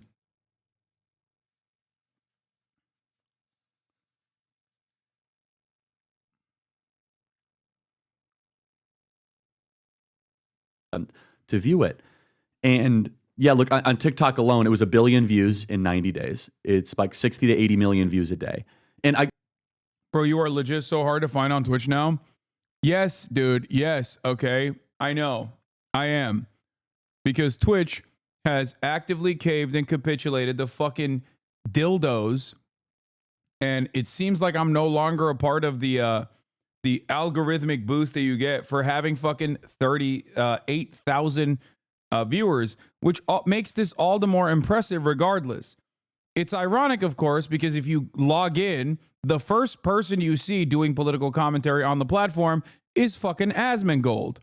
Okay? They don't have an issue with Asmongold being the political commentator. And guess what? I don't either. If that's what they want, then that's what they want. There's not much I can do. The reality is, While Destiny and so many of these other people say that I am Twitch's golden boy, Twitch very clearly is not treating me like it's fucking golden boy. That's it. Having said that, however, I get really fucking annoyed when people are constantly like, "Oh, dude, you're being blacklisted." Dog, I have 40,000 viewers, okay? That means 40,000 fucking viewers are literally directly tuning in because they expect me to do political commentary. Okay? That's it. That's it. And a lot of people reported saying they couldn't find me on the front page of the election on mobile. I had 313,000 views, dog. It doesn't matter. Okay? It doesn't matter. I just hope that we can put to bed these idiotic fucking conspiracies that I am somehow Twitch's golden boy. No, I'm here to watch crying. Well, you're not going to get it. So I don't know what to tell you. This is the expected outcome. And everything I said, unfortunately, became true.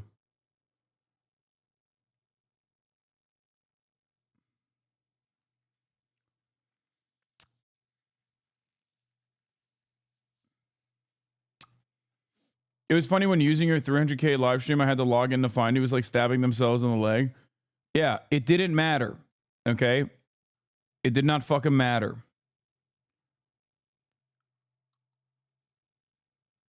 But that is yet another example of platforms being fucking stupid and responding to right-wing crybullying. That is how it works. So before you go, Hasan, I don't understand. How do these platforms become so right-wing? It's because Republicans do this very effectively. Conservatives do this very effectively. Reactionaries, even if sometimes they consider themselves a part of the Democratic Party, do this very effectively. They crybully and they get people banned, and then they say, oh, it's the left doing that. Okay?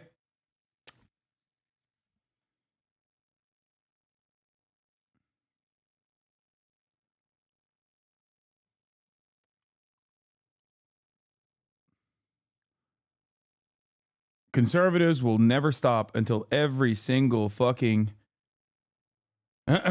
conservatives will never stop until every single person that is doing anything that's like even remotely close to political commentary is at least center right. Okay? That's it.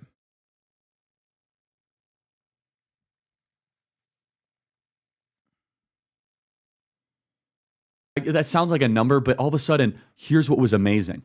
It was the most effective way I ever reached the working class in my career. The muscular class, janitors, waiters, waitresses, Uber drivers, police officers, firefighters. Even more so than YouTube and Instagram, for whatever reason, something about TikTok really reaches people that Donald Trump was trying to win 10 or 15% more of. And final thought I'll make on this.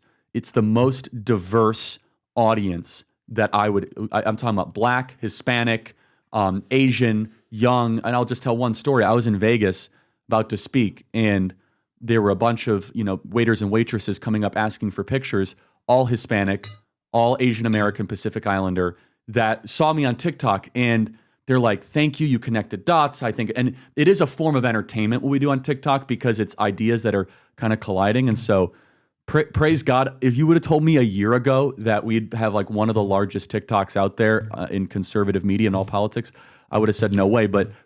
And we can go whatever direction you want, Pat, but I believe without the horror and the tragedy on October 7th and the events that came subsequent. This is why the HasanAbi Clips industrial complex must operate full tilt on TikTok. We got to do 1,000. We got to do 1,000 different accounts, all pumping fucking funk music with like short clips of things I'm talking about, pop off moments, shit like that. We must let a 1,000 flowers bloom. Okay.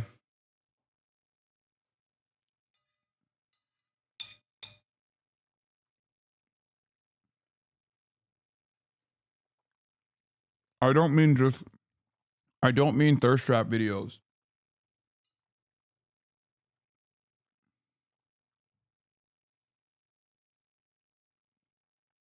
He's mic dropping ethnic groups like he's a liberal and not a Nazi. Yes, he is.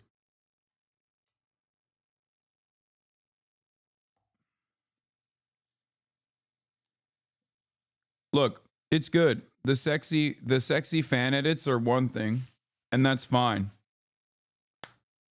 It works, right? It's great. It's one thing that they can't really undermine. They can't just be like, "No, that guy sucks. He's not hot at all." Right?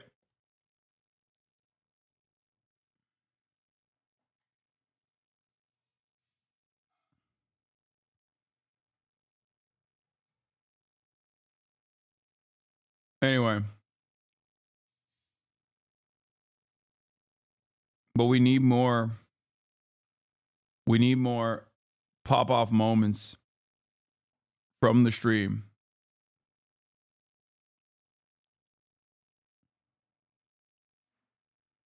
Can we conclude that the reason why the left doesn't pop off on social media is because the right has more money to support it? No. There are a million reasons. One of them is the fact that the right is unified in its message. Monetization on TikTok sucks though, so there's less incentive. Yeah, I know.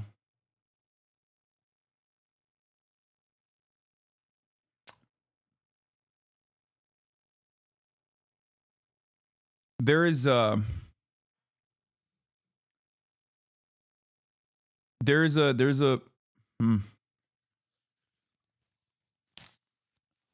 I mean, look, there's obviously shadow banning concerns, which is ironic because that's what conservatives run on all the time actively.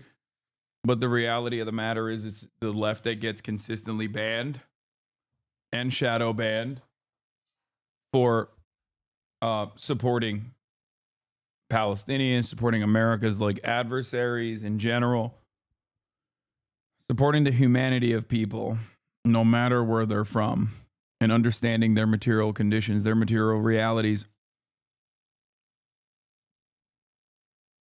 But outside of that, kind of hard to have a leftist pop-off moment when your people on your side will still call you out on things no matter how insignificant. I know, but that hasn't stopped me in the past, and it won't stop me now because I don't give a fuck. That's the thing, okay? You have to understand something. If you're already a leftist or you consider yourself a leftist, you consider yourself to be anti-capitalist, and you have minor disagreements with me that you consider to be the worst possible thing on the planet, I don't care. I don't need to convert you. I don't need to change your fucking mind. Yeah, okay, it's fine. Hate me all day, every day. As long as you're still fighting to defend undocumented migrants, fighting to defend trans people, fighting to defend black people, fighting to defend women and women's rights, then that's fine. I'm right there with you. I don't care. You can fucking constantly talk about how awful I am because you caught me doing a microaggression. All the while, what I do care about, however, is the much broader field at play, okay? Because there are a shit ton of people out there, shit ton of guys, who abso-fucking-lutely, like, see, change your stance on neopronouns and I will stand. No, I'm not going to, and you're a 25-month subscriber. I still think it's weird and I don't understand it, but I don't care. That's the reason why I don't talk about it, okay? The reason why I don't talk about it is because it's irrelevant.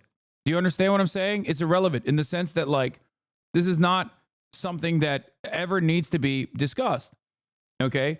If I wanted to present myself as a reasonable moderate, I would regularly fucking shit on certain aspects of, like, you know, trans advocacy, like neopronouns, to present myself as a reasonable guy. The reason why I don't talk about it is because I don't care. Do you understand what I'm saying? It's irrelevant. Oh, 80% of the public does not want trans women to participate in athletic endeavors with cis women, okay? 80%. It's over. It's a fucking mass majority. I know there are only 40%. I mean, not 40%, sorry. I know there are only 40 trans athletes in this fucking country up to the collegiate level. 40. 40. Not fucking 40,000. Not 400. 40. 40. That's why I don't talk about it at all. I don't give a shit. It's a non-issue. You will never convince me, because some Republicans decided to get mad about it, that this is a major problem. Shut the fuck up. Is it putting food on your table? Is it putting money in your pockets? If you were to stop all 40 trans athletes from participating in athletic competitions, is your life going to get better? No, it's not. It's a simple distraction. I don't care, and neither do you. Shut the fuck up. And a lot of people who come from this background routinely,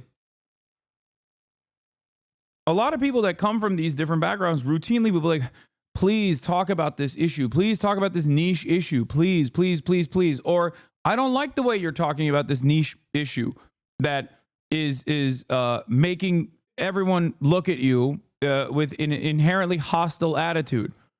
Okay? The reason why I say this does not matter, you don't care about it, and neither do I, is specifically because it doesn't harm anyone. Nobody actually cares about it, and it's right-wing priming on the matter. Okay? That's it.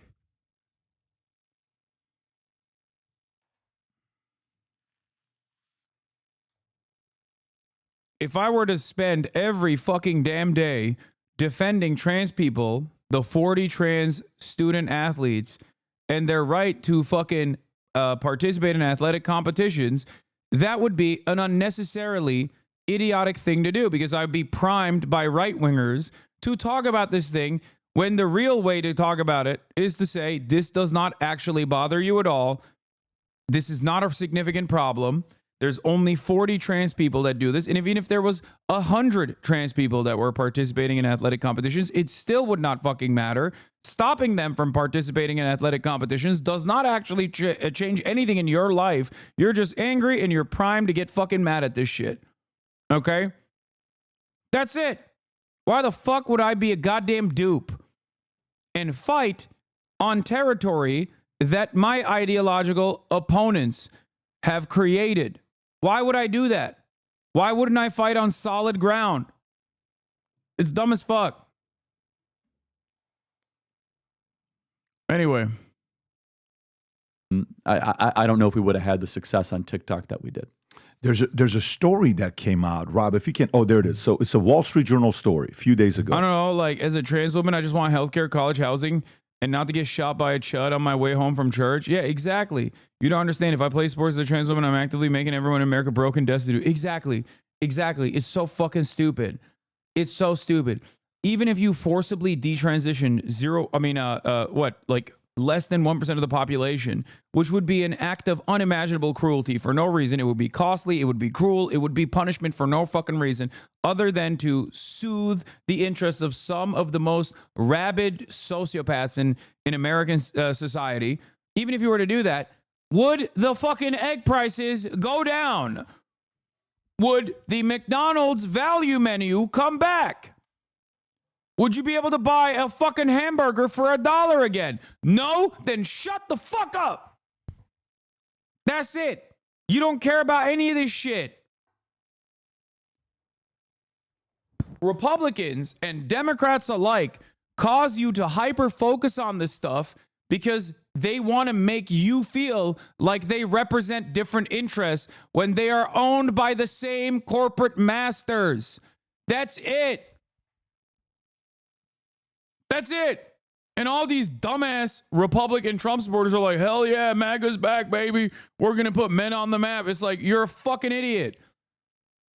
Immediately after he won the election, the richest people on the fucking planet, including but not limited to Jeff Bezos and Bill Gates, you know, those libtards themselves, put like $300 billion on their net worth, like overnight.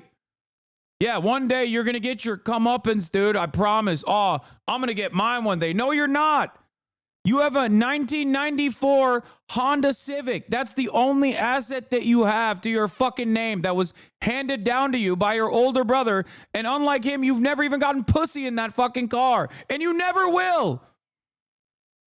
You are not a capital owner. Why the fuck are you defending this system, dumbass? It's so stupid. Young voters helped fuel Trump's win. Okay.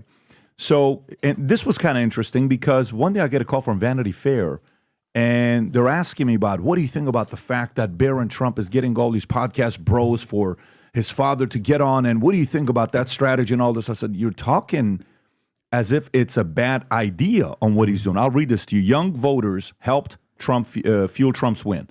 Trump's win included a 14-point lead among men under 30, a drastic 30-point shift from 2020 when Biden had a 15-point lead. For women under 30, Harris led by 18 points, a drop from 32 points in 2020. Nationally, 16% of voters were under 30, up from 13%, so 3+ in 2020, with Harris's support among them shrinking to just six points over Trump, 52-46. Economic issues dominated young voters' concerns, with 39% of young women and 42% of young men prioritizing jobs and the economy. Trump's campaign reached young voters through college events, TikTok. They're talking about you right here, and popular podcasts. Following advice from his son, Barron, who recommended appearance on platforms such as Aiden Ross, drawn hundreds of thousands of views. Now, Aiden, sure, gamer, all this stuff. Dem Socia, HasanAbi brother, I was one of those anti-trans guys who hyperfixated on this issue ever since it became mainstream, and you helped me realize that not only was I wrong, but that it was unfortunately effective distraction from the real issues. Yes, there are a shit ton of people like you in this community, which is also part of the reason. There are so many people like you in this community, people who are transphobic. I myself had transphobic attitudes in the past, something I've talked about a lot, okay? I had misogynistic takes. I had transphobic takes. Now, I still fancied myself to be a progressive, even if I did not fully subscribe to every aspect of social progressivism. But it didn't matter, okay?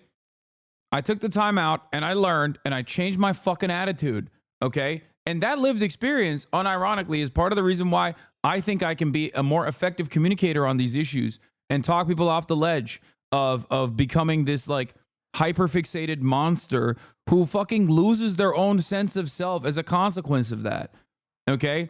And that's also partially the reason why I pay no attention to all these dumb fucks who are like, Hasan is not sufficiently progressive enough, or my key issue is sex work and I don't really appreciate his takes on it, so I'm just gonna fucking write him out entirely and I'm gonna make it my life's mission to say he's a bad guy.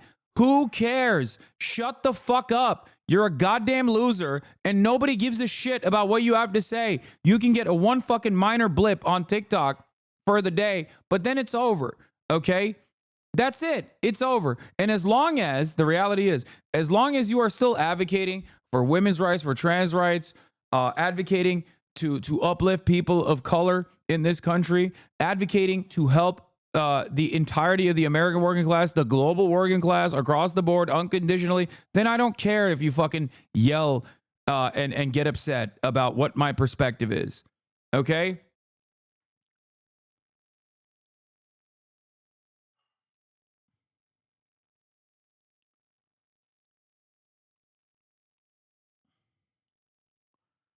It would be hard for a black person to change a white racist mind, but he may listen to a white person on it. I mean, that's it. That is the method. Okay. The method is, I know that people who are transphobic are going to be infinitely more resistant to listening to a trans person. That is just the unfortunate reality. Okay. Than they are to listening to a fucking white dude, especially a cis heterosexual white guy who's 6'4" and loves the fucking workout, play basketball, watches anime, and shares their same interests. That's it. And it's so funny that there are still these like incredibly fucking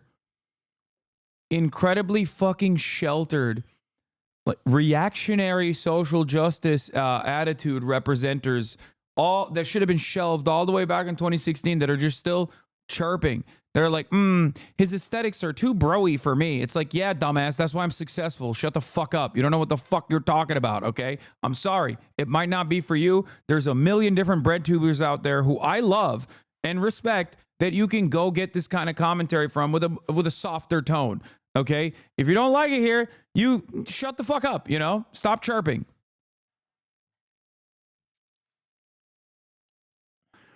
But a lot of this, if I was to hear someone, like for example, a celebrity gets on, oh, wow, he was on Aiden. Great. Oh my God, he was on Logan Paul and Mike Mallon. Great. Sure. Influence. Yeah. I can't believe Logan had him on. I get it. Jake actually broke down a 32-minute video to explain why he's voting. I think that translates. You get young voters to say, that's right. That doesn't make any sense. What are you talking about? This doesn't make any sense. Chris, again, the sport of politics. How big, you're in this space, you've been in. Why do you yell so much? I think being calm in your delivery projects more confidence. Man, shut the fuck up. There you go. I yell because I get angry. That's the point, okay? I don't fucking censor myself. I will censor you for making a stupid point like that.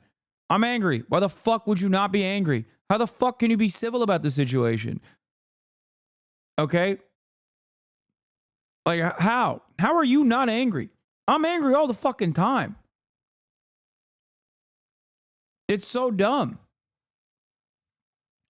Difference is, if I'm angry and you're not, you obviously think the system's working for you.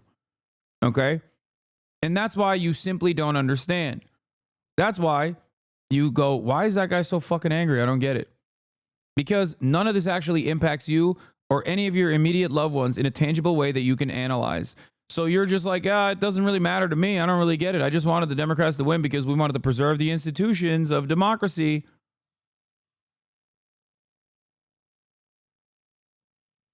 Fuck that, dude. The easiest way to disguise yourself as a normie when you're leftist is to be edgy, bombastic. You genuinely don't woke scold or purity test people the way too many leftists do. No, but there is like a limit to it. You know what I mean? If there's anyone engaging in like harmful commentary, I'm going to stop them. I'm going to tell them you can't do that. That's unacceptable. You know? And as long as people are aware that those are my worldviews, there's a level of safety that comes from that. You know what I mean? I can make a similar joke sarcastically to what Charlie Kirk says on a daily basis, sincerely, and people understand I'm joking.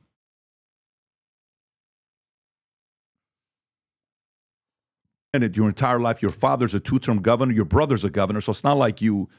How big of a deal was this for young voters to flip like this and be inspired to come out and vote for Trump? So one of the rules in politics is do everything. Do everything. Be in yes mode. Go everywhere you can. Talk to anyone you can. That has become less and less popular as people seek their silo, right? Now, again, this is also evidence of underperformance. I'll start with saying bro vote, to me, I don't think is coming from a good place, by the way. I don't think... We got to talk about that. Defining it as bro vote, I see is what does that mean? What does bro vote mean? To me, I see it as a way of diminishing what resonates with young men. And I think it's a continuation of a very...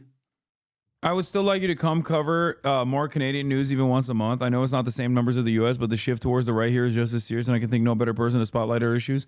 Don't worry. I talked to the Canadian broadcaster literally today for an entire hour. That shit's going to be out by tomorrow. You can watch me talk about American politics and then draw your own similar conclusions into Canadian politics as the broadcaster brought forward when we were talking about those issues. So there you have it. Overt, intentional... Yeah, I'm on fucking CBC, baby. ...strategy of bringing down young men. I don't get that. Blaming them. Bro is, to me, it's oh, you think it's a pejorative? Oh, yeah, I think it's a pejorative. Okay. And I'm okay with it. Not, sure. Okay, I don't see who's called bros. I get called that. You know, I'm 54 years old, you know, and...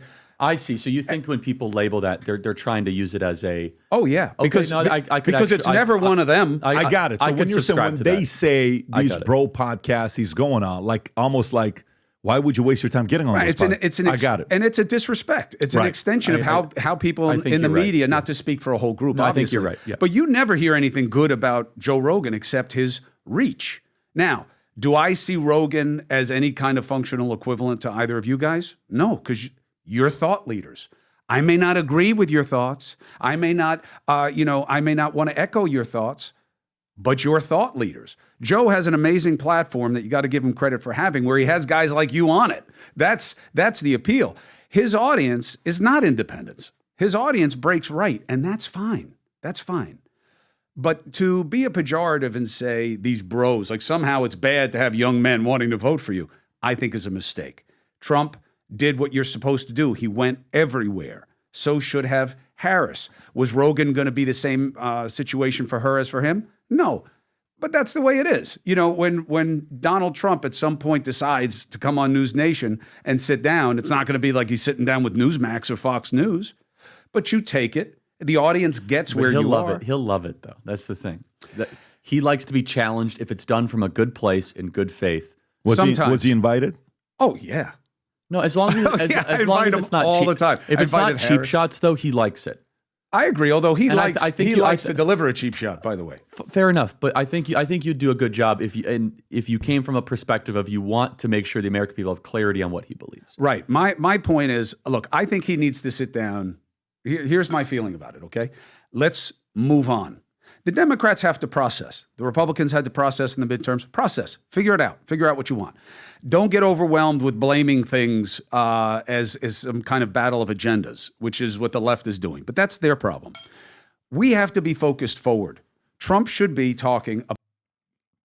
Isn't it great that all the liberals are united with the far right and they're united in their hatred of the left?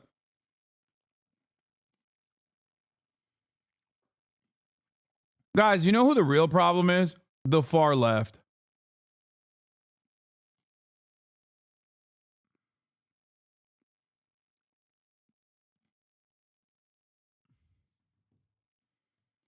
The extreme left. About what?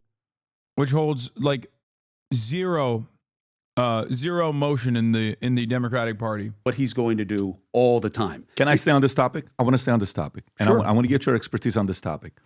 So the reason why I'm talking young voters, and we're staying here with the young voters topic, is I watch, Super Bowl. Like right now, it pisses me off that Cincinnati Bengals are 3-5. And they've lost most of their games by less than a touchdown, whatever, 35-34. Tom tells me their cornerbacks suck, and I'm like, okay, he's a number one quarterback right now in yardage, touchdown to interception. I think he's number one or number two in that. But they're 3-5, and they're not, the way they're playing right now, they're not going to do anything major. Now, in NFL, you could still make it to the playoffs, and you could still be formidable later on. It's all about momentum. But one could watch a game, and it could say, well, the differentiator in 2024 is XYZ. It's the running game. It's this. NBA, Cleveland Cavs are off to a 12-0 record. It doesn't matter when it comes on to the playoffs. It's crazy. I don't know how the fuck that's allowed. I don't know what the fuck's going on with the Cleveland's record this season. It just does not make sense. Okay, not to chime in on Patrick Bet-David and agree with him. I don't watch any football. I don't know enough about football, but like, what the fuck's happening, dude? In politics, drug test right now, a lot of events happened last 12 months. I remember a year and a half ago, I'm bringing guests here, and we're having different conversations. And a lot of people were still DeSantis. Mm-hmm. They were even uncomfortable to be pro-Trump. Mm-hmm. I would go to events, and guys were kind of like, whoa, you got to be comfortable. Don't be too pro-Trump because you're even losing the conservative vote. This was about a year and a half, 2 years ago that was happening. So you had to kind of be like, relax a little bit when you're being too. Yeah, in primary mode. Bring it down a little bit, right? But then in the last 12 months, specifically, if this is a sport, in the last 12 months, to both of you guys, what would you say were the defining moment where it flipped? The Cavs is the NBA, not the NFL. Dog. I don't know who you're talking to. I'm literally, every moment that I'm not on camera, I'm throwing it back for LeBron James. Okay? Akron's very own prodigal son. Yeah, I know the Cleveland Cavs are not an NFL team. Flipped. And by the way, I'm not I'd like to see one from both of you guys. He's going to say now, LeBron no longer plays for the Cavs. Watch. But also reasons. For example, Bobby's walkout. Okay? We hosted that event. I remember that. That was turning point. Phoenix. I remember. Was it an Amphist or was it a? No, but come on, if you see those kind of pyrotechnics, you know who's Your doing AV is insane. Yeah. So, but that doesn't come ex nihilo. That's well, you. Dude, Jokic will not have a better career. You cannot have a better career than LeBron James. It is statistically impossible. Maybe in the future, where someone has LeBron James's level of recovery and level of fucking dude, it cannot happen. It cannot be recreated. Okay, 20 years of domination is not a real thing. Maybe in the future, with medical science improving, potentially someone will be able to get to that level. Okay? Maybe. But it's going to take a while. Yeah, Jokic also hates basketball. The funniest part about that is like he's not even interested in playing ball. He likes his horses. He likes being in Serbia. He does not like playing in the NBA. Look at him.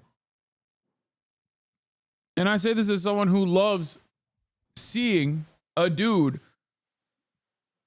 a fat Serbian man, absolutely fucking dominate the league, okay? It's just not going to happen. The fact that he doesn't care makes it more impressive. I know.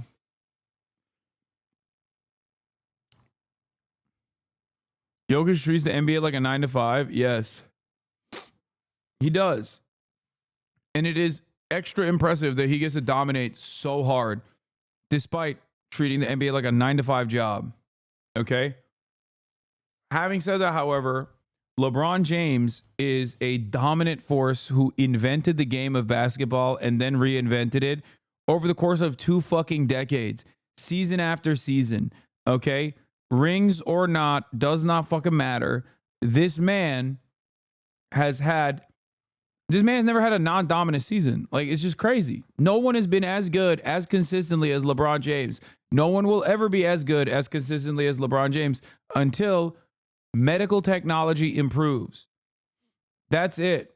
Oh my God, shut the fuck up. Y'all are a bunch of white supremacists if you don't recognize this reality. Okay, I'm done. I'm done with this. Let's move on. You come on, Pat. You know that's a turning point. You realize we've been in the business of doing events for a while, and I would expect nothing less from a guy like you. I've been at your event. I see you in the back. The guy works like. Bro, Curry had way more impact on the game than LeBron. That's undisputable. Yeah, I mean, that I don't even disagree with, but I'm talking about his legacy, okay? I don't disagree with that. Why the fuck is... First of all, there's no more mid-range. Like, the mid-range jumper has been destroyed, okay, systematically. It's not revisionism. I think that, yes, Steph Curry's NIMBY ass absolutely played a role in this, okay? He did. He did. Steph Curry loves taking threes, hates poor people moving into his neighborhood because it's going to ruin the neighborhood aesthetic. Okay? Understand. Does not want, he is the number one hater of homeless, of anti-homeless initiatives. Dude, you're so wrong. The media's coming back. Kawhi, PG, come on, not a ball knower. I'm not a ball knower. I'm a ball fondler when it comes to LeBron James. That's all I know, and that's all I need to know. Okay, let's move on. Let's get back to Patrick Bet-David. It's like 24/7 at his event, running the whole show. He's phenomenal. But Bobby coming out, that alliance. Tulsi, Musk coming out. Musk's 2.1 billion impression on X. Rogan's podcast. Assassination attempt. The younger voter going out there getting the TikTok folks. If you were to say a few of the events in 2024 that led to Trump making the greatest comeback of all time, what would you say that was? I have to pick a couple. The first of which was Elon Musk's purchasing of Twitter. And I believe that for many reasons, because it allowed for... You put that as one? Yes. I think I agree. I agree. Yeah. I do. And the reason being is that you saw a national popular vote tilt a certain way, which is indicative that the entire country is consuming information differently. Right. This was not just a regional tilt. It's not just that Trump ran a better campaign in Pennsylvania, which he did. It's not just that we chased more votes in Arizona, which we did. It's that the whole country is consuming information that makes them view things differently.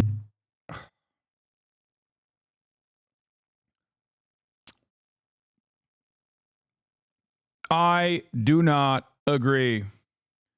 Say I'm wrong all day, every day. This is the Republican version of we need to podcast our way out of this problem.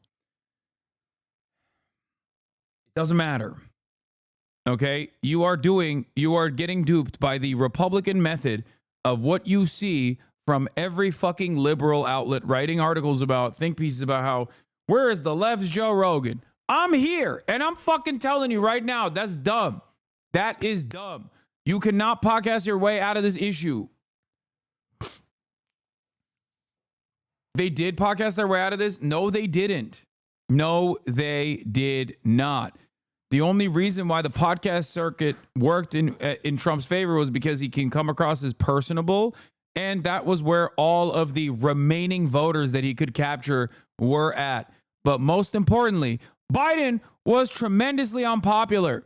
Americans were suffering. Americans wanted to blow this shit up once again, just like they did in 2016. And the unaddressed, unexamined material harms that they were experiencing were utilized by Donald Trump. All the while, Kamala Harris depressed her own voter turnout by constantly hugging and kissing Republicans and saying she's going to be the gay Nikki Haley Republican Party. How could this have happened? You look at turnout, Donald Trump didn't hemorrhage his base of support all that much, whereas Kamala Harris did. Blaming Biden, lol. Well, yes, of course I'm blaming Biden. What the fuck? His brain was leaking out of his ear. What, are there Biden defending Republicans out there? What the fuck? I'm blaming Kamala Harris and I'm blaming Joseph Robinette Brandon. The fuck do you mean?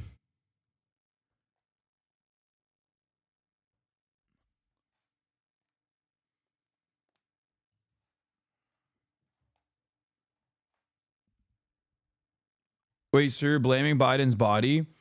I'm blaming his obvious delusions. Biden will be the scapegoat. Biden is not just a scapegoat. He directly was the problem. Biden was a problem when he picked Kamala Harris early on, knowing full well that he did not want a VP that could outshine him because he wanted to, one, and he openly said this, oh, I pick a black woman as my VP. I'm not racist. Vote for me. That was number one. He chose Kamala Harris from a field of even more qualified black women that he could have probably gone after. Two, he put Kamala Harris to task in the shittiest jobs possible. Basically sanitation, running side quests. Like forcing her ass to go to fucking Guatemala to be like, do not come. Made her the goddamn border czar. That's number two. He made Kamala Harris do all the shittiest jobs possible. Because, and I repeat this once again, he did not give a fuck about being a transitional candidate, despite the fact that many voters believed that he was the transitional candidate. I remember telling you before he dropped out that Kamala was the wrong choice because she was pushed by the DNC and was going to be way less progressive than Biden, who would have won, by the way, but you didn't listen. Yeah, I said at the time that Kamala Harris is the best possible route here, and because there was no other fucking alternative. And there wasn't enough time to run a fucking open primary. A lot of people fantasize about an open primary, and maybe it could have been successful. Maybe there would have been a stronger candidate. There definitely would have been a stronger candidate from the open primary. I will admit. I just don't know if a better candidate from the open primary would have been able to defeat Donald Trump in such a short period of time. Because at the time, the Democrats were offering some level of, stability and being the adults in the room. Turns out people didn't give a shit about that too much. You're smoking crack if you think Biden would have won? No, Biden definitely would have not won. What the fuck? Anyone who says Biden would have won is delusional. Good luck to them. Anyway, listen. It's not about having an open primary. There should have been a primary. That's it. Biden shut that off real quick. Then, foolishly enough, they did an early-ass debate where the entire world found out, oh my God, the leader of the free world is brain dead, like medically brain dead. He still refused to drop out. Then he dropped out and tanked Kamala Harris's chances every step of the fucking week. Every step of the way. Did everything in his power to make sure that, Donald Trump won, basically. Kamala Harris could have separated herself from Biden's administration and presented a different pathway forward. Kamala Harris was far from the best candidate. I agree. I, was very critical of Kamala Harris in 2019. I ripped into her quite a bit. But she's a goddamn adult. Okay? What is this? Al Jazeera Gaza team stops broadcasting over unpaid bills. Some of Al Jazeera's correspondents covering the war in Gaza are protesting what they believe is Muslim mistreatment and missed paychecks from the organization. How the fuck? Dude, this is Qatar's number one outlet to the Western world. This is the best possible way that they can maintain a vision of looking different than the rest of the fucking Gulf states and shit. You ripped into her in 2019 I did. Yeah, I did.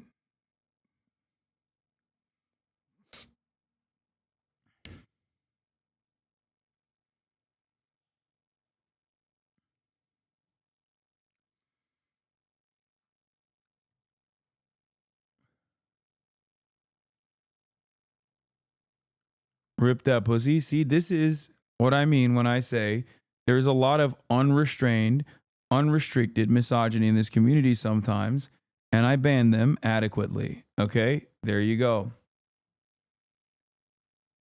What are you, fucking 12? What the fuck? Come on, dude. Jesus Christ. Now you could say, oh, because it's inflation, all that. Sort of. But national public polling shows that there was this moment where... Bro, what do you mean Kamala ran as an Indian in 2019? No, she didn't, dumbass. The fuck are you talking about? She literally said, I was that black girl to Joe Biden on the stage. It was her most telegenic moment. The country started to care more about immigration. The country started to care more about what's happening in Ukraine. Public attitudes were changing, and I believe that is because we had a platform that finally allowed freedom of speech, because all the other ones were clamping down on it. So I think that's number one. And then she announced her campaign at Howard University, and people are still like, oh, she's an Indian. You don't understand. When did she choose to become black? It's just like bots, all of you. Okay? You hear fucking Donald Trump say some shit, and then you immediately are like, that's funny. I'm going to repeat it. Bot! Make up your own damn mind. The free thinkers, dude. The independent fucking thinkers of America over here. Oh, you don't understand, brother. I'm a free thinker. I will not be taken out by the Democratic Party's libtard propaganda. I'm not an NPC. Number two, I think it would be the indictments of Donald Trump, starting when the Rubicon was crossed. No, shut up. Oh, God. Oh, my God. It's actually wonderful hearing at least different takes from what the fucking dumbass liberals are saying. Oh, what a breath of fresh air, dude. That's amazing. I'm glad that I'm at least hearing something different. Fareed said the same thing. Yeah, dude, people were really, really invested and tapped in to the fucking comings and goings of Donald Trump. They actually thought, oh, he's coming after, he's not coming after, they're not coming after Trump. They're coming after us, but he's in the way. That's what they thought.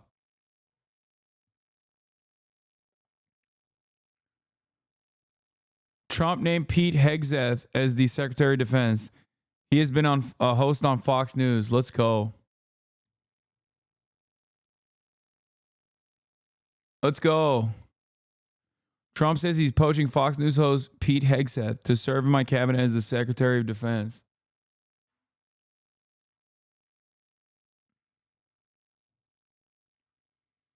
Yeah, it's like saying Roseanne Barr endorsements were what really moved the needle in Trump's direction. Alvin Bragg indicted Donald Trump in New York for this ridiculous, just concocted pile of garbage that no one could explain. And Donald Trump was then viewed correctly as a martyr by his supporters and a sympathetic figure to the people who couldn't afford groceries. And for a regular person, the equation, the formula is built. I can't afford stuff that I used to, and the guy I've been told to hate is now facing prison time. That doesn't make sense to me. And so then what happened is that regular everyday people would go turn on the networks. They say, okay, help me understand this, MSNBC. Help me, because a lot of people would give the benefit of the doubt. They said, okay, and they heard nothing but he's a Nazi, he's a threat to democracy, and he must be locked up. And regular people didn't buy that. And then where did they go, PBD? X. To Twitter, and they saw a different story. And so I could keep on going, and then finally, the day, what day did... Dog, people didn't even give a fuck that Trump got shot. Shut the fuck up. They literally don't care. They were like, one party is saying we got to preserve these institutions. The other party is saying we're going to blow up the institutions, but it's going to lower your prices. And they were like, okay, institutions haven't helped me. I'll go with the blow up the institutions guy. That's it. That's it. People didn't even fucking swing in Trump's favor after he got shot. Get the fuck out of here, dude. Yeah, they were like, dude, the way he tried to tie the grocery prices thing back to Donald Trump is just the hallucinations of a pure sycophant, okay? That's it. He straight up was like, oh, we're trusting the polls now? What the fuck do you mean? The polls were correct. What are you talking about? Are you a polls were wrong guy? Is that what it is? Why? He only saw one poll. He only saw the Jen Seltzer poll, and he's like, oh, the polls are so wrong. What are we talking about?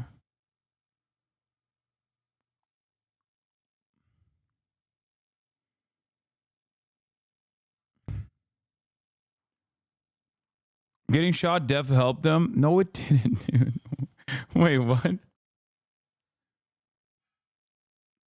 Getting shot was such a fucking non-issue that Ben Shapiro stopped talking about it. Like, immediately after. Okay? Getting shot did not end up swinging this in Donald Trump's favor.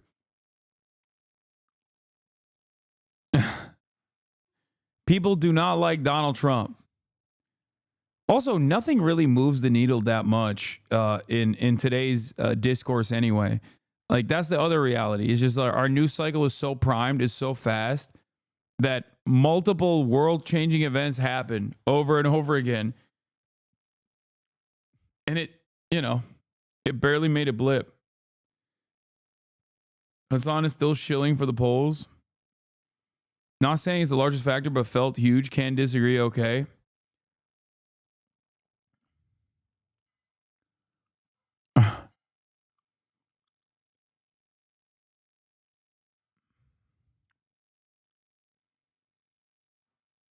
Some did predict it was going to be a blowout one way or another. I did. And it would have been if Joe Biden stayed in the race.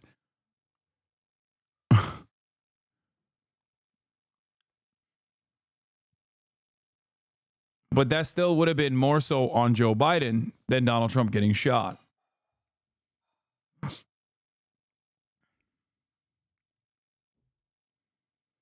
It's a big factor when it's remembered. What? No, it's not. No.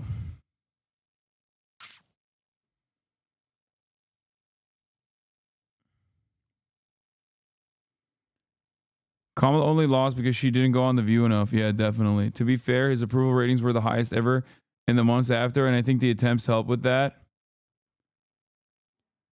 I think his approval ratings increased. Getting shot might have played a role in this, but I think his approval ratings increased because he was just more prominent. And I think his approval ratings absolutely increased because he kept showing himself as a personable figure on every avenue that he could go on. when the disapproval rating of the sitting administration is so high, okay? When the disapproval rating of the sitting administration is so fucking high, the alternative to that is going to understandably get more popular. Did Elon Musk endorse Donald Trump? July 13th, the day that Donald Trump got shot in Butler, Pennsylvania. And I believe the hand of God was on Donald Trump. I really do. I believe that it was 1 millimeter that, saved his life. But then Elon Musk going all in. You know this. I mean, I'm read Elon's book, the Walter Isaacson one. It's unbelievable. He's like a laser beam. When Tesla's not hitting its objectives, he sleeps on the floor of the Tesla factory, the Gigafactory, until it's done. If the rockets aren't getting up on time, he dedicates his whole life. If he wants Donald Trump to go to the White House, what did he do? He lived in Pennsylvania for 45 days straight. And I can't believe the JFK still alive guy was right behind him when he got shot. That's even crazy. Dedicated his fortune, his time, his energy like a laser beam. Nothing else mattered. And when you had that kind of focus from obviously the highest capacity person on the planet, was the New York Times poll right? Like they had it tied when he was going to win the popular vote. I think state polls overall, and a lot of these polls were within the margin of error. And I kept telling you Donald Trump is gonna win the popular vote, and everybody said there's no fucking way. I thought foolishly that the swing state blue wall was going to still remain in the Democratic side. I was wrong about that. That's why I said Kamala Harris has a marginal chance of success, winning the Electoral College potentially, but still losing the popular vote.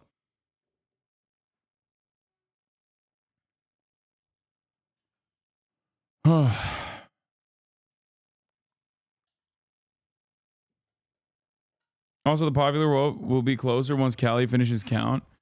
I don't know, man.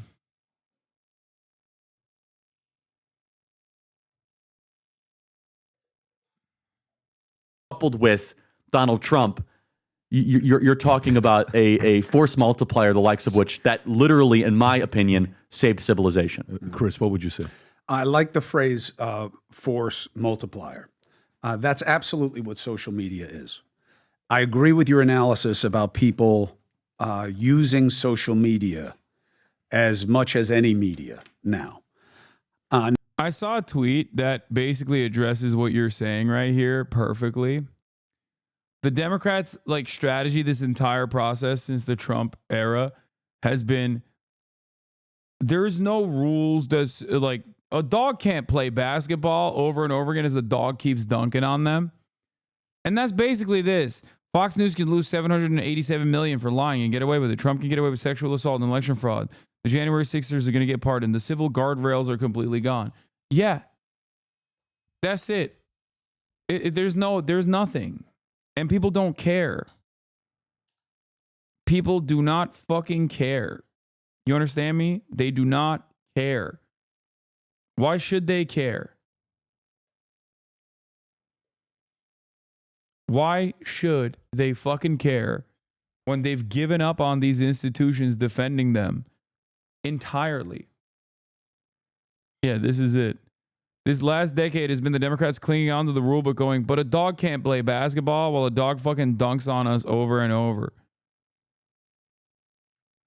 And that was in fucking 2018.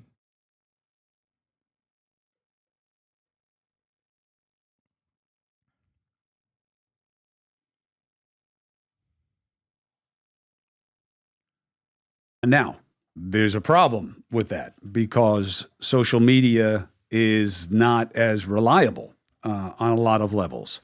Independent media depends on the outlet, what the vetting is, what the structure is. But yes, that was a big factor. The social media component of the dialogue is very important. Chris Wallace leaving CNN to go start a podcast and people saying, oh, this is a watershed moment. Well, no, it is. It depends what he does with his podcast. And by the way, he's probably not going to do very well. But I'm saying, right, because it could fade into, because what it has done very well. Well, fringe and dissenting voices have done very well in that space. Fringe don't as a pejorative. Not as a pejorative. Yeah. People on the outside Correct. of the spectrum of thought. Correct. Yeah. Non-main party people. Yes. Okay. So what do I think? If I had to pick it, and I get why you mitigate it because it's more than this, but if I have to. Bro, I love this. I love this, dude. They were like, hey, guys, our medically brain dead guy was so deeply unpopular. What's the solution? Another medically brain dead guy. That's good, man. That's the method right there. Fuck it. Roll Jimmy Carter up there, dude. Fuck it. He's still alive.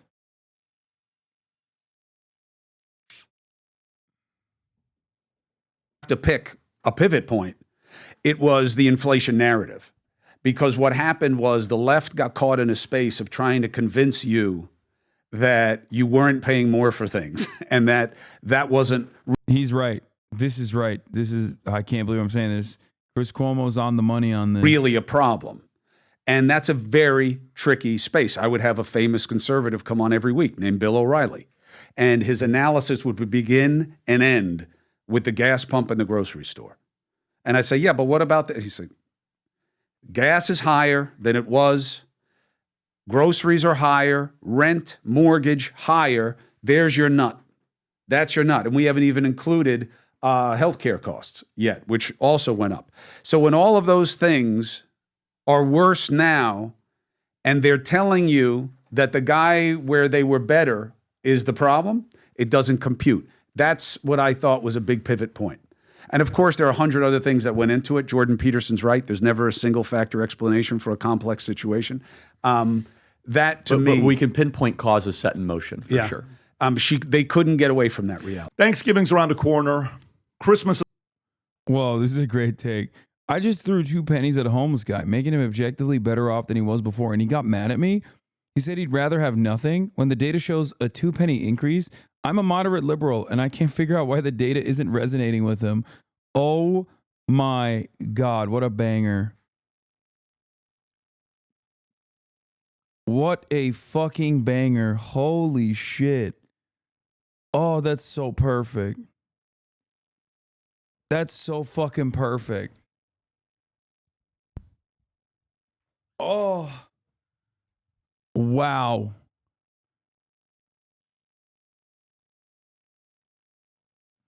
I'm trying to help you.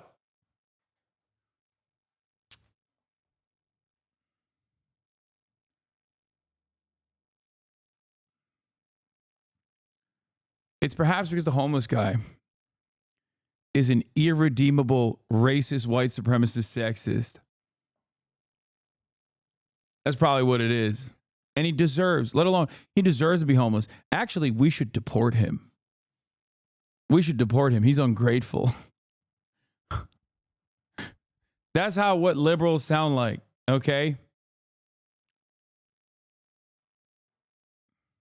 Why does the homeless guy not care about $50,000 in tax cuts for startups? I don't understand it. Are you telling me, as a homeless guy, you don't care about the opportunity economy? CNN layoffs today and MSNBC being sold. Thoughts? The media is in a horrible state.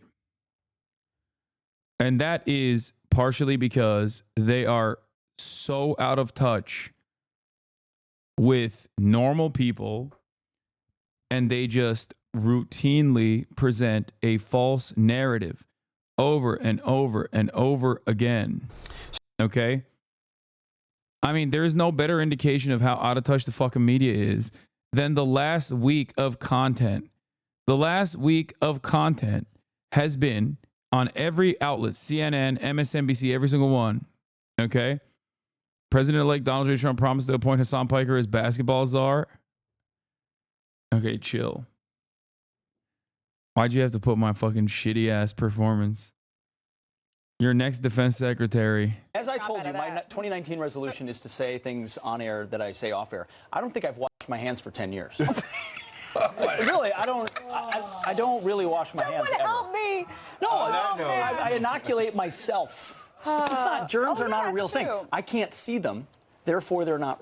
That's not the guy, is it? No, that's not the guy. It's, I think, this guy.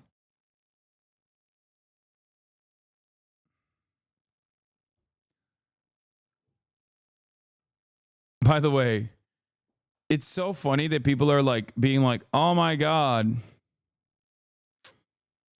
No, he is. No, that's not the right guy. This guy on the right is not my Wait, is that the guy?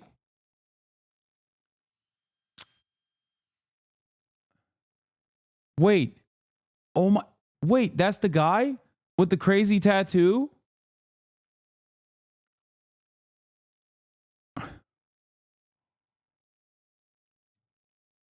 Oh my God.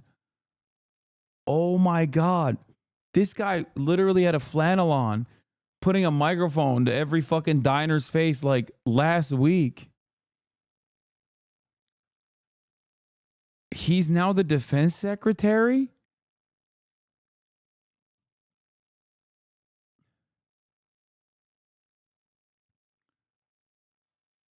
Dude, what the fuck? This is Trump's pick to lead the Department of Defense. Alma mater. I have a new rule. The more elite the university and advanced that a graduate is, the dumber they are. The less likely I am to trust them. If you went to the Ivy League, prove to Okay, I agree with this though. Okay, he's cooking here. me that you have any common sense at all. Because you're most He's kind of cooking here. I'm not gonna lie. He cooked.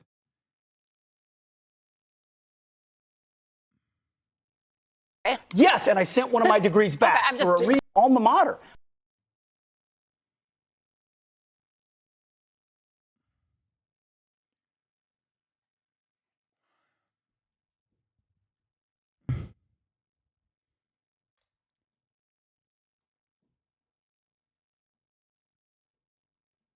Yeah, this is literally what Bill Clinton said when he was campaigning for Harris in Michigan law. I think Israel would only be acting on the property it already owns. I think Israel has title deed to Judea and Samaria. This is verbatim what Bill Clinton said in Michigan. And then we're like, how did this happen? Why did the fucking stupid Arabs not vote for the guy that said this? There are certain words I refuse to use. There is no such thing as a West Bank. It's Judea and Samaria. There's no such thing as a settlement. You're a new ambassador to Israel, by the way. I know, dumbass. I know. I never for a moment said that the Republicans were going to be nicer, okay? I never did. The problem was Democrats were letting the Republicans portray themselves as nicer, okay? A lot of people say, bro, go to fucking Canada, but I think I'm going to go to Mexico, dude. I'm a Claudia Scheinbaum truther. China is overtaking Mexico at a rapid clip. I'm going to go down there and fucking drive my sweet-ass BYD Yangwang 9, you know? Their communities, their neighborhoods, their cities. I can't believe this is the fucking guy that they... Neocon Don, the Fox host with Trump's ear on military issues, urges him to bomb Iranian culture sites and rewrite the rules of war to be advantageous to us. 2019 resolution is to say things. I can't believe he doesn't wash his hands. Maybe the guy doesn't believe in germ theory, dude.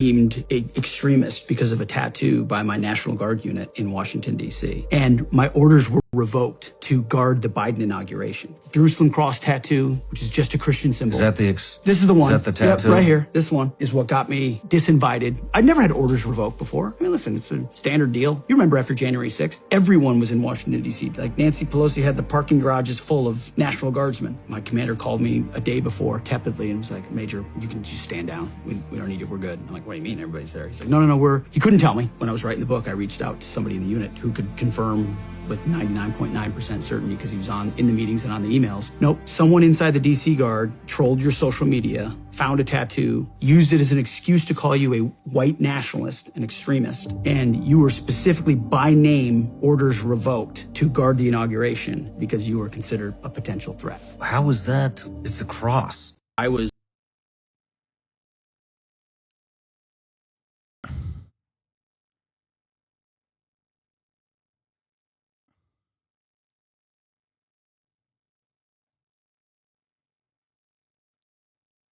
Damn. Counterpunch. Pete Hegseth's Mein Kampf. I spotted Pete Hegseth's latest book, The War on Worries, Behind the Betrayal of the Men Who Keep Us Free, while I was shopping at my local Costco. Intrigued, I bought a copy. Published by Fox News Books. Is shot to the top of the New York Times bestseller list soon after publication. His name was the one I recognized as Fox's Talking Heads. The back flap of Hegseth's book describes him as a husband, father, patriot, and Christian. He's a U.S. Army veteran. He was a guard at Guantanamo Bay and served in Iraq and Afghanistan. During his time in the National Guard, he was deployed in Washington, D.C. During the national uprisings against racism that followed the police murder of George Floyd, Hegseth is also a former failed candidate for the Republican Party U.S. Senate from Minnesota, and he's led several veterans groups, including the Koch brothers-backed Veterans for Freedom. The War on Warriors, like Hitler's Mein Kampf or My Struggle, is a contrived nightmarish vision of society where true patriots are persecuted by a twisted and evil political establishment motivated to sell out their country. He's also a shameless self-promoter and bloviates about his alleged martyrdom. To get a taste of Hegseth, here's the opening lines in the book. I joined the army because I wanted to serve my country. Extremism attacked on 9/11, and we went to war. And in 2021, I was deemed an extremist by that very same army. 20 years and the military I loved, I fought for, revered, spit me out. While I was writing this book, I separated from an army that didn't want me anymore. The feeling was mutual. I didn't want this army anymore either. So it's his own personal, because he got a fucking like Jerusalem cross tattoo. Okay. He got a Jerusalem cross, also, you know, an iron cross, I guess.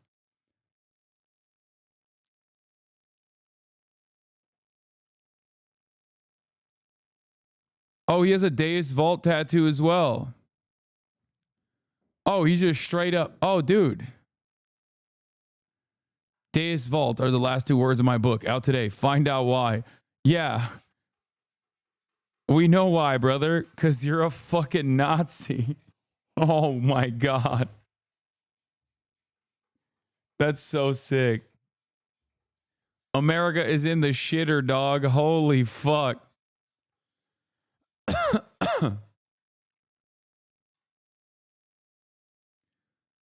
Google his other tats. I believe he has a black sun.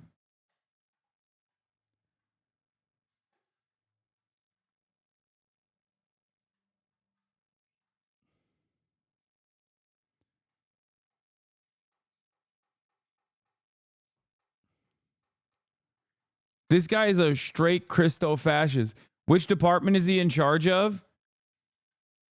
What do you mean? The Department of Defense. That's who. Pete Hegseth, the incoming Secretary of Defense, spoke ahead of Israel's invasion into Gaza. Israel's about to do real war. Israel will be stacking bodies because Netanyahu isn't messing around. He's clearly not a fan of the pro-Palestinian camp. Buckle up.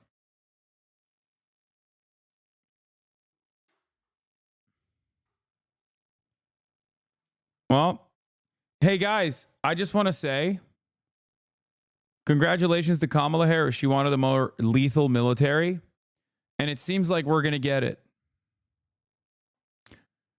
Republicans in the cabinet, a more lethal military, a more muscular border policy.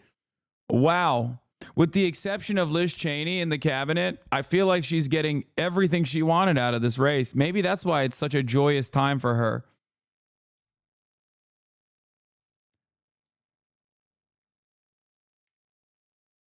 Wow. In November 2024, Trump announced that he intends to nominate, his personal life. First wife divorced in 2009. Second wife, Samantha Deering. They have 3 children. 2017, while still married to Deering, Hegseth has a daughter with Fox executive producer Jennifer Rochett, with whom he was having an extramarital relationship with.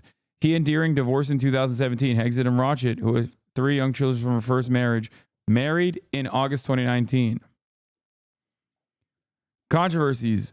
June 14, 2015, Hegseth accidentally hit a West Point drummer with an axe while filming a live TV segment in honor of the Flag Day. According to the drummer, he sustained only minor injuries. The drummer was seen cheerfully speaking to camera as if an accident never took place. In May 2018, Hegseth mocked the New York Times for ostensibly not covering a story about the capture of 5 ISIS leaders, referring to the paper as the failing New York Times. But the New York Times had already filed a report on the story. Okay, these are like not that great controversies. 2019 was reported that Trump was considering pardoning several U.S. military service members who had been charged with war crimes, including a veteran who set to stand trial for shooting indiscriminately at civilians, hitting a girl and an elderly man, as well as fatally stabbing a captured teenage ISIS member while he was receiving medical treatment. The Daily Beast and CNN later reported that Hegseth had, for months, sought to oh my God, he's the one who got Trump to pardon the guys. At the same time, Hegseth was discussing these cases on Fox News without disclosing that he had advised Trump to pardon them. In November 2019, Trump pardoned 3 service members accused or convicted of war crimes. Shortly before Trump announced his decision, Hegseth suggested that Trump was about to take imminent action in the cases. Oh shit, the drummer hit with the axe is a colleague of mine. That's hilarious. In July 2019, Hegseth said one of the Muslim members of Congress, Rashida Tlaib, had a Hamas agenda. In August 2019, he lamented that young kids voting are worried about the adverse effects of climate change. Hegseth also criticized universities for teaching students about environmentalism and radical environmentalism rather than a real threat such as Islamic extremism. In January 2020, Hegseth expressed strong support for Trump's decision to kill Iranian General Qasem Soleimani. He also called on Trump to bomb the Iranian homeland, including cultural sites if they were storing weapons. In February 2020, amid the spread of COVID-19 pandemic in the United States, Hegseth said the Democrats were rooting for the coronavirus to spread. They're rooting for it to grow. They're rooting for the problem to get worse. Hegseth suggested that the Omicron variant was made up to help them win the 2022 midterm election, saying count on a variable every October, every 2 years. So I need to explain something to you guys. A lot of people over this past year that have just found out about like all the crazy shit that Israel gets up to and has asked me like, Hasan, how did this happen? How did we get here? Well, don't worry. You're having your own version of Israel in the United States of America right now. Okay? This is how it works.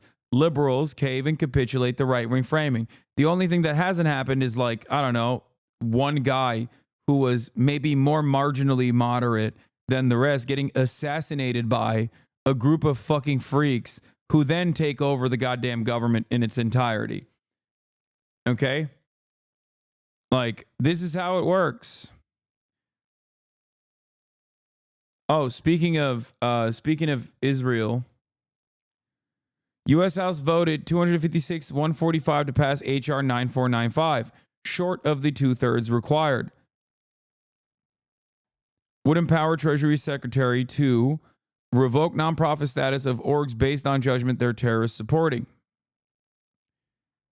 Concerns it'd help government, especially Trump's attacks against pro-Palestinian groups, but not just pro-Palestinian groups.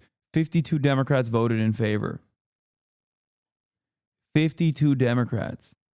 This, by the way, for those of you who don't know, okay, is a bill that allows the federal government, the Treasury Department, to basically declare any 501c3 to be a terrorist organization or funding and facilitating terrorism.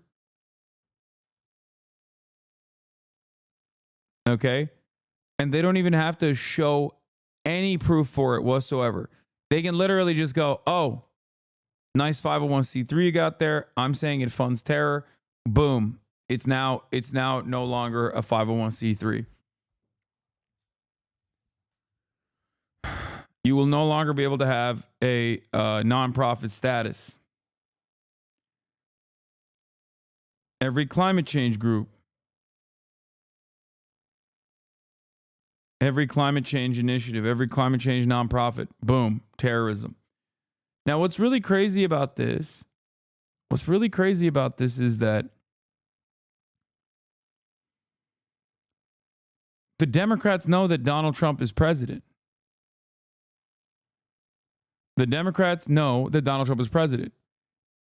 If they think that Donald Trump won't use this against,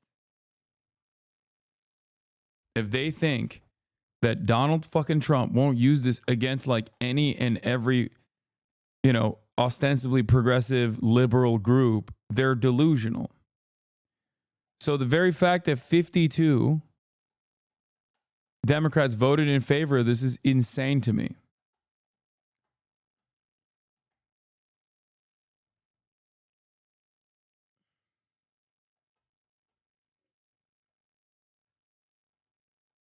Is Planned Parenthood a 501c3? Yes.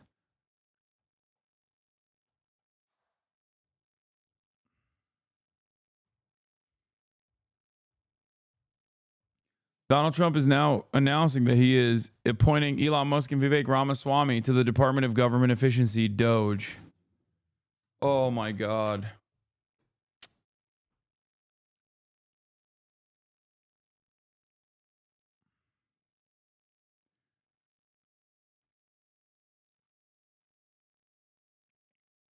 In the early 2000s, they did something similar with the Ford Foundation, bring in the ADL to vet NGOs.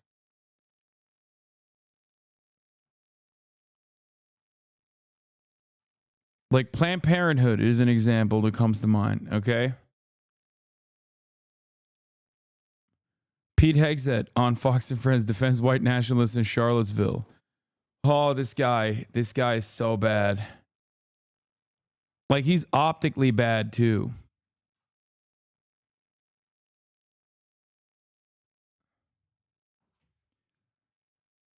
With friends like these, why would anybody need enemies, you know? What about the ACLU? Yes. Yes, every single movement organization that you can think of is most likely a charity. Every single charity. Every single group that I've fundraised for.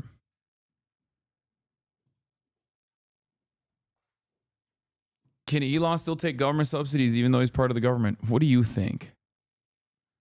That's cute that you guys think that there's even some semblance of normalcy here.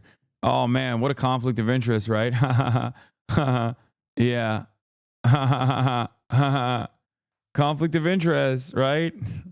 But the rules say a dog can't play basketball. Anyway, 94-95 still got defeated, despite the fact that obviously 52 Democrats voted for it. What the fuck, dude?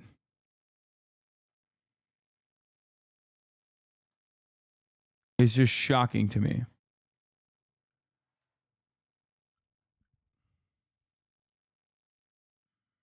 I want to know which of the Democrats actually voted in favor of it.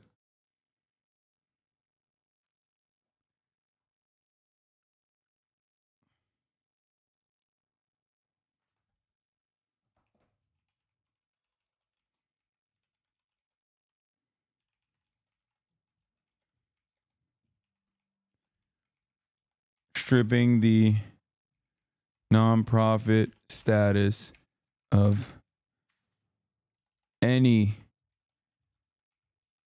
charitable organization, the Trump Treasury declares a terrorist org without any evidence necessary.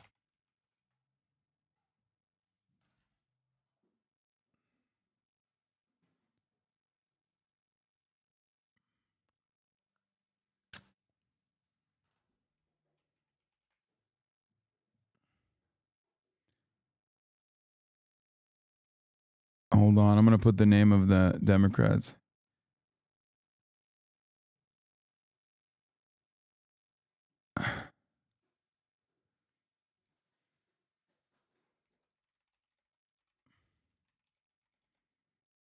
All because they wanted to strip Palestinian advocacy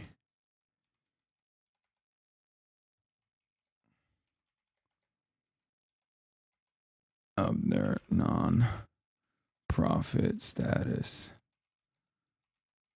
Luckily, it failed.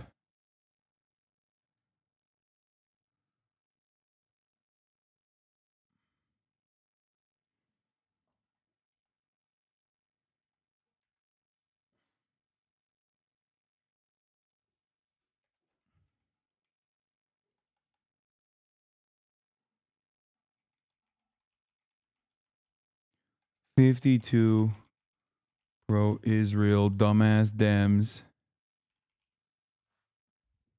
No different than Genocide Joe. Yeah, I got the names. Hold on.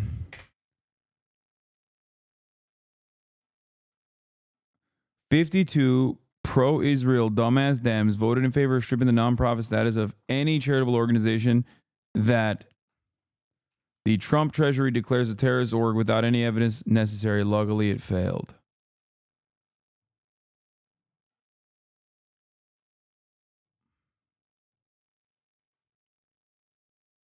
Yes, Pete Hegseth does not believe in germs.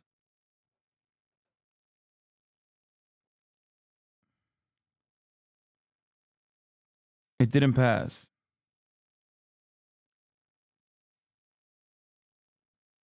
The surprise here is that Elon is not chairing it himself. It will become potentially the Manhattan Project of our time. Republican politicians have dreamed about the objectives of Doge for a very long time. Ugh. Oh, hey, by the way, of course, Richie Torres was there, for the record. I mean, but you knew that already without even knowing that he was there, right? Obviously. Obviously, you knew that Richie Torres was one of the fucking Democrats who voted for it.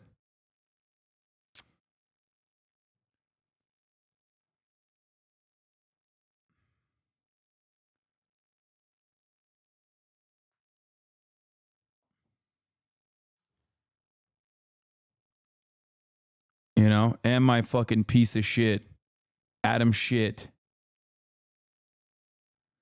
Nice. Dumbass.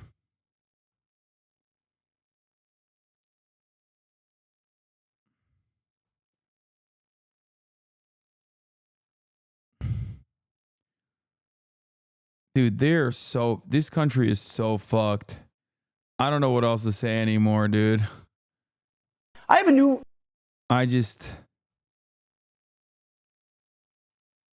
The Doge office thing is so stupid. But here's the thing. The reality that these guys are basically pushing for all the things that they said they would do means that the mass deportations is possibly a likelihood as well, like a real likelihood. They've spelled it out over and over again that they're going to do it, and they're probably going to do it. So now that Democrats have had a few days to reflect on their election day losses, we're joined by pollster and communications strategist Frank Luntz with his analysis. And Frank, I know that soon after actually in the final week of the campaign, you talked to voters about their... Chatter, stop telling me the Dems who voted for the bill. I know. I already literally copy-pasted that list onto my fucking tweet. Greatest hesitation against voting for Vice President Harris. What did you find? Look, chatters who keep spamming the fucking Dems who voted for the bill. Look, you see this? I know.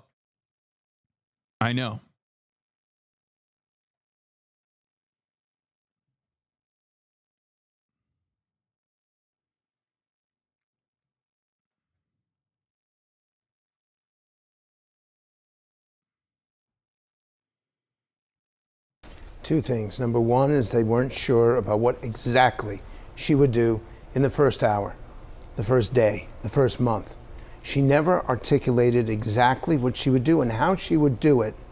And you can't expect to get elected president just by slamming Donald Trump. You have to put something out yourself. And second is that she never really convinced voters that she wasn't the Harris of 2019 and 2020 because her politics were different in 2024. But if you're not telling people what they need to know, they're not going to vote for you. There was also, we spoke with Jasmine Wright from Notice, who wrote a really interesting piece pulling back the curtain on what happened with the Harris campaign.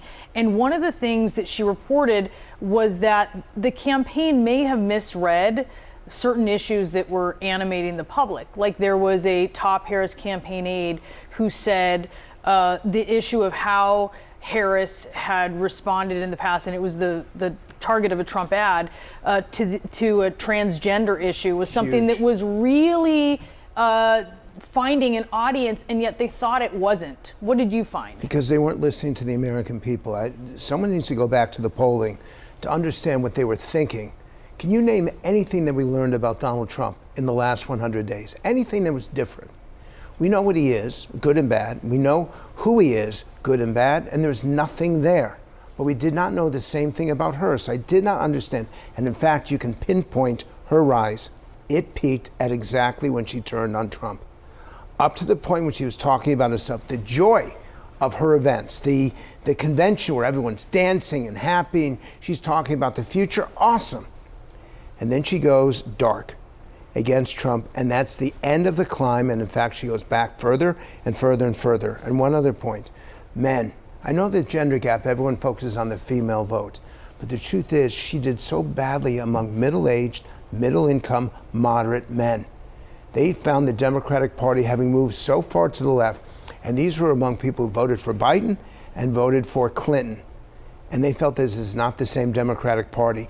I hear the recriminations. I'm getting calls from Democrats all the time over the last 72 hours. And they want to know, how do we avoid this in the future? What did we miss? And the answer is they missed common sense. They missed efficient, effective, and accountable. They missed the center of the American public, the center of the issues. They became ideological, and they should have been personal. I wonder what you make of the argument from some Democrats, and specifically talking about Latino men in general perhaps as well, that misinformation and disinformation played a huge role in swaying those voting blocs. Did it really play an outsized role? I don't accept that. And I recognize that there was some of that online, and it's a challenge we're going to face, and it's going to get worse as we move further and further into the AI age.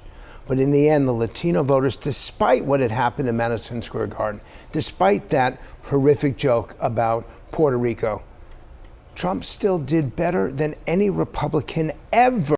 Why do all these motherfuckers like Frank Luntz and Alan Lakeman have a weird obsession with looking like they're 13-year-olds with these haircuts? Like, you're just old, just embrace it. I don't even know if that's a haircut. I think that's a hair piece, right? I assume that that's what's going on. Like, that's not a haircut. That's a hair piece. These motherfuckers are going to create so many leftists over the next months and years. I don't know, man.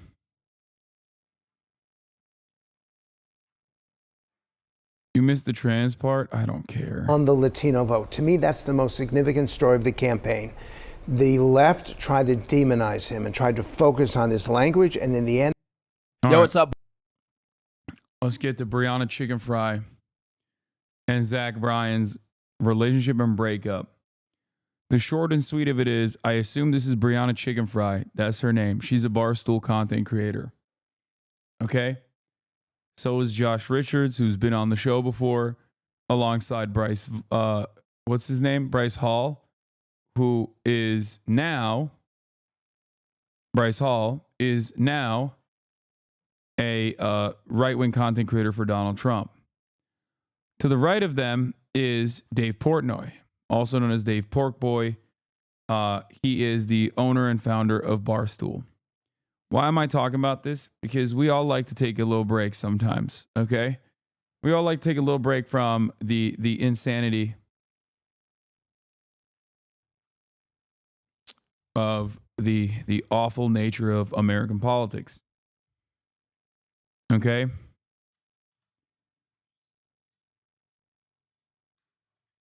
There's also the Cutie Cinderella drama surrounding the Streamer Awards allegations. We'll talk about that.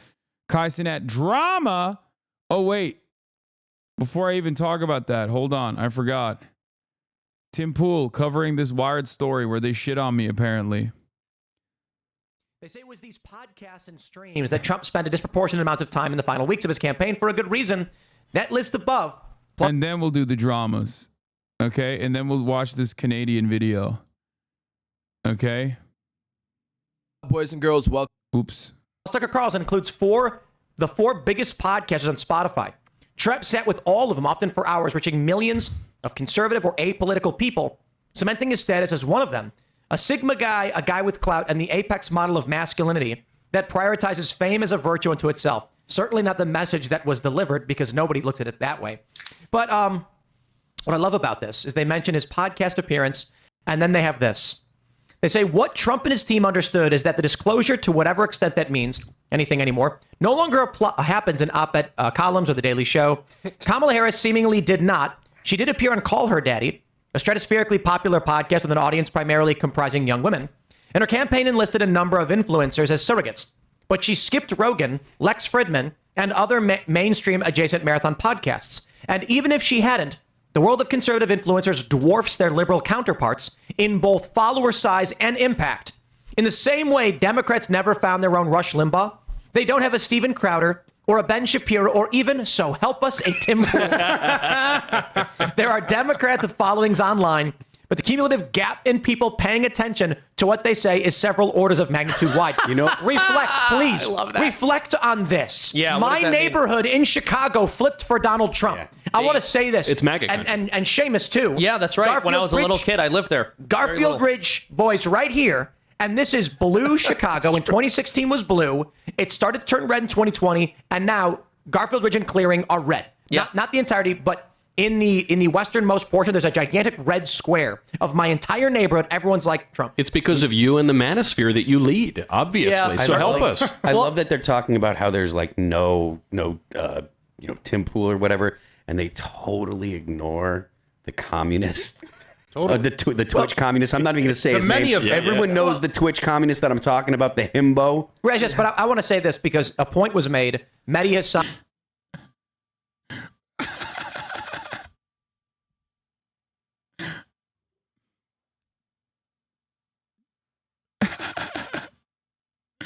Damn, I live in this dude's mind, dude. God damn. Hasan was talking to some guys on some show, and he was like, they said Kamala should have gone on Rogan, and he goes, no, we Democrats needed Joe Rogan.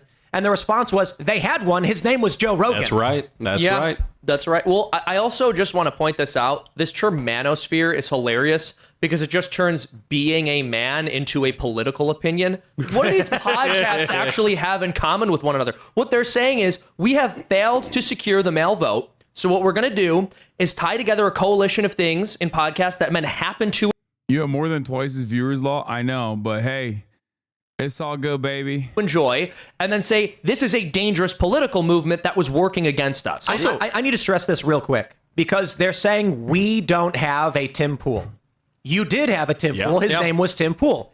My neighborhood in Chicago, which has been... What the fuck do you mean? You were... Dude, come on, dude. This guy, he's still doing the...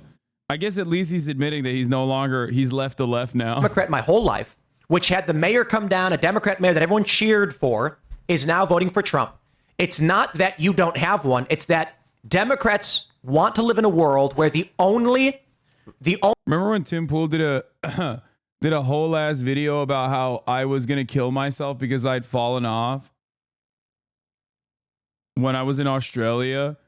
And it was because he got duped like everyone online from Destiny's Orbiters somehow finding a way to clip me out of context in my Discord when I was living my life with my fucking friends, not having a care in the world, not online at all. And people were like, dude, what the fuck? I heard you wanted to kill yourself. Are you okay? I was like, what are you talking about?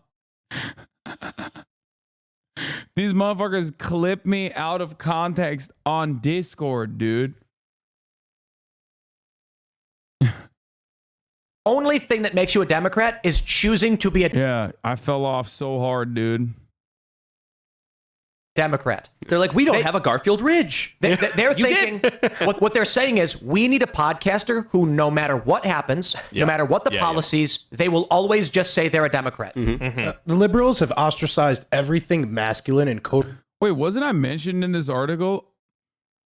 They literally move on from reading it. I'm literally in the article.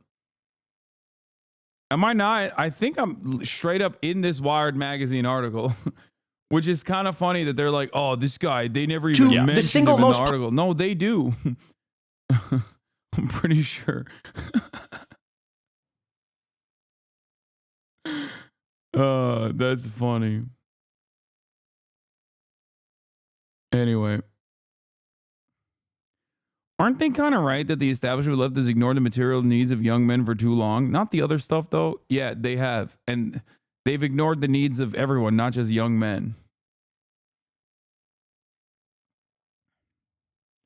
Oh, this is the Donald Trump Manosphere 1 article. Maybe I wasn't in this one. I got a Wired magazine piece all together though. Maybe this is probably a different article that they're reading. I'm glad that they voluntarily brought me up as the Joe Rogan of the left though.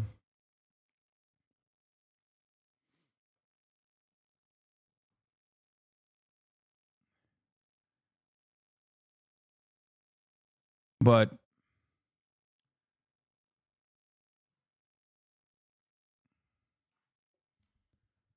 the man called me a himbo. That's crazy. Democrats are already talking about 2028. Josh Shapiro is already fielding calls from Democratic Party leaders in Pennsylvania urging him to run for president. Gavin Newsom held a Friday call. I told you guys. I told you that these three were going to be the dumbass picks from the dumbass Democrats. And they're already on their dumbass shit.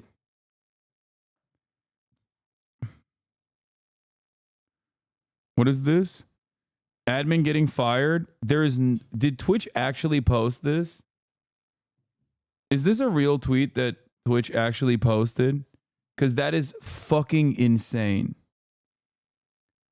That is fucking insane.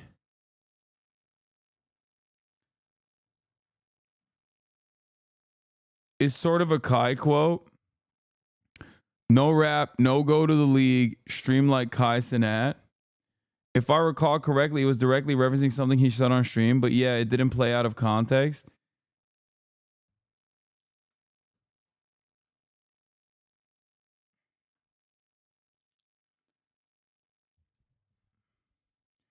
He says exactly that in the clip the screenshot is from.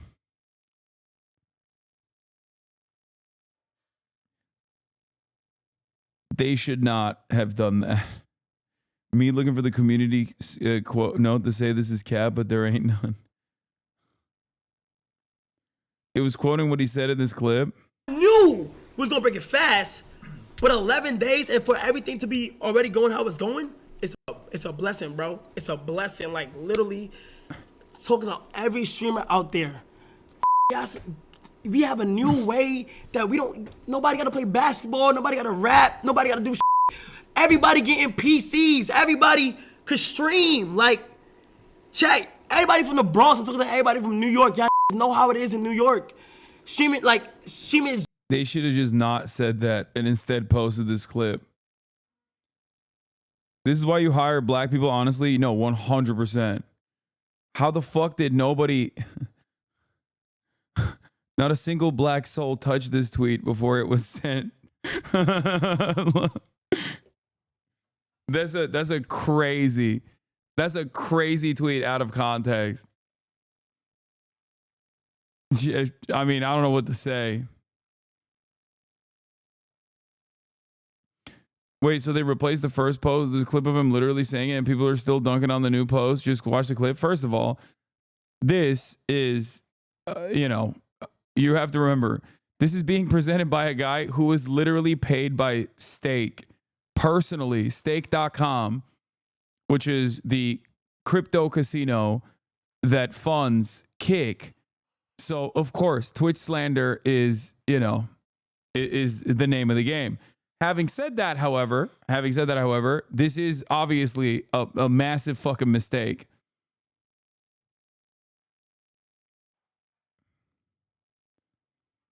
All the white chat is being like, well, that's a 2 Chainz album. It's like, dude, what are you talking about? It doesn't matter that Kai Cenat personally said that. That's still a ginormously bad look.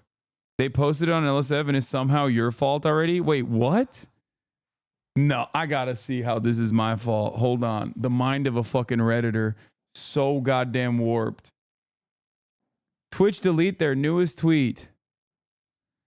Some poor intern is crying. Kai said it himself. He's going to try to rap and go to college. We could just get a PC and start live streaming. They're just referring to his tweet. No, they didn't. Blame me. Okay, you guys are wrong. The Redact account trolling someone for deleting a tweet is kind of weird. The Redact account is owned by the guy going on a crusade against Twitch law. He's just milking this right now because it helps his movement. Wait, what's the account? Whose account is this? Redact dev. What did Twitch mean by this? Notice how it was deleted. What is redact? A free software that lets you mass delete your posts, tweets, and messages from 30 plus sites. Dan made it. Oh, this is Destiny's.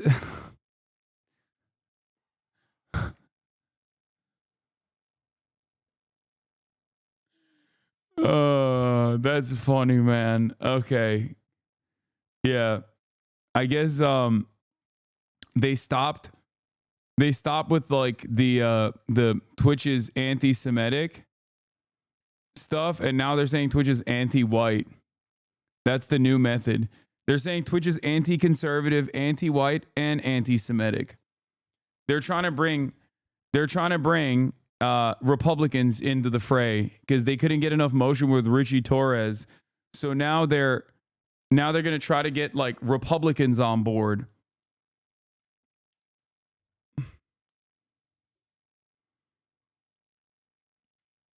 That was a meta already? Yeah.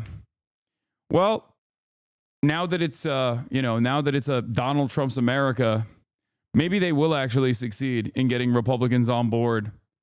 They're going to need a lot of busy work. Remember though, they're liberals that love the Democratic Party.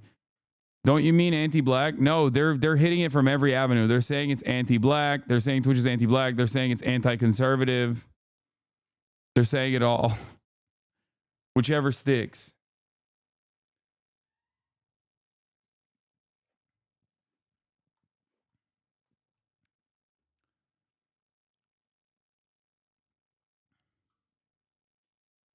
This is what Twitch gets for doing the stupid trivial stuff they cried about. They reap what they sowed. What do you mean? What does that even fucking mean?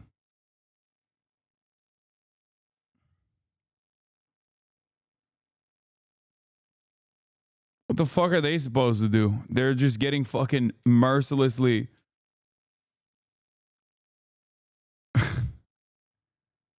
Like, I'm mad because they cave to these guys. Okay. I'm mad.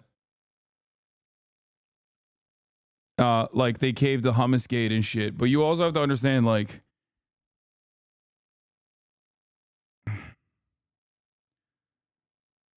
it's a great moment to run HasanAbi. This is supposed to be a fun stream. Man, shut the fuck up. Okay. Nothing fun is happening. Okay. Suck my dick. Stop crying. That is not fun enough for you. Okay. My bad. I'm sorry that, like, everything sucks. Okay.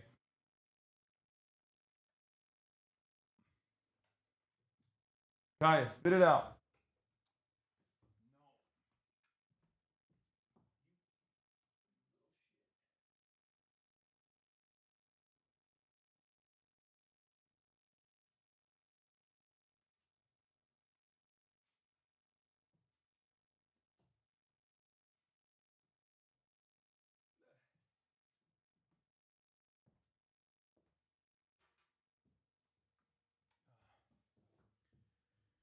She loves eating the plastic stuff inside of the toys. If we are doomed, shouldn't we just party into the void? Yes. I'm going to say this one more time. The streamer awards about bringing everyone together. They called. Oh, there was another Kai Cenat drama. Kai Cenat said that apparently Kick offered him $66 million or $60 million for a subathon to be half streamed. For the subathon to be half streamed on his on Kick, and then and then they would unveil that he's like joining Kick. Explain the drama first. And now Train is saying he didn't. Hold on. Where is that? That's on LSF, isn't it? Let's see. Let's go. What is Asmongold teases spoilers for Twitch's anti-Semitism finale? I'm going to look at that too. Where is the fucking Kai Cenat dethrones Iron Mouse and is now the #1 all-time Twitch streamer? Does anyone have the link for Kai saying that he got 60 million? Please stop. What? right there. You scroll past it. Just send me the link. I don't want to fucking go back into this dumb shit. Oh, that's Train's response. I want to know what the original tweet was. Oh, here's the original tweet. The first Mafia-thon, Kit called me on the phone. Like, this is all live, going on live. And it was like, yo, we'll give you 60, I think it was like 60 million or however much millions it was. I think it was, I'm pretty sure it was 60. And they were like, if you stream half of the subathon on Kick, and then at the end of the subathon, you reveal. No disrespect to you, bro. Why are we watching this bullshit? Because it's like the space that I'm in, and it's like related drama. You know what? Because I want to. How about that? What am I doing? Like, what the fuck am I doing? Why am I responding to people being like, why are you not diving into the intricacies of the federal government collapsing? Like, I did that for the past 6 hours, man. I want to fucking Brian kill me. Shut the fuck up. It's okay to, back away from that every now and then. Okay? Calm down. And it's not like, this isn't even like real drama. I'm just fucking memeing when I say it's drama. That you have to join Kick, right? But I hung up the phone, and I realized this is real. I literally got down on my knees and I prayed, and I asked God to, like, if this is the right decision and I want to follow my heart, let me just make the right decision here, and please let me regret it. Amen. And chat, I still feel like if I went, I wouldn't be here right now. Oh wow. He's right. He made the right choice in my mind. I think he made the right decision not going to Kick. Like, no cap. Like, chat, I feel like he wouldn't have the same opportunities. I think he wouldn't be as. Remember, there were a lot of instances where like people are talking about. There were a lot of instances where people were talking about how like fucking, what do you call it? People were talking about how like, oh, Kai could go to Kick, and at the time I remember talking about how like Kai is even above Twitch, really. Like, he has already penetrated mainstream popularity in a way that like many Twitch streamers have not been able to do. So for him, it would be taking an L. Like, yeah, sure, he'd get a lot of money, right? He would get a lot of money, but the reality is he would no longer be brand friendly. You're talking about someone with a Nike deal, right? It is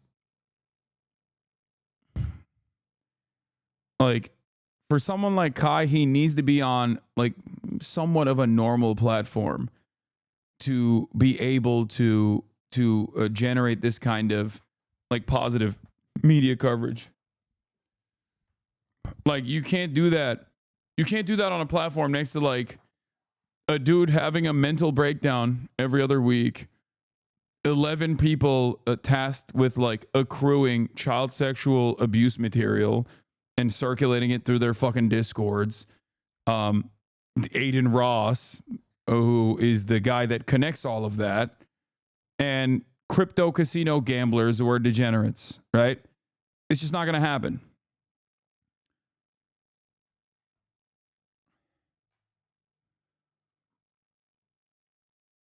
It would have nerfed him for no reason if he went on Kick.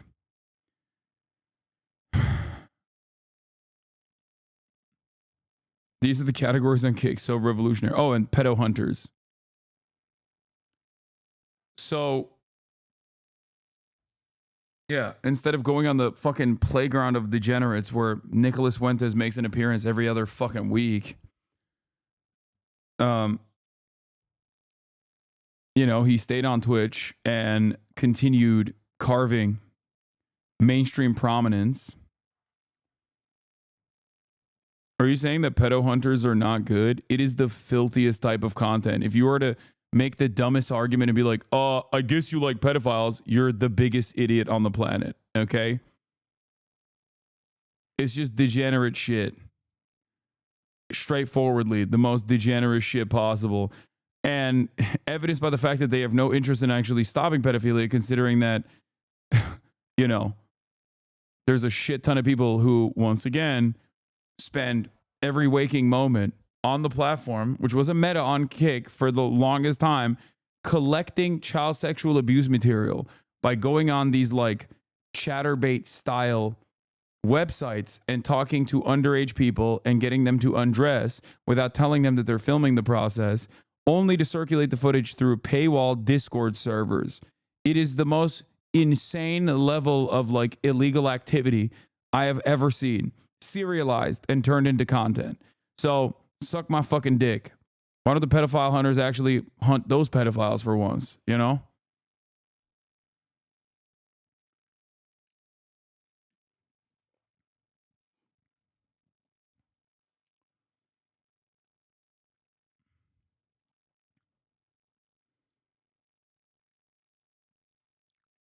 Anyway. Yeah. Even the most professional version of pedophile hunters oftentimes ended up flubbing investigations that threw out like straightforward pedophilia cases. And I mean like Chris Hansen, right? He was the OG. He was the method. And even he, despite following protocol to the best of his abilities, routinely caused actual active pedophilia cases to be thrown out.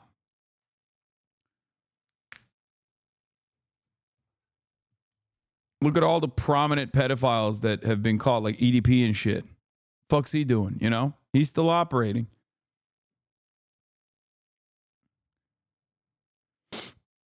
Anyway.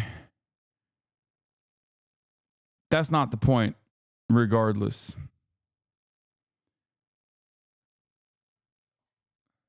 The point is,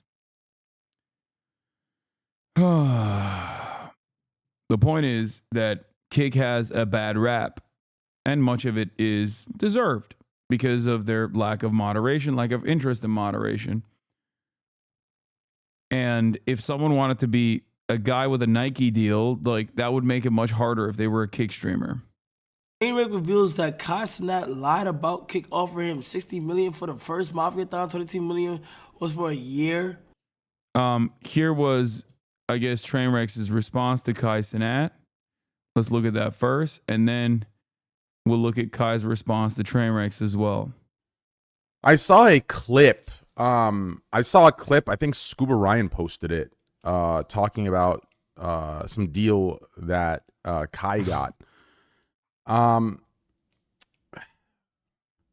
Like, man, like I really want to like ignore it because I really love Kai. I support him in so many ways. You know, he's mentioned it on stream as well. And, you know, I have his back always, right? I think Kai, I'm very happy it's Kai in the position he's in and not one of these, you know, brand-friendly, absolute pussy motherfuckers, right?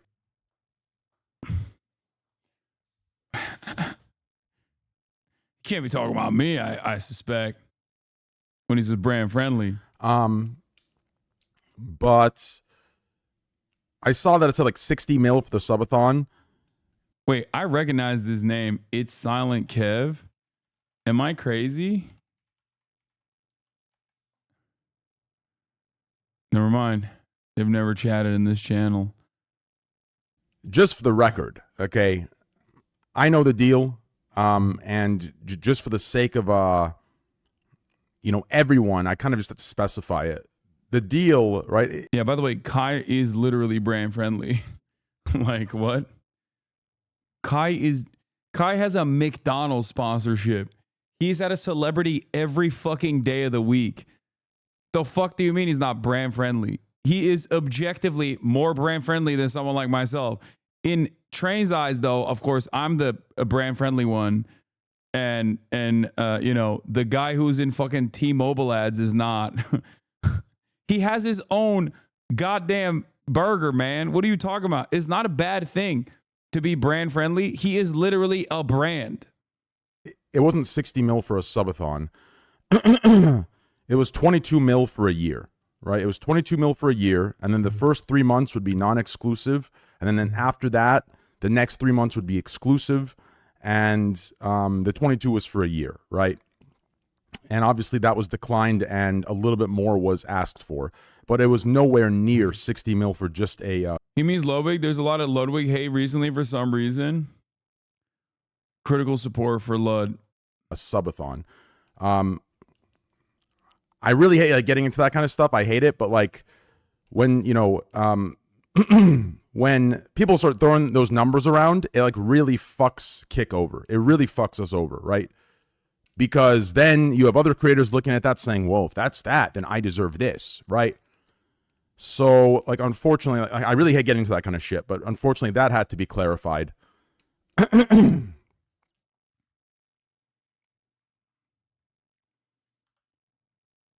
I never said lie. There was most likely just miscommunication between his management who do all his dealings on his behalf. Kai has no reason to lie. He's one of the good ones. In my opinion, it was absolutely miscommunication between managements. Which obviously that was declined and a little more was asked for, but it was nowhere close 60 mil. First of all, oh my gosh. Hold on, let me see what Train said. I never said he lied. There was most likely a miscommunication between he and his management do all his dealings on his behalf. Kai has no reason to lie. He's one of the good ones, in my opinion. It was actually a miscommunication between managements. Chat. Watch the clip. Dog with the 5. They're fuckers, right? I saw a clip. I think Scuba Ryan posted it, talking about some deal that Kai got. Like, man, like I really want to like ignore it because I really love Kai. I support him in so many ways. You know, he's mentioned it on stream as well. And, you know, I have his back always, right? I think Kai, I'm very happy it's Kai in the position he's in and not one of these, you know, brand-friendly, absolute pussy motherfuckers, right? But I saw that it said like 60 mil for the subathon. Just for the record, okay? I know the deal, and, right? First of all, I had like it was literally like a 3. First of all, I said... It was either 60 or however much millions. I forgot how much it was. Yeah, that is funny. Train wrecks literally sound like a big corporation telling their employees to not disclose their salaries, even though it only benefits the corporation. He's like, yeah, I hate when people talk about how much money they're making on the platform because then all these other fucking content creators want more. Welcome to the world of HR, baby. HR Rex TV. But I'm pretty sure it was 60, chat. It was like a 3-year deal where they get this subathon because I remember it. Look, chat, I would not even lie. First of all, I have no reason to lie. You feel me? For anybody who thinks I lied. Chat, I literally didn't. In the moment of time, they wanted the subathon so bad that I literally denied it multiple times to where they just kept rising and rising and rising. You feel what I'm saying? And then after... How does Trains know so much? I thought he wasn't part of the team and was just there at the start. Yeah. It became a 3-year thing, and then after it became a half of the subathon on Kick, and you got to reveal. But I believe Kai Sanan on this over Trainwreck. Shit, I don't fucking know. I don't give a fuck. Chad. I ain't gonna lie. Hold on. 22 mil for a year, and then the first 3 months would be non-exclusive, and then after that, the next 3 months would be exclusive. And the 22 was for a year, right? And obviously that was declined and a little bit more was asked for. But it was nowhere near 60 mil for just a subathon. Hell no. It wasn't 60 mil just for the sub. Hell no. It was for like a full-time agreement. And it had and it was like the max, like with gambling and shit and all that in it. Yeah, I know for a fact that Kick will offer 2 different contracts. One, they'll be like, let's say, let me just throw out a random number out there in the wild. They'll be like, oh, it's a 10 million contract. And then they'll be like, but if you gamble, that contract is 40 million. Okay? And if you say fuck Hasan on top of that, unlimited money. No, I'm kidding. And all that. I really hate like, getting into that kind of stuff. I hate it, but like when, you know, when people start throwing those numbers around, it like really fucks Kick over. It really fucks. Nah, yeah, Train Rex, we good. Train Rex, Trust me, I know we good. Train wrecks, trust me, I know we good. All that, train for real, that it be like, you know, it's always difficult. Everything is train. I ain't gonna lie. Trust me, we good, bro. Train is my brother, bro.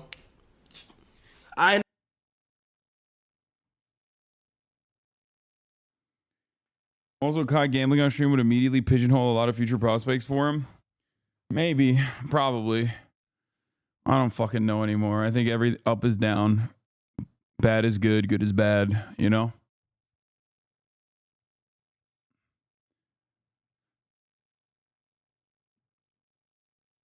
Yeah. This might be the first confirmed leak of gambling in the contract. Come on, dude. Everybody knew that that was happening. What are you talking about?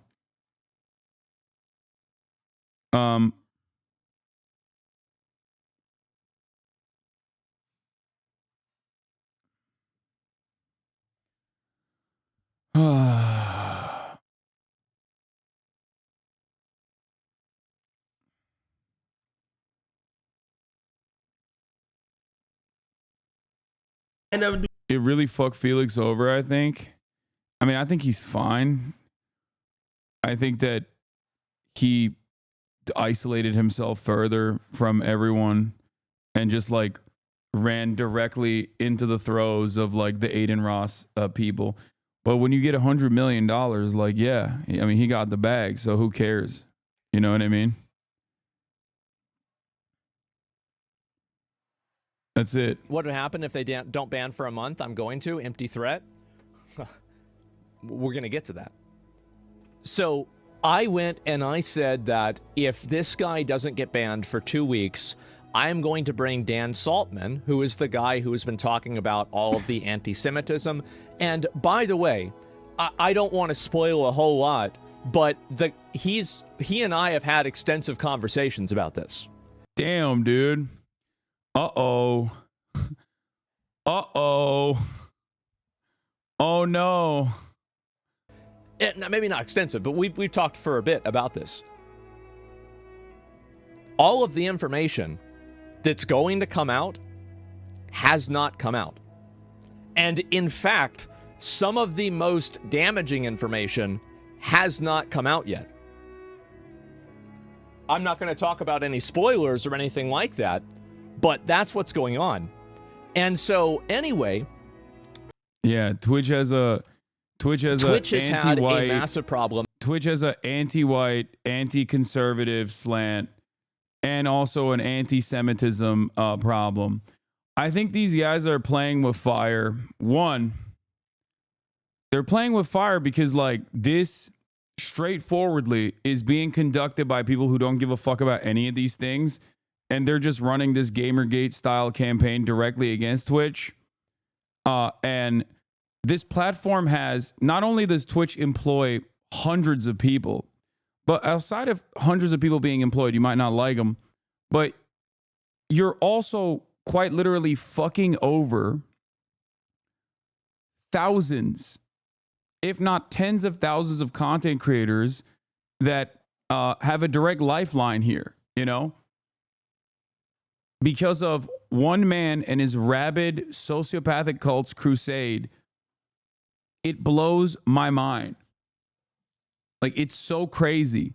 These are the same people who are like, oh, Gamergate, or not even necessarily Gamergate, but it was like, PewDiePie and all the adpocalypse that happened.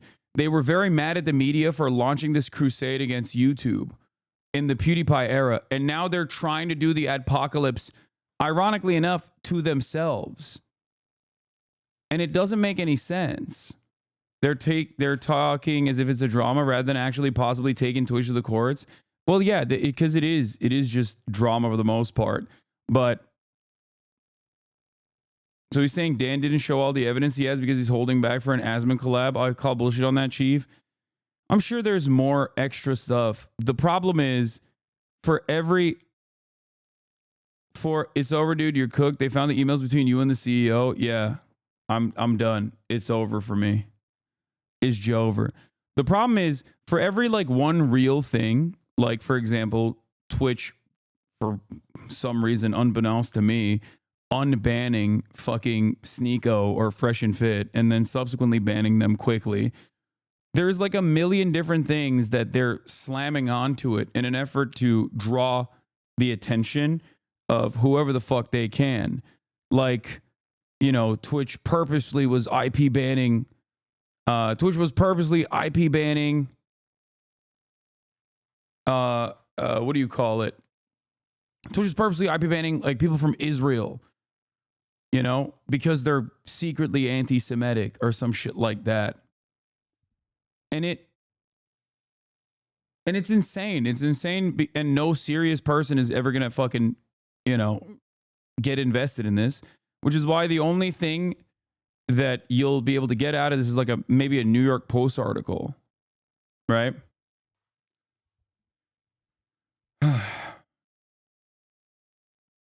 This time, if Asman gets involved in any drama, don't call him the tank for the hate again, please. First of all, I didn't call him the tank, the hate.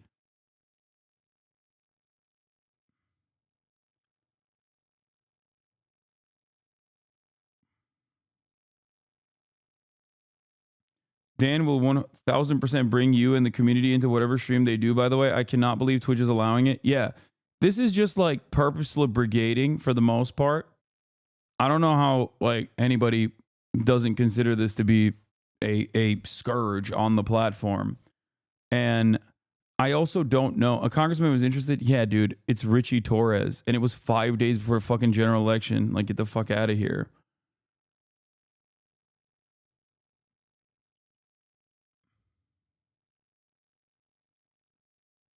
What is this? FaZe Kason has been demonetized on Twitch due to the fact that he had Iran in his stream tags. He's also originally from Iran and says, I was receiving $0 of ad money for the entire month. I've never talked about politics on Twitch before. With this logic, Hasan should be banned indefinitely. Wait, what the fuck? How do you not understand that this is like dumb as fuck? Yeah, this is a great example of like random people getting caught in the fucking in the crossfire.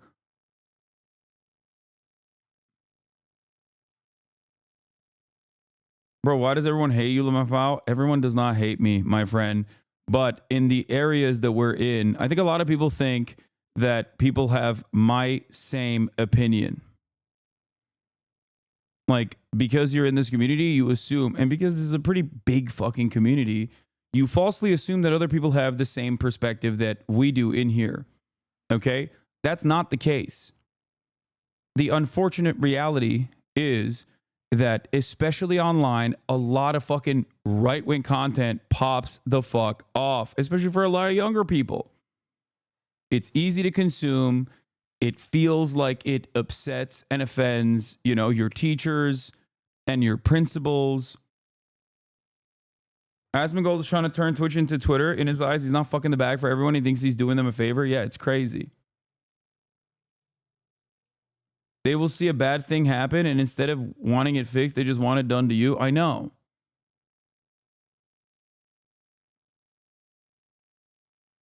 Nah, but every random Reddit, Twitter, TikTok post you always catch a stray and mention for zero. Yes, I have a lot of people who are extremely online who fucking despise me.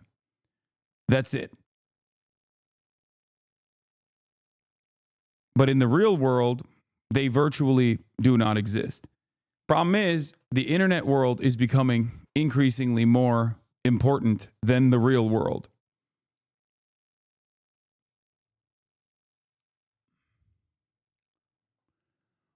It is what it is.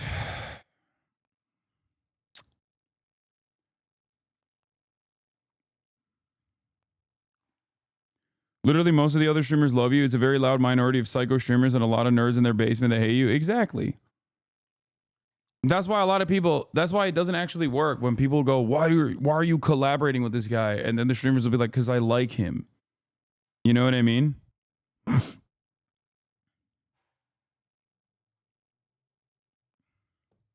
Complete case on clip with his question for you. Dashboard, right? This month. And I noticed that I was receiving $0 in ad money. That's really fucked up, by the way. While running ads this month, right? Well, I ended up messaging my Twitch rep, who I'm not going to name. And I asked her, I said, hey, this has to be a mistake. I go to my activity and it says that I'm running 180-second ads every 8 minutes, which is strange, right? I see it. It's on my activity. It's on my activity. Just because he had the Iran tag, they fucking like they slapped him on the politics category. That's wild, dude. I messaged her. I say, hey, do you mind looking into this for me? This is a little strange. She came back and told me that essentially I got demonetized because I had Iran as a tag. You guys know on the bottom, it says FaZe English D10 FaZe Clan Call of Duty. And I got demonetized because I had Iran as a tag. As you guys know, I am Iranian. And I've had that same tag for about 2 years. And as you guys know, I don't speak about politics. I don't come on here and speak about politics. I'm actually very curious to know if streamers like HasanAbi have been demonetized for talking about politics. But now I'm not gonna sit here and blame Twitch necessarily because I don't know the facts, but I do know that she said that's so fucked up. That's so fucked up, dude. That's crazy. Like, yeah, sorry, buddy. Your existence is political now. Is an insane thing to do. And a lot of this, for the record, a lot of this is coming from the fact that, like, these guys, you know, Destiny and fucking Dan Clancy, or not Dan Clancy, Dan, what's his name? Dan Clancy's the CEO. Fuck. The other guy, Destiny's guy, Dan, okay, have basically, there's too many fucking Dans, man. They've basically launched this like campaign to just be like, oh, these guys are doing anti-Semitism. They're doing anti-Semitism. And they're just like, and when platforms respond to that even a little bit, okay, which is completely rooted within no real ambition to tackle any sort of like bigoted sentiment whatsoever. It is just cynical as fuck, right? The very same people that have launched these campaigns are openly talking about how funny it is that they're doing this, that they don't even give a shit about it at all, right? And now you got random content creators getting screwed over, dude.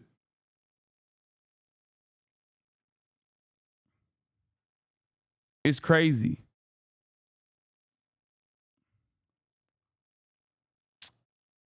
This whole campaign was disgustingly Islamophobic from the start. I can't believe you Americans don't see it as such. Americans love Islamophobia, okay? I work for a major ad serving company. Iran is embargoed. It's against the law to target ads to Iran, Syria, etc. To me, this is an overkill application of the law. It's supposed to be based on IPGO. At least that's how we handle it where I work.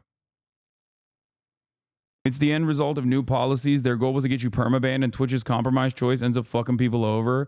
Yeah, I mean, it's insane. Said that it was the advertisers who have been steering away from quote unquote politics, I think because of the election. So I guess advertisers didn't want to run ads on my stream because I had Iran as a tag. I thought it was a little weird. I would have appreciated though if Twitch That is weird. That's weird as fuck, dude. That's so messed up. Probably reached out beforehand and told me, hey, it's politics season, it's election season. If you want to make money on ads, you should probably take this out. I didn't receive any message. So the whole month of November when I was streaming and whatnot, and I was running my ads properly and it was on my activity, I made no money. I got demonetized because I simply had Iran as a tag. And you know what disappoints me, chat, is I have to remove the tag to make money, bro, to run ads. Isn't that crazy, bro? It almost feels like I'm selling out. That's so fucked up. What is this? Happened to my dog too? I'm about to go live right now. I just found out I was demonetized on Twitch for representing my country, Venezuela, for the past month. I didn't make a single penny on ads. I had Venezuela in my tags for the longest. This is absurd. I'm missing thousands of dollars.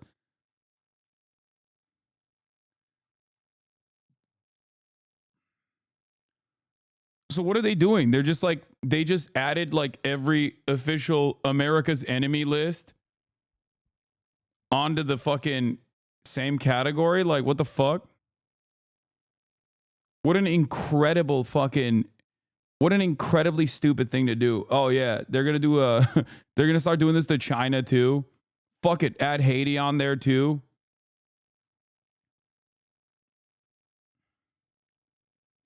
I just want you to understand, by the way, when Asmongold is making threats like this is the result, okay?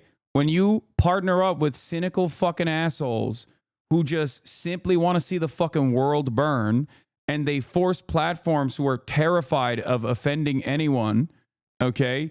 Even if their purpose is utterly and so clearly to troll, okay?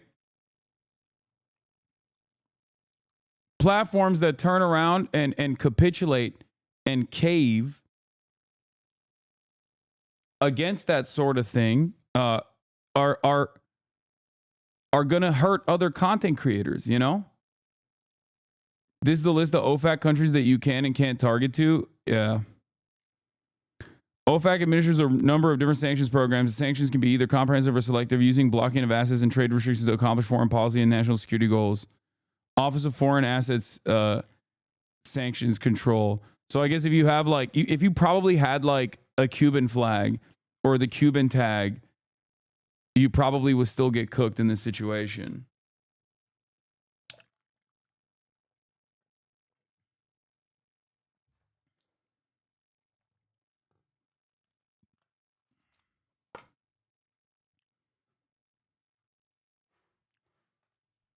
Kason wants to talk to you.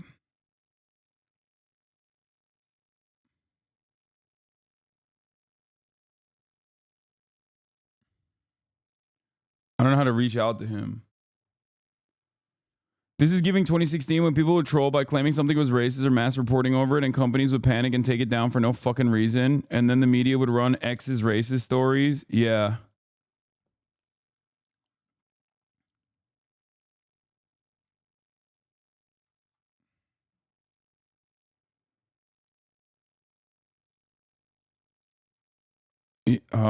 Tell him to add me on Discord.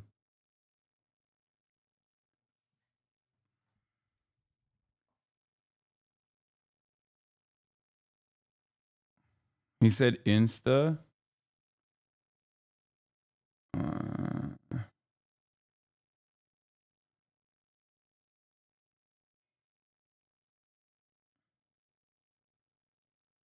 don't see it. I don't see his DM.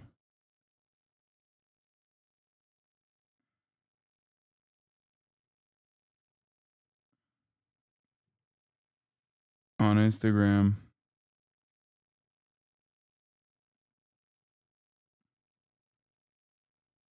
Kason followers. Sorry, my streamer is old. Bitch, Kason is old. What the fuck do you mean? We're both boomers, dog.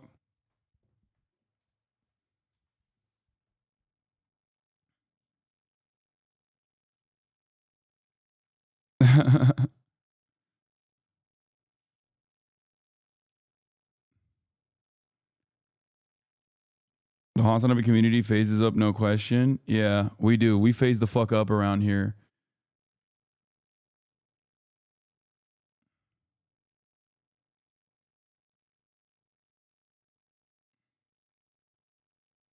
What? No, Donald Trump, there's no way he appointed. What? He did not actually. You have to accept the DM, he says. On what? On Twitter? Because I don't have any DMs on Twitter. I thought he DM'd me on Instagram. I don't think. Oh, I got it. Hold on, I got it. Hold on.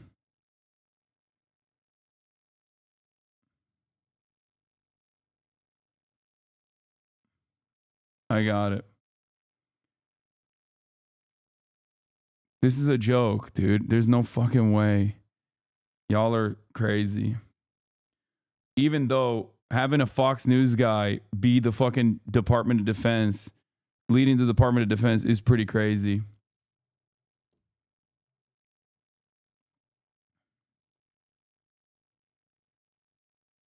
I know. Yes, Doge. I know. Department of Government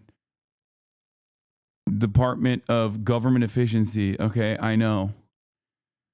Oh, it's such an epic meme, dude. Doge to the moon.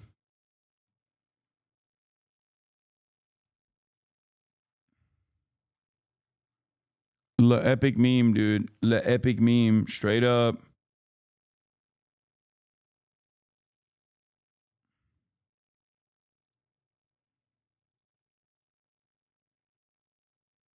Here, I'm gonna call Case on.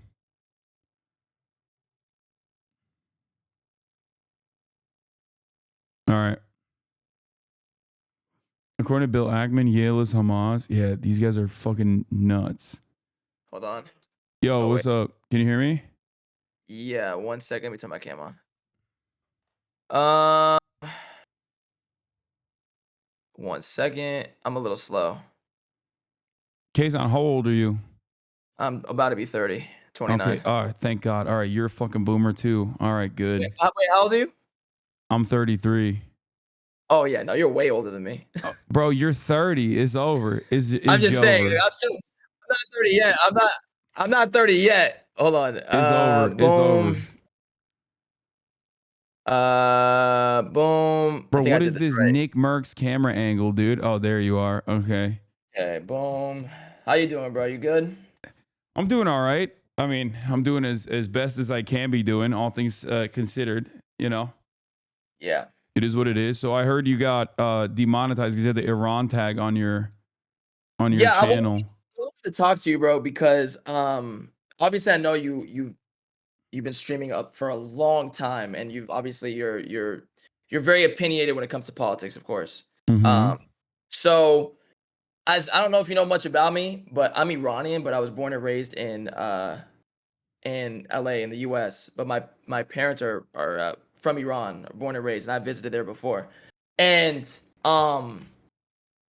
literally I have had an Iran tag under my Twitch for a very long time. It's since I started streaming a few years ago. It says Iran and Persian because I'm Iranian. So to attract Iranian viewers, I would obviously, Yeah. But yeah, it's normal. But yeah, no, I understand. Yeah. Yeah. So I realized that I'm running ads and I'm fully demonetized. So I reached out to my Twitch rep, and I'm not gonna say her name, but I reached out to my Twitch rep. I just said, "Hey, this has to be a glitch in the system or whatever." She obviously responded to me and told me I was not making ad money because advertisers were choosing not to give me ads because I have Iran as a tag and avoiding quote unquote political, whatever the case may be. Which, in my opinion, in the moment I read that, I was like, this cannot be real. This is insane because it felt racist in a sense. No, I mean it is. That is what it is. They're like, oh, you're Iranian, so automatically, if you put that as a tag, that means your existence is like political. That's ridiculous. And bro, I don't know if you know much about me, bro. Regardless of anyone's political stance, regardless of whatever their ethnicity is, whether you're even Republican, Democrat, Israeli, from Palestine, from Iran, whatever the case may be, bro, I've always preached world peace. Always, no matter what. That is the one thing if you know me and in my chat or whatever, I've always preached world peace. I stay far away from everything. Everything. Like I really do. I genuinely just stream, I vibe, I chill, whatever. I used to be a little more outspoken a few years ago and I've really calmed down. And all I simply had was Iran as a tag and I somehow get demonetized. So I wanted to ask you, as someone who is extremely opinionated and obviously you've made an incredible career in what you do, I am curious to know if you have ever been demonetized for anything you've ever spoken or till this day, do you Yeah, definitely. I mean, in the past and even like even now, like not only have I been demonetized, I had the reason why that happened to you is partially a response to this like never-ending smear campaign that's been going on, I think. Led by this dude who used to be on the platform, who's like permanently angry that he's never unbanned from the platform. So he just kind of made it like his life's mission to get the platform taken down now, basically. they've been like applying pressure. Like they've been doing this like vicious smear campaign non-fucking stop with the hopes of triggering. Do you remember the adpocalypse? No, what was that? Like during the PewDiePie era on YouTube, like all the advertisers pulled out because the media was like, what the fuck? This guy's like saying, this guy is, the PewDiePie, the largest YouTuber, is like, you know, saying a whole bunch of stuff online. And then there was like, I think, like all these creepy videos that were targeted towards kids. And then people started writing articles about it.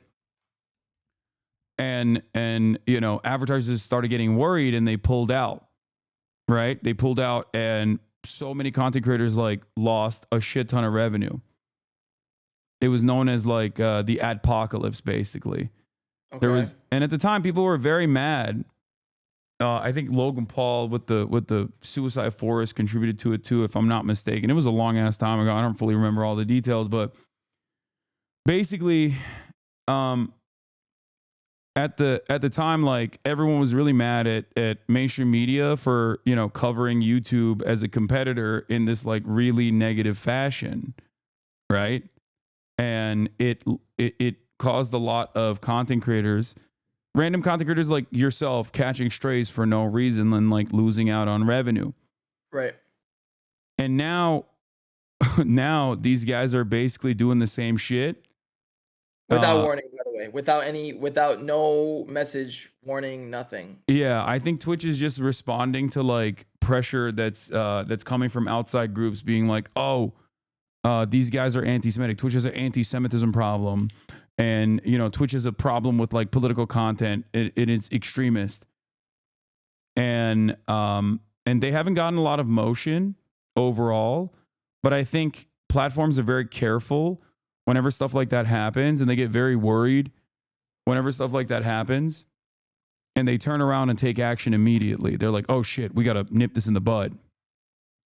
And in that process, they get a little bit ahead of themselves and they end up doing insane stuff like what just happened to you with the Iran tag, where they're like, oh, if you have a tag, they overcompensate out of fear. If you have a tag for any of like America's sanctioned enemies, I guess, like Iran or Venezuela or Cuba, then you're not going to get monetized. And one thing that they took was like they created a new content classification system.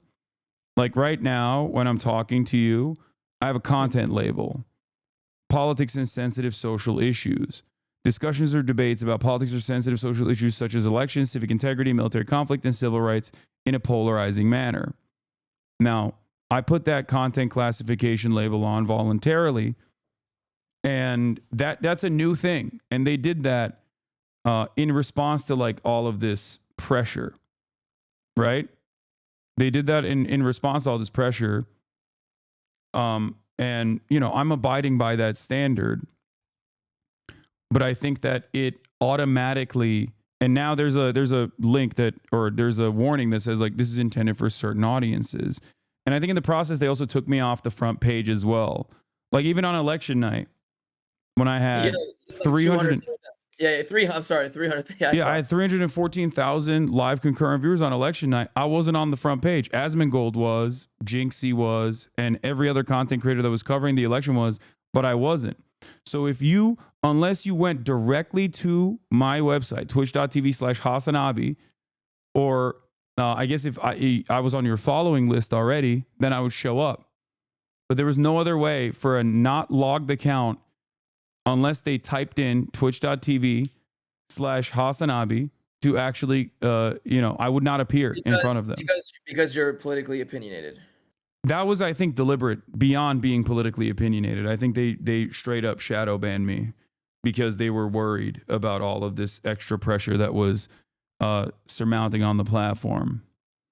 Okay. And the pressure is coming from Destiny and his community. Now, it didn't matter in that process. Like, who knows how many people would be watching if I also was in the algorithm as normal. But it didn't matter at the end of the day. I still had 314,000 live concurrent viewers. But the problem is Yeah, people are in my chat are saying not even for subs. I had to manually search for you. Like people were manually searching to find me, and they still did. But it was basically to try and withstand all of the outside pressure that's coming in, to make it seem like, you know, we're moving in the direction where we're cleaning up the website, you know, that sort of thing, because they are obviously afraid of like advertisers pulling out. Now, I think it's really stupid to respond to this kind of like cynical smear campaign, but I understand why corporations do it, because they want to protect their bottom line at the end of the day without rocking the boat too much. But I think you and others exactly like you get they lose monetization. Catch a stray in a sense. Yeah, people like yourself lose monetization in the process because the platform is overcorrecting. Yeah.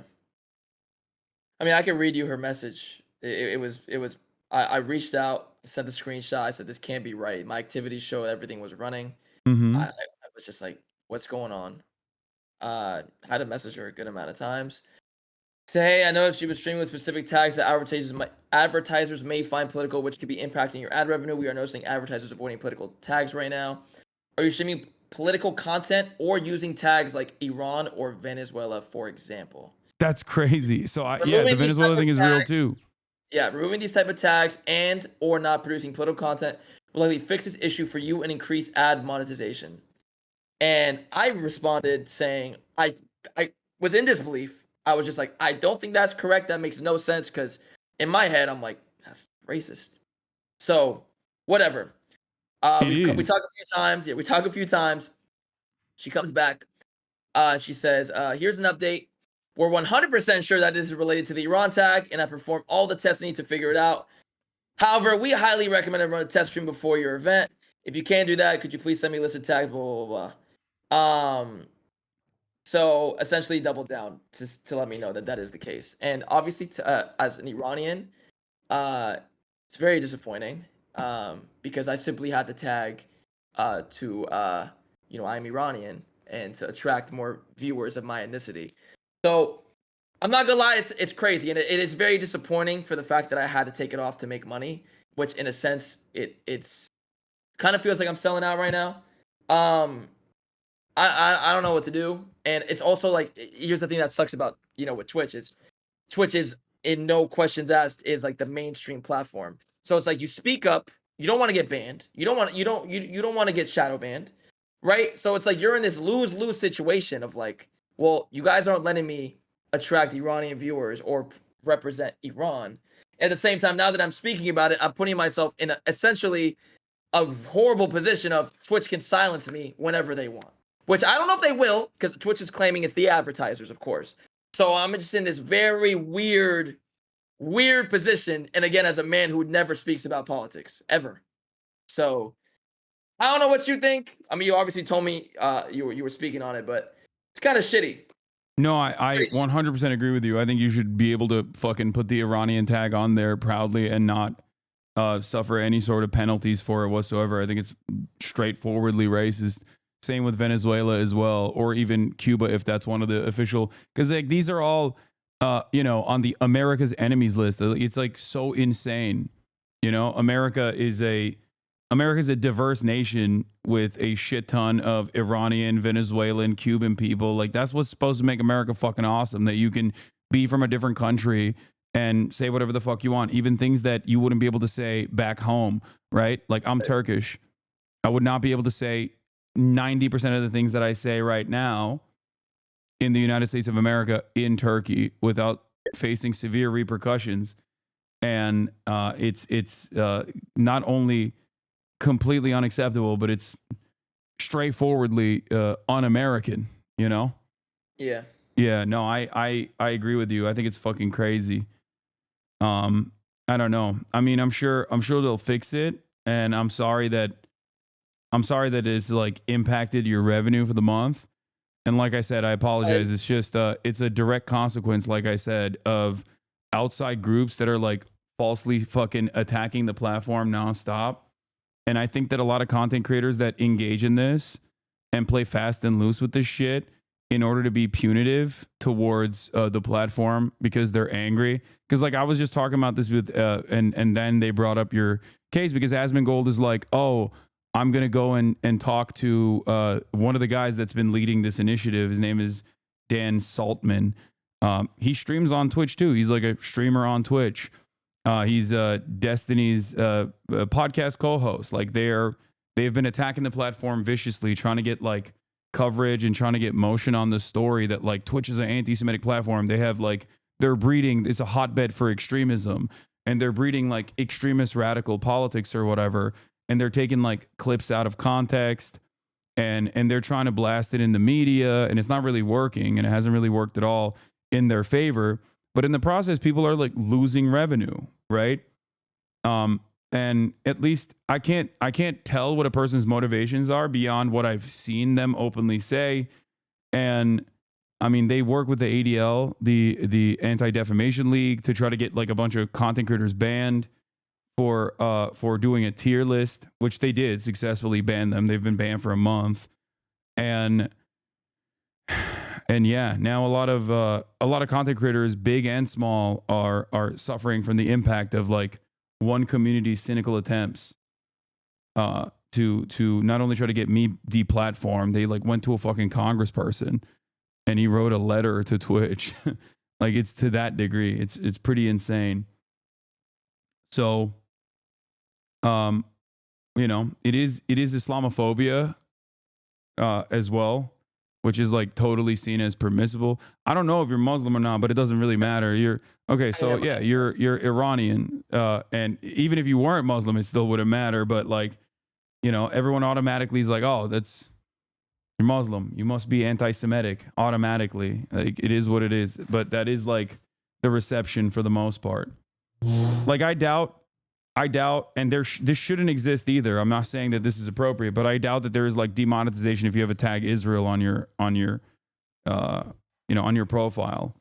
Curious to know if someone did have that, if they would. Yeah, and they shouldn't. Like I have Israeli chatters in here. Like if they're content creators, if they're Israeli content creators, like why the fuck should they get demonetized? Like that's ridiculous. Listen, I've said this many times, guys. There are great people in all these countries, as there are bad people. But I'm not going to judge someone based on who the country I'm from is at war at because of that reason. I'm going to judge you based on the person you are, not the. No, I 100% agree. Yes. And I've always preached that, and I feel like this is just it's really fucked up, and it's not about the money as much as it's the premise of what is happening, and why I was essentially demonetized. Right? You know, the money is unfortunate, is what it is, but. It's totally fucked up. It's totally unacceptable. It's the principle. And I hope Twitch fixes it ASAP. No, for sure. Yeah. Like but you shouldn't. Yeah. I appreciate you taking my call. I know we've never really spoke before. But I appreciate you talking to me. I wanted to obviously ask you about it. No problem. It's your world, when am I gonna beat your ass in the courts is the real question. I mean, if we're doing 3 dribbles basketball, I'll play you, but you're like 6'5". Uh-huh. And I weigh like 140 pounds. You might have at least 3 dribble basketball. You know I got a fucking clean jumper. Okay, I've seen you play. Whenever you're in LA, right? Yeah, I am. I'm just saying, okay. 3 dribble. I'll still cook you. All right, we can set it up, man. We're locked in now. So let me know, man. Whenever you're whenever you want. 100%. Now that I got you dialed in, I got your Discord. You can't run away like fucking like Mark Phillips. Okay, let me just say right now. RDC's very own, constantly ducking me. Okay, I even went and did his creator basketball league and everything, but it's all good. You're beating Marcus ass. Yeah, well, yeah, we'll see. I've heard that you're good, so we'll see. We'll see what happens on the court. But I'm down whenever. And Rage too. Rage ducks me too. Rage has no knees, so Rage is not playing anyone. I know. He's got to There's plenty who are ducking me, but I'm glad that you're brave enough. Yeah, but you're cool. I'm sorry. I feel like I misjudged you in the past, but that I'm gonna openly apologize for. So no, I mean it's all good. Listen, I don't fault people for misjudging me. There's a lot of I speak for 8 hours a day on a lot of hot button issues, and I have a lot of people who sit in my chat and specifically wait for me to say something that they can clip out of context and be like, look at this guy, he's a real piece of shit. What it was. I think you were getting clipped out of context a lot, and I would see that out of context. I'd be like, what the fuck? No, that's what I mean. No, 100%. That it is what it is. I don't even fault people at this point for it, because it's like, I would fucking hate who people present me as. If I didn't know, most people have 9 to 5s. They don't fucking give a shit. They're just clicking on Twitch or clicking on Twitter, and they see like a 17-second clip, and they're like, well, I made up my mind about this guy. Fuck this guy. And I don't fault people for that at all. I get it. So it's all good. Don't worry about it. Yeah, I think there was one clip I seen a long time ago about one of my friends who I think maybe you jumped the gun on. His name's Zuma. I don't know if you heard of him. He's a great human being. I don't know who that is. It was a long time ago over some no pixel shit. I don't know what it was, but he's a great guy. You probably don't even exactly. You don't even. No, remember. I haven't. Yeah, I have no idea. Damn, brother, I haven't played no pixel roleplay in almost a decade at this point. Years ago. But listen, man, I appreciate RP drama runs deep. I think this was years and years ago. But listen, it was great talking to you, bro. I appreciate you taking the call. And whenever you want to do this baseball shit, I'm around. I'm in LA. I'll hit you up. All right, bro. Peace, all right, brother. So take it easy, bro.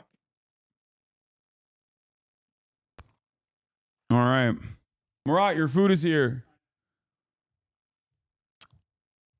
The good thing for you to know is that there's Ukrainian, Russian, and many cultures of music streamers who I talk to all the time about hot button issues who express their situation with art by sharing their music over streams. Yeah. Notice how much more normal it is when you have a normal conversation with people instead of fucking jumping down their throat. Chatters. I think this perfectly illustrates why you being normal in the streaming space is important, like we talked about earlier today. Chatters who will cry about phase collabs, but it's necessary to build these relationships, have this conversation. Exactly. Most people are not like the way you think they are because you saw a clip of them and it rubbed you the wrong fucking way. And I think a lot of people basically do that. A lot of people do that to me, but also oh my God, Kaya, your farts are literally unpredictable and also unacceptable. Look at this fat ass just laying there. Just farting away, dude. Not even moving, not a care in the world, just farting up a storm. You know what's really funny? That's one thing I've always talked about, and it kind of goes unnoticed, but like FaZe has always been so insanely diverse. Did you ask the vet about it? No, I did not. Like they always have been. I mean, guys, I've talked about this early on, but like one of the OG FaZe guys, okay? One of the OG FaZe guys is a man by the name of FaZe Apex, okay? He's OG, straight up, one of the old guard of FaZe. And FaZe Apex was the person connecting me to Norm Finkelstein, okay? Which sounds like a fucking meme, but it's not a meme. It's true. Yeah, FaZe Apex, he's Palestinian. And he was the guy who was linking me with FaZe Finkelstein.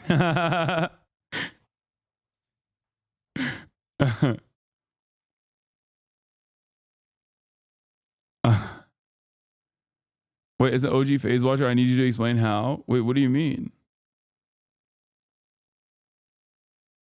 FaZe Apex brother was adopted from Gaza. Here's the Dan guy admitting that he's doing it for fun. Yeah, I know. I know.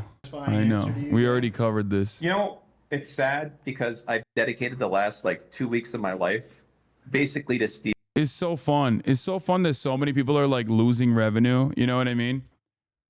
Tens of thousands of creators and their fucking lifeline. You know, it's so fun. Steve's cause. What? Which one? You're talking about the Twitch thing? Yeah, destroying Twitch. I thought that was more your thing than. Why the fuck do I care about Twitch? I'm not banned there. I thought you cared because they were like anti-Semitic and being weird. Nah, it's just fun. Oh, okay. I care.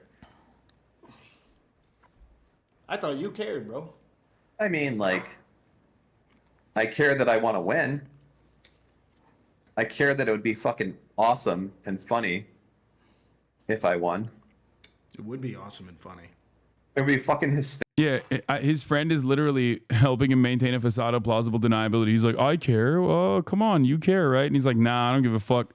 It'd be great to win, to troll a CEO out of a job. If a company, imagine if we trolled a CEO out of his job. And then that's why it's like, it's a dangerous game that Asmongold is playing, being like, oh yeah, I'm going to have these fucking guys on my stream to finally take down Twitch once and for all. You know what I mean? It's crazy. You know, they're saying this clip is a joke. I know, dude. I know. It's not the only clip. There's other clips where he's openly fucking stated when they originally were like talking about the mass letter writing campaign that they were conducting. These guys have been unimaginably anti-Semitic a million times over. This guy has been a fucking 4chan troll. I mean, Destiny himself is like the edgiest person on the planet. He gets in his own way on a regular basis. He can't fucking stop himself from saying something insane every 3 minutes. You know?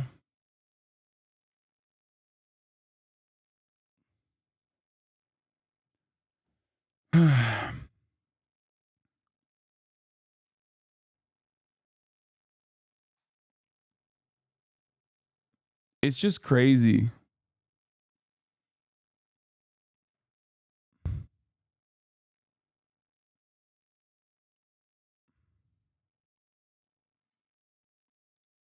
Brianna Chicken Fries interview sponsored by Raising Cane's is crazy. This has 3.4 million views since November 7th.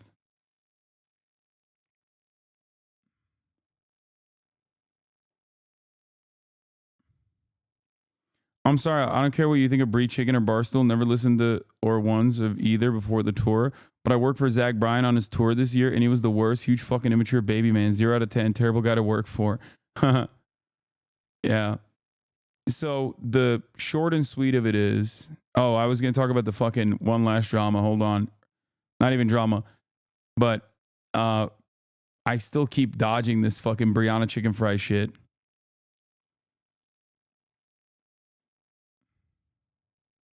This is like when Train was using sexual assault allegations as nukes. They don't care about the actual problems. There's drama. I know, it's fucking gross. Problem is, if you care about stuff, you will always get punished. Okay? Caring about things means you fucking lose. All right? Caring about things means you lose. You can never be genuine. You must be disingenuous. There is no, you know. The fuck is this?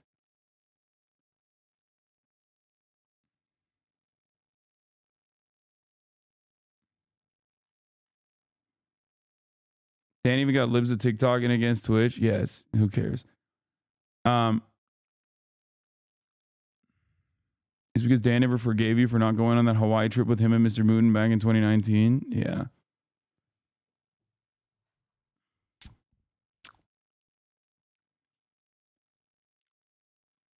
What's Asmongold deal? He was banned for 14 days for genocidal shit, and Frogan and others were banned for a month for making a hummus joke. What the fuck does he want?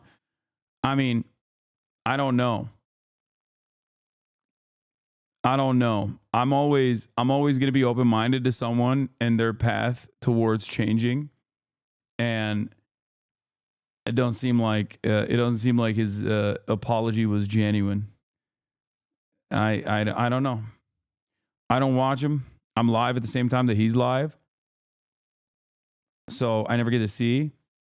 But I think he's pissed that Mike got a 3-day ban. And he's like, oh, he should be banned for longer. And for a lot of these guys, they just don't give a shit. His dad is cool, though. Yeah, I love Asmongold's dad. Dadmongold, OG HasanAbi head. His friends I'm friends with, you know. People in his immediate orbit are friends of mine. But like, you know, Wake Wilder, also AKA Woke Wilder. We're in an election year. Political commentary is hot. A lot of people like to meta chase a little bit, you know. Maybe he had personal perspectives that align with certain things. I did see something though. I mean, Asmongold is now officially the largest political content creator maybe on the planet, literally. Here, let's look. He could be. Asmongold TV is his main channel, right? 4 hours ago, 600,000 views. Trump guy does not fuck around. You know? Legacy Media realizes is dead. 70,000 views through. Migrants flood New York City to avoid Trump deportations. Asmongold reacts. 2.1 million views. Trump's plans for the next 4 years are getting crazy. 1.5 million views one day. This is literally in a sea of like, you know, how DEI is ruining games. Fuck around and find out. Bernie Sanders of the Democrats. We saw this on stream. We clicked on this on stream. Trump will end this war on free speech. 1.6 million views. Trump has more plans for these next 2 years. 2 million views 3 days ago.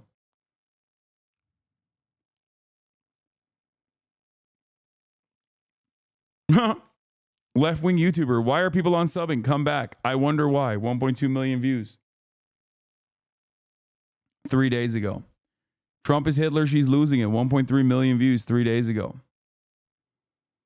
Trump has a wild plan for the next 4 years. 2.3 million views 4 days ago. It is now officially overtaken his content on Dragon Age, The Veil Guard, or even the likes of the West is forcing Japan to censor all anime, or how DEI is ruining games even. Right-wing political content makes you relevant. I don't think Asmon gives a shit about money. I will openly state that.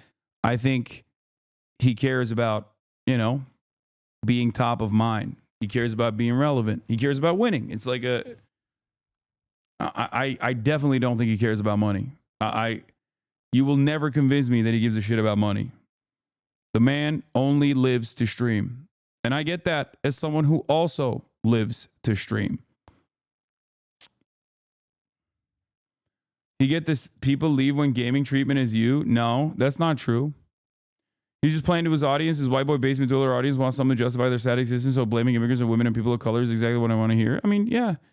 But this is what I mean when I say that there's an organic audience out there, right? And I think a lot of people lean into this kind of stuff when the algorithm gives you that sweet, sweet taste, even if you don't personally believe it. And then maybe you do start believing it. You see what I mean?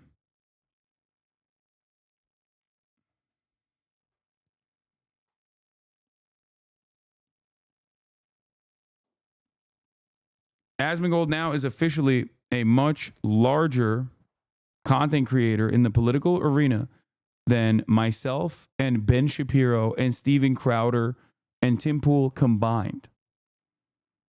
Think about that.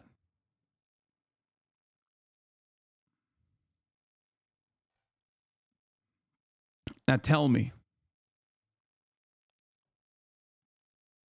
once again that it is not a cushier gig to ultimately be on the right, center right, or on the right. All right?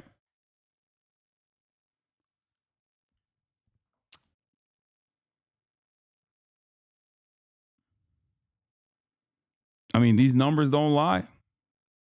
Ball don't lie. These numbers don't lie, chat. In the last week, he's gotten like, what, 10 million views? In the last like 5 days, he's gotten like 10 million views. Most of it is not over video games are woke and ruined, or anime has been ruined by woke. It's directly political commentary. The Trump's guy does not fuck around. Thomas Homan, things of that nature. Like, what? So why are quote unquote liberals working with him to take down Twitch? Because a lot of people are mercenaries and don't give a fuck. Okay? That's it. What is this? Yeah. I mean, dude. Ball don't fucking lie, dude. Kaya. Paul, don't lie. Try it, please.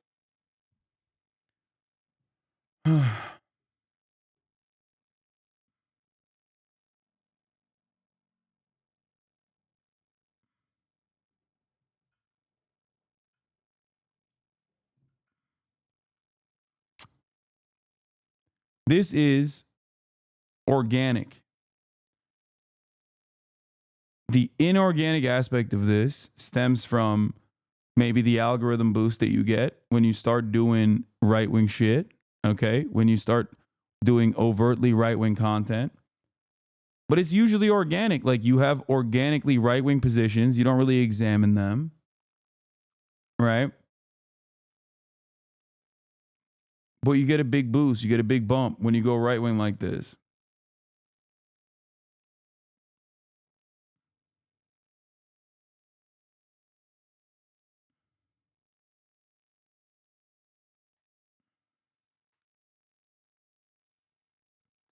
There's a reason why there's no singular case, at least that I know of, where a motherfucker's been canceled and was like, I'm a leftist now.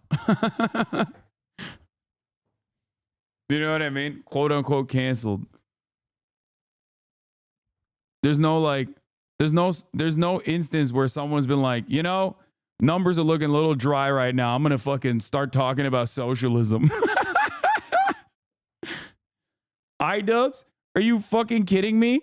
iDubbbz has been absolutely demolished by his own fan base for organically moving to the middle, moving to the left.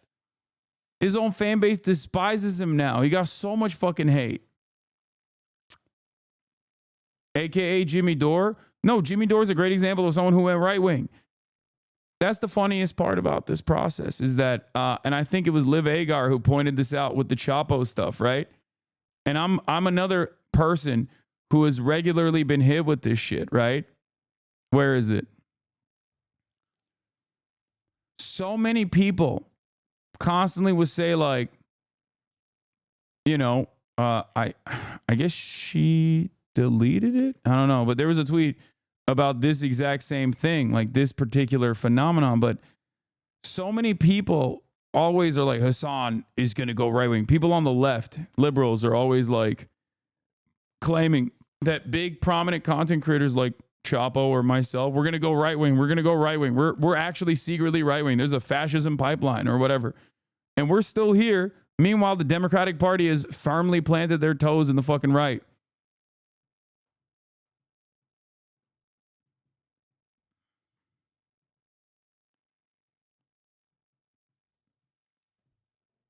Yeah.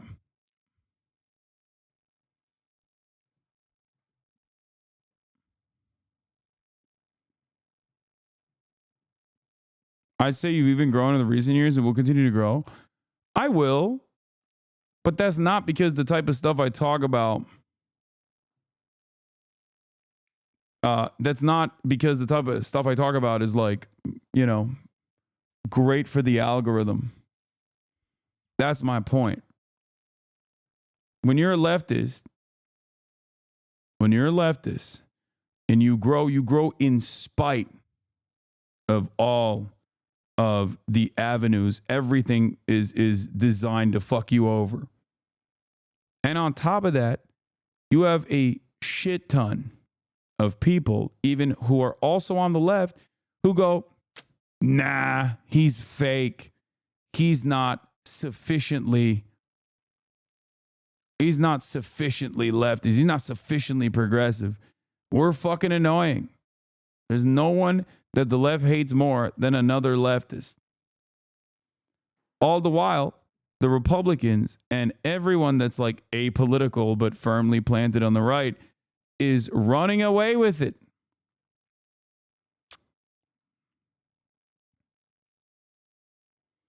Wait, did Liv predict Chapo Boys pivoting right? No. Liv was making a joke about how there were so many people that claimed that myself and Chapo were actually secretly invested in a right-wing pipeline, and that we were reactionary, and that we would inevitably cave to the right-wing grift and openly admit that we're right-wing. You know? So many fucking people said that we were going to pivot right, but that they were going to pivot right, that they were already secretly right wing. The post-left watch crowd, exactly. But what happened?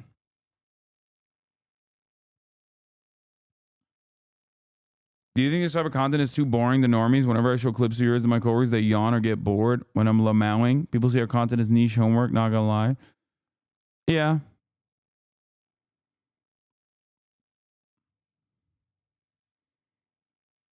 That's why I gotta do more diverse content.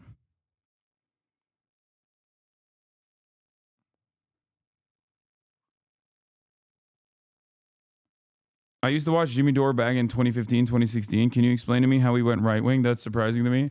I don't know. Who did he support in this last election? I'll tell you. His name is Donald Trump.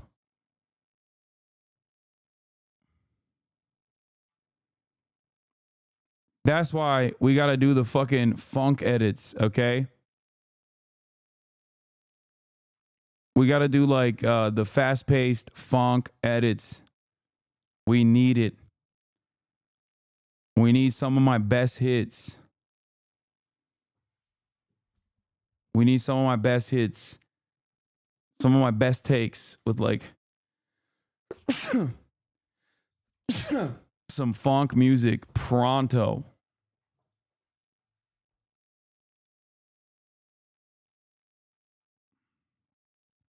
Yeah. Worst outcome of this election is now I kind of respect Hasan. I looked at this yesterday. There were so many people.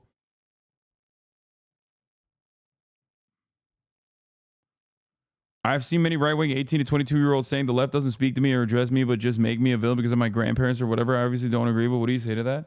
Yeah, dude, if you're 18 years old, you're a villain. That's what I say. I'm like, yeah, you're a villain, dude. What the fuck is this? Why do I click on this dumb shit, dude? I swear to God.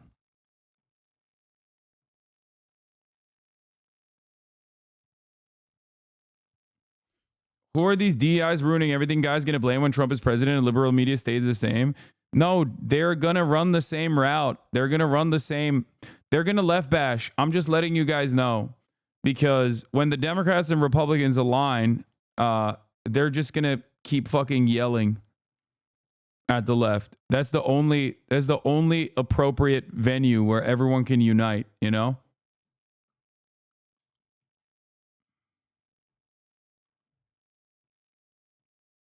What is this? There's a Chopper clip where they talk with Sam Cedar about what kind of right-wing grifters they would base their personalities around. Right.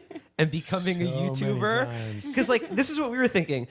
If we did it, I'm convinced that we could have a huge percentage of their market share in about 3 to 4 months. Just by being able to, like, just by talk being- to yeah. people. If I could actually, like, just empty out on this table how much brain power and plotting I've spent contemplating that over the past 10 years. Why would you put Destiny as a racist Twitch streamer? He's one of the most liberal Twitch streamers out there in 2017. God, I can't believe I went on Chapo. Not the last time, but the first time I ever went on Chapo, I defended Destiny. Oh my God. Ugh. How fucking embarrassing. Not gonna lie, you took the L on this? Yeah. Look at my goat. Look at how young he looked. Does this count as a Fonk edit of you? Probably not. One Fonk edit already? Thanks, man. Take a day off.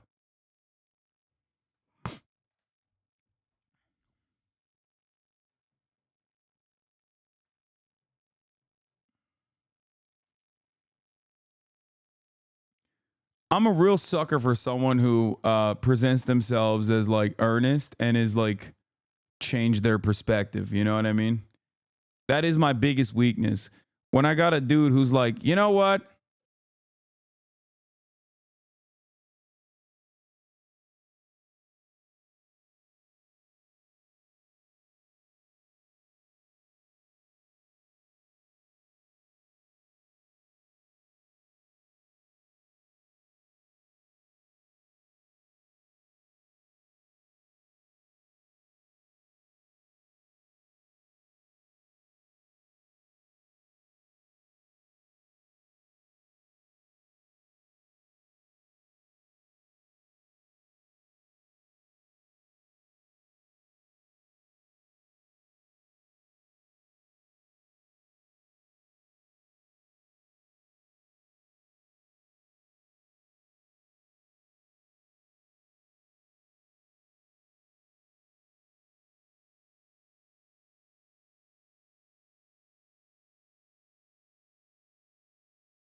properties on the left are myself and Chapo Trap House.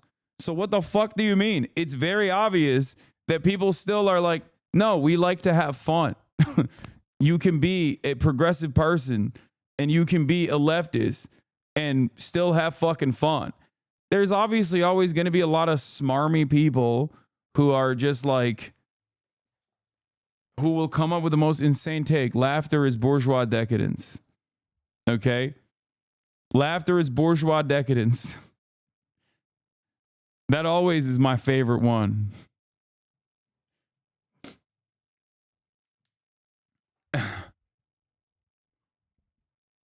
But that's how it is. Oh yeah, Matt Christman is one of the goats on talking about specifically disability, modern disability politics. This is going to disrupt and upset a lot of people, but I mean, Matt ultimately says something that you will also probably recognize. But modern disability politics, Matt. Wow, I'll end on that one. I won't say too much. I don't want to. I mean, anyone who listens to this understands. I'm not going to get canceled. Even you can't resist punching left. This isn't punching left. Like, I will always ride for you no matter what the fuck happens. I will always ride for you, okay? But, you know, I'm going to make fun of anarchists. I'm going to make fun of fucking MLs that get out of line. I'm going to make fun of trots. It's just how it is, okay? Shut the fuck up. But if you're a rad lib, I'm definitely going to make fun of you. All right? I just don't want to insult people. But I do think that a lot of disability politics is people desperately seeking a subaltern status.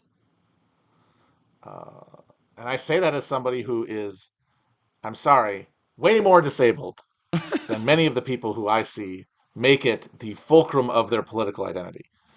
And, you know, like they pitch it as like, well, I have to be the defender, you know, because of how of the trauma that my life has been trying to be disabled in this country. It's like, not really. And you can't argue that you're part of a community because due to the incredible variety of what it counts to be disabled, I mean, my God, by certain definitions, you could say everybody is fucking disabled in one way or another. That there is no community to speak for. I sure as shit don't feel like I'm part of some community. And yeah, it's like, it does feel like it's an online phenomenon more than any expression of the real experience of people. Like, yeah, obviously, you know, capitalism is at war with anybody who is not able to fit as a cog within it. That's true. Yes, read Caliban the Witch and all that. But as with most things, the way to fight that is to fight capitalism. And trying to play gotcha with people for being discriminating against your disability of whichever one you have it's a recipe for the opposite of that. He's just speaking to the unnecessary divisions that that go against intersectionality.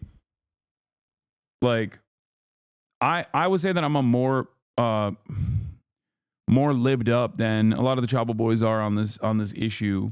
But like, ultimately, everything still comes back to class violence, and that any matter of violence is still dished out on the virtue of class, and the ultimate solution is still to try and tackle capitalism rather than unnecessarily fighting with one another about not being sufficiently, not catching your not getting caught in the fray of like boycotting Kellogg's is ableist ass discourse, exactly. Or when you're advocating for people to work out, you're engaging in body fascism, right? And that's just one aspect. That's one simple aspect of how certain identity markers within the progressive movement have caused unnecessary tension and division within the progressive movement, where people will say, oh, well, we were all there. We were like, where were the Palestinian protesters at the Black Lives Matter protest? You know, that type of shit. And it's like, that one was obviously created. Okay. That one was That one was obviously created by, an intelligence operative, I think. But people still do it to themselves, right? People still do it to themselves, and there's no reason to do that. It's really just a way for you to be the center of attention and for you to have a cudgel against other people.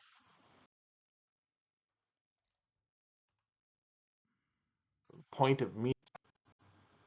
And I feel like that is where we are now. Everyone is, and they're not doing it on purpose. There's nothing else to do. So focused on ourselves as the only point of meaning in the world that we're compelled to relate everything to ourselves. Yeah. And that makes all communication and interaction a fucking minefield. But then again, maybe I'm just an Uncle Tom of disabled people. Maybe I'm the Candace Owen of disabled people.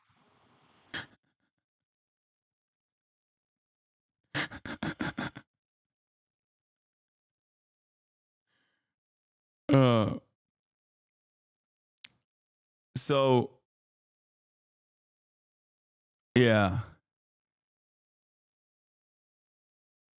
I think Americans are just very selfish, American, like the American consciousness is so primed towards hyper individualism where they just cannot even recognize the class interests of people who have the exact same material conditions as themselves. We're so atomized and we're so alienated and we're just so personally invested that a lot of people will go me, and people do that in here too. And I try to rail against that regularly, right? People will be like, I misunderstood what you said and it offended me personally. And now I need you to center this conversation that has taken place in front of 30,000 people on my own personal misunderstanding. And that's an incredibly selfish act, right? That is an incredibly selfish act. But because we on the left always are sensitive to the needs, especially of those who use the right language, right?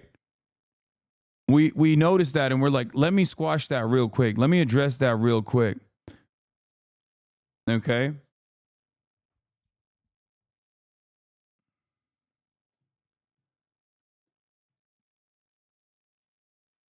And that's how it is.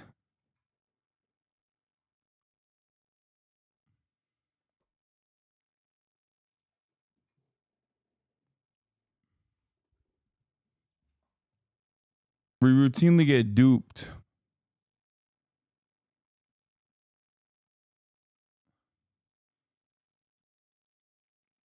As long as someone comes in and uses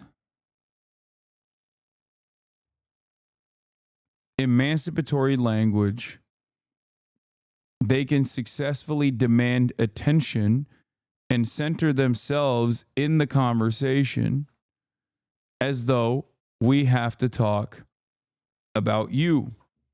And in most circumstances, your gripes just simply stem from a lack of understanding, like a misunderstanding. Dog, turn around. No, she can eat the fucking toy. I know. She's eating the shit out of the toy. That's what she does, okay? Let the queen eat the toy.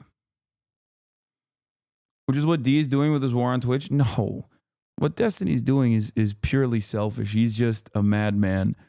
He is a troll. He's nihilistic. He doesn't give a fuck about anything. He doesn't care about any of the things that he advocates for. He just wants to aesthetically win an argument. Oh, and you aren't nihilistic? Bourgeoisie, noise canceling propaganda. Oh, and you aren't nihilistic? I mean, if I was so nihilistic, I probably would have given up on what I'm doing here a long ass fucking time ago. And I would have, pivoted to the right wing grift. Apolitical, normie right.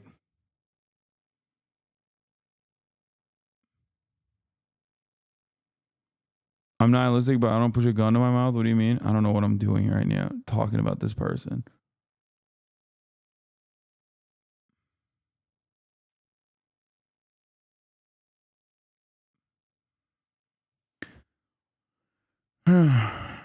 Anyway, that's all for today. No chicken fry song. No chicken fry situation. I'm not covering that drama. Maybe tomorrow. All right. I'm tired. I'm gonna go hang out with my brother. I love you guys. I'll see you tomorrow. We have Rashida Tlaib on the stream tomorrow. We're gonna talk about immigrants' rights and what to do next. Okay? That's right. Peace.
sun is streaming, her sun is streaming.